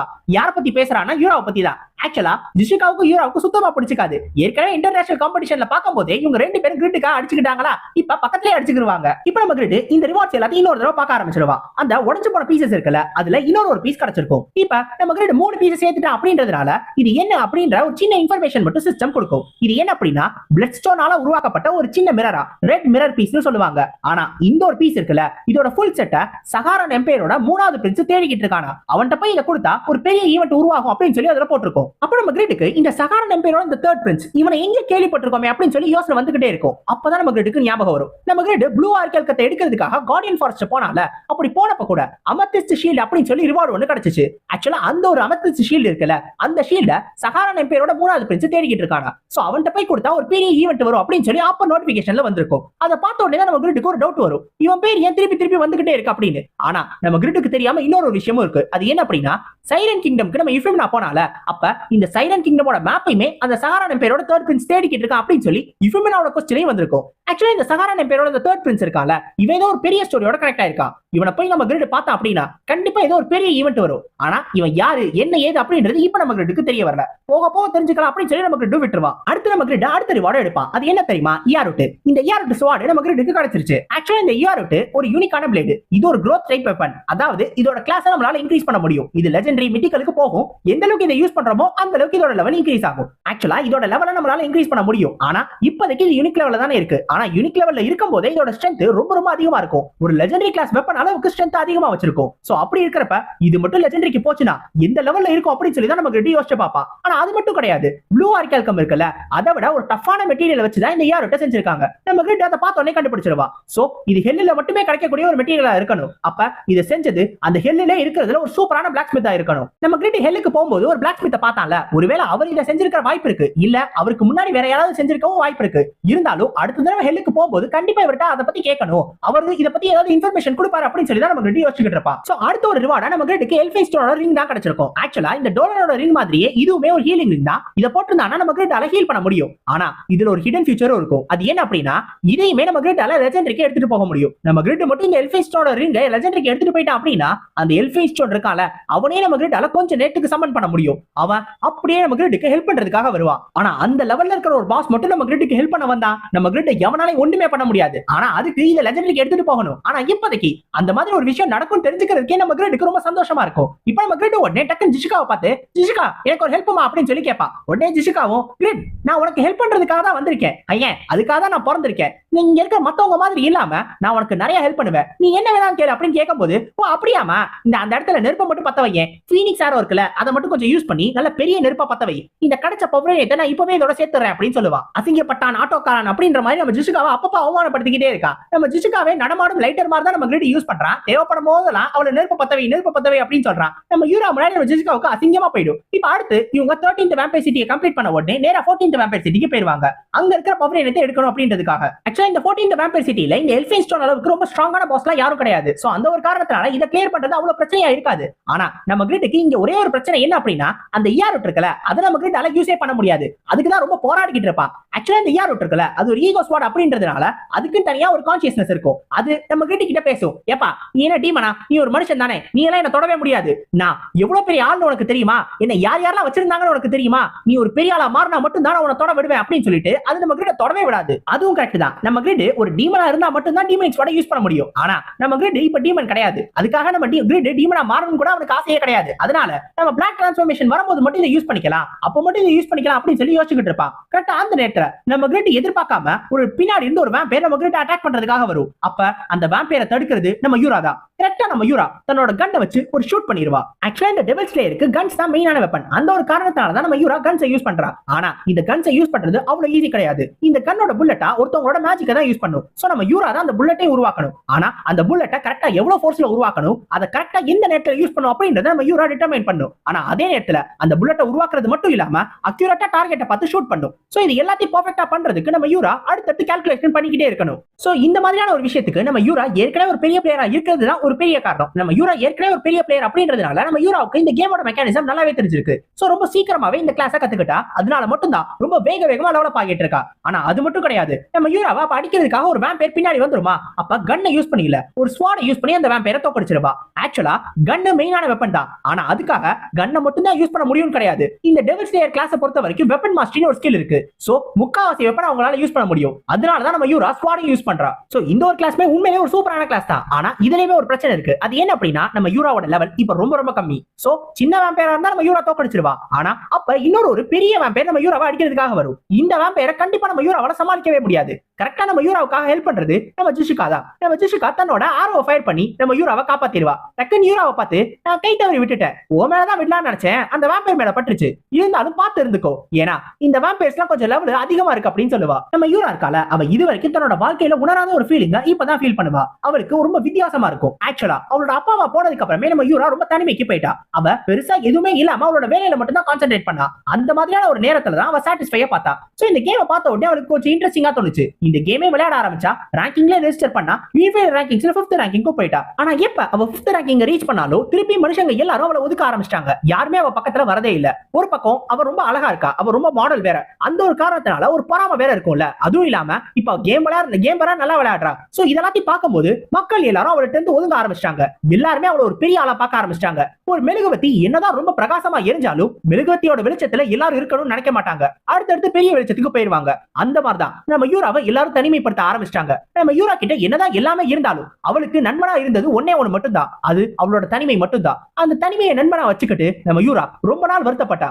ஆனா இப்ப அந்த வருத்தம் எல்லாமே நம்ம யூராவுக்கு போக ஆரம்பிக்குது. அது ஃபர்ஸ்ட் எப்ப தெரியுமா போச்சு, நம்ம கிரிட்ட பார்க்கும்போது. நம்ம கிரிட் எப்ப நம்ம யூராவுக்காக முன்னாடி வந்து நின்னு நம்ம யூராவுக்காக சண்டை போட்டானோ அப்பதான் முறையா அவ ஃபீல் பண்ணா, எனக்கு ஒரு நண்பன் இருக்கா அப்படின்னு. அதனால மட்டும் தான் அதுக்கப்புறம் நம்ம கிரிட்டுக்கு அவளாவே வந்து ஹெல்ப் பண்ணிக்கிட்டே இருந்தா. நம்ம கிரிட் எப்பயுமே அவள ஒரு சாதாரண ஆளா மட்டும் தான் ட்ரீட் பண்ணிருக்கா. அவள ஒரு ஸ்பெஷலான ஆளு, இவ தனிமையில இருக்கணும் அப்படின்ற மாதிரி அவளை ட்ரீட் பண்ணதே இல்ல. அவ மட்டும் கிடையாது, இப்ப நம்ம கிரிட் கூட இருக்காங்கல்ல, அவங்க எல்லாருமே நம்ம யூரா கூட போட்டி போடுறது, ஏன் நம்ம ஜிஷிகா நம்ம யூரா கூடவே அடிச்சுக்கிறாள, இந்த மாதிரி நம்ம யூராவை எல்லாருமே சாதாரணமா பாக்குறாங்க.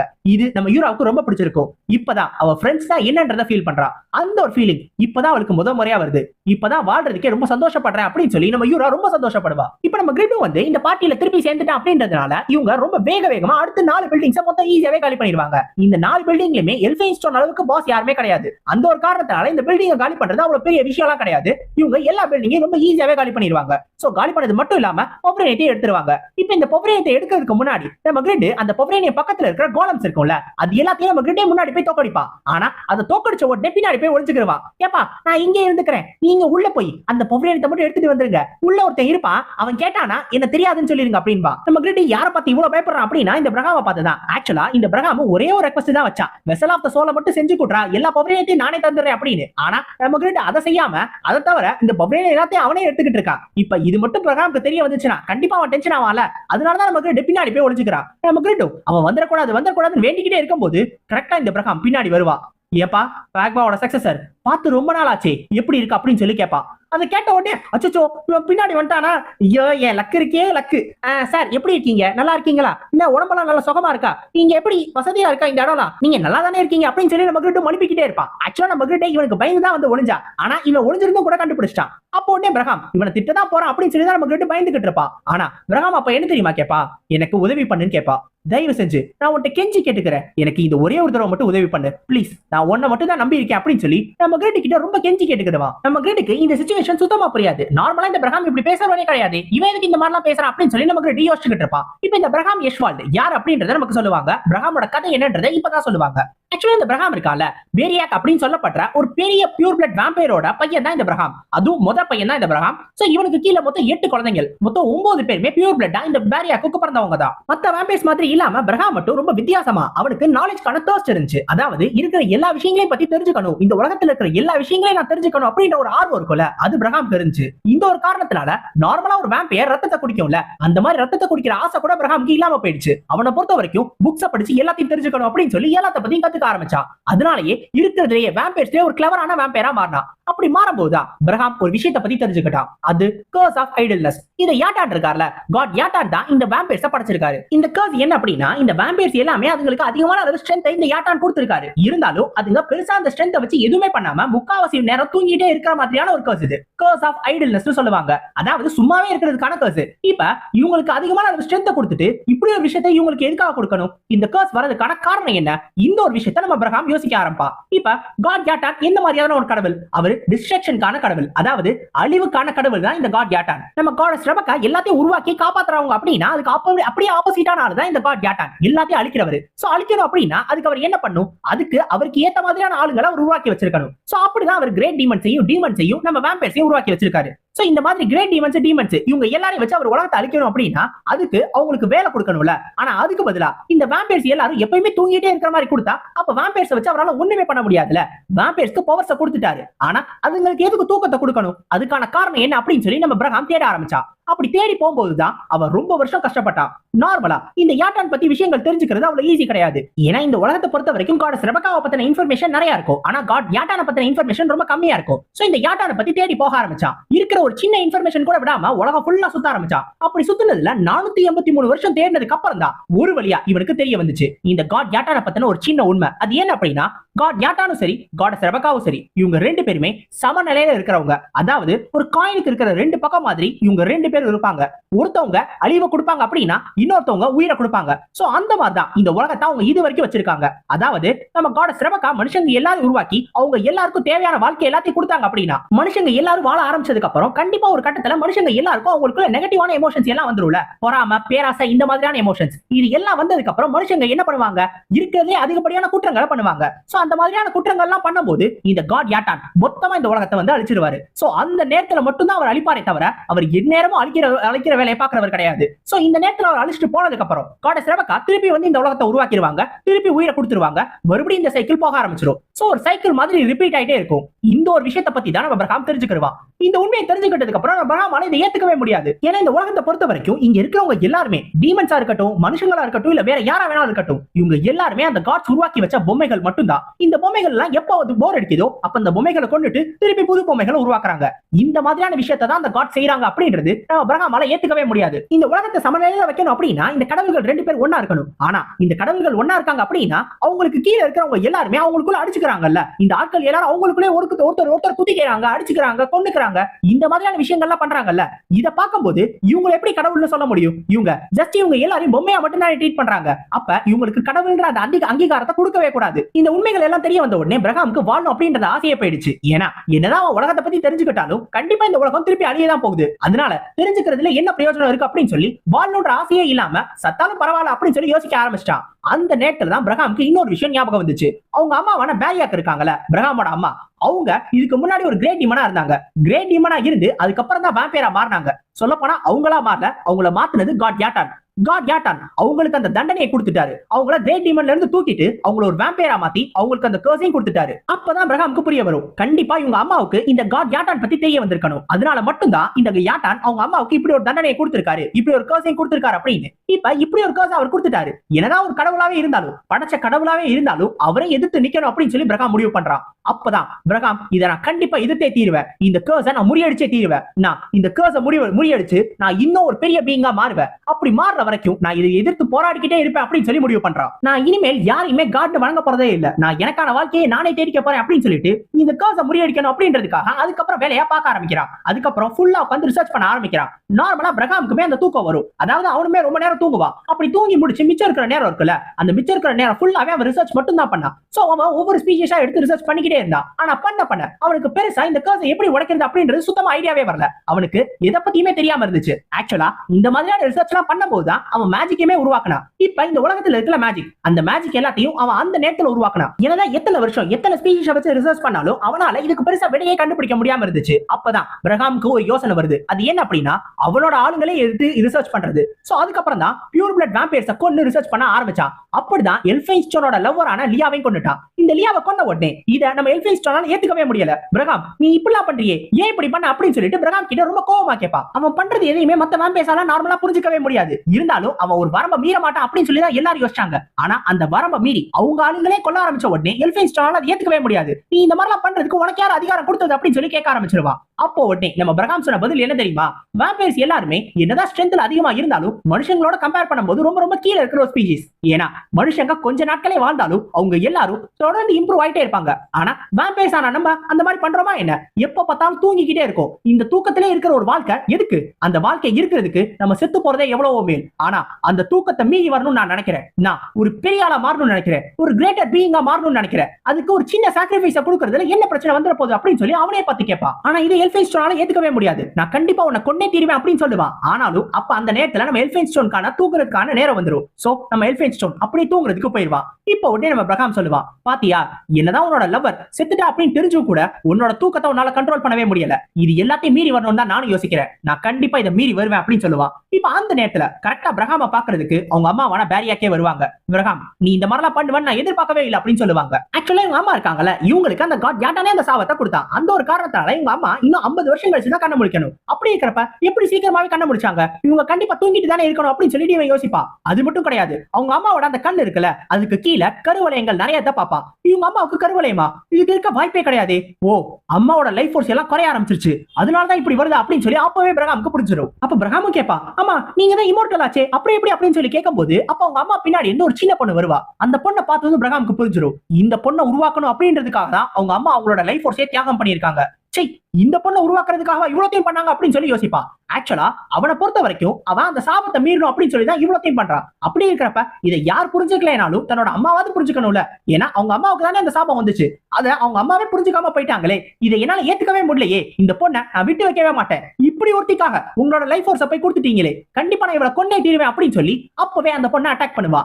ஆனா அந்த பொண்ணு இப்படின்னு சொடக்க போடுறதுக்குள்ள பிரகாமோட கையை பிச்சு பிரகாமே கீழே தள்ளி அவன் மேலே ஏறி உட்கார்ந்துரும். ஆக்சுவலா இந்த பொண்ணோட பேரு தான் மேரி ரோஸ். அவங்க அம்மாவே அவங்களோட லைஃப் ஃபோர்ஸை கொடுத்த காரணத்தினால இந்த மேரி ரோஸ் அவங்க அம்மாவை விட பல மடங்கு ரொம்ப ஸ்ட்ராங்கான ஒரு வேம்பயரா மாறி இருப்பா. அப்படி மாறதுனால மட்டும்தான் பிரகாமே இப்படின்றதுக்குள்ள தோக்கடிச்சிட்டா. அவங்க அம்மாவோட முத பையன் பிரகாம் தான், அதனால அவங்க அம்மாவுக்கு பிரகாம் மேல நிறைய பாசம் இருக்கும். இருந்தாலும் இப்படி ஒரு விஷயத்தை நம்ம பிரகாம் பண்ணிட்டான், அவனோட ஆளுங்களே கொல்ல ஆரம்பிச்சிட்டான் அப்படின்றதுனால பிரகாம்கான தண்டனையை கொடுத்துதான் ஆகணும். உன்னை கிளானை விட்டு துரத்தி தான் ஆகணும், உன்னோட இமோர்டல் பவர்ஸ் எல்லாத்தையும் புடுங்கி தான் ஆகணும் அப்படின்னு சொல்லி அவங்க அம்மா உத்தரவு போட்டுருவாங்க. அப்படி போட்ட உடனே அப்ப நம்ம மேரி ரோஸ் நம்ம பிரகாமோட ரத்தம் எல்லாத்தையும் உறிஞ்சிருவா. அப்படி உறிஞ்ச உடனே பிரகாமோட இமோர்டல் பவர்ஸ் அவனை விட்டு போயிடும், இவனை கிளானை விட்டு துரத்திடுவாங்க. அதுக்கப்புறம் பிரகாம் மறுபடியும் சுத்த ஆரம்பா.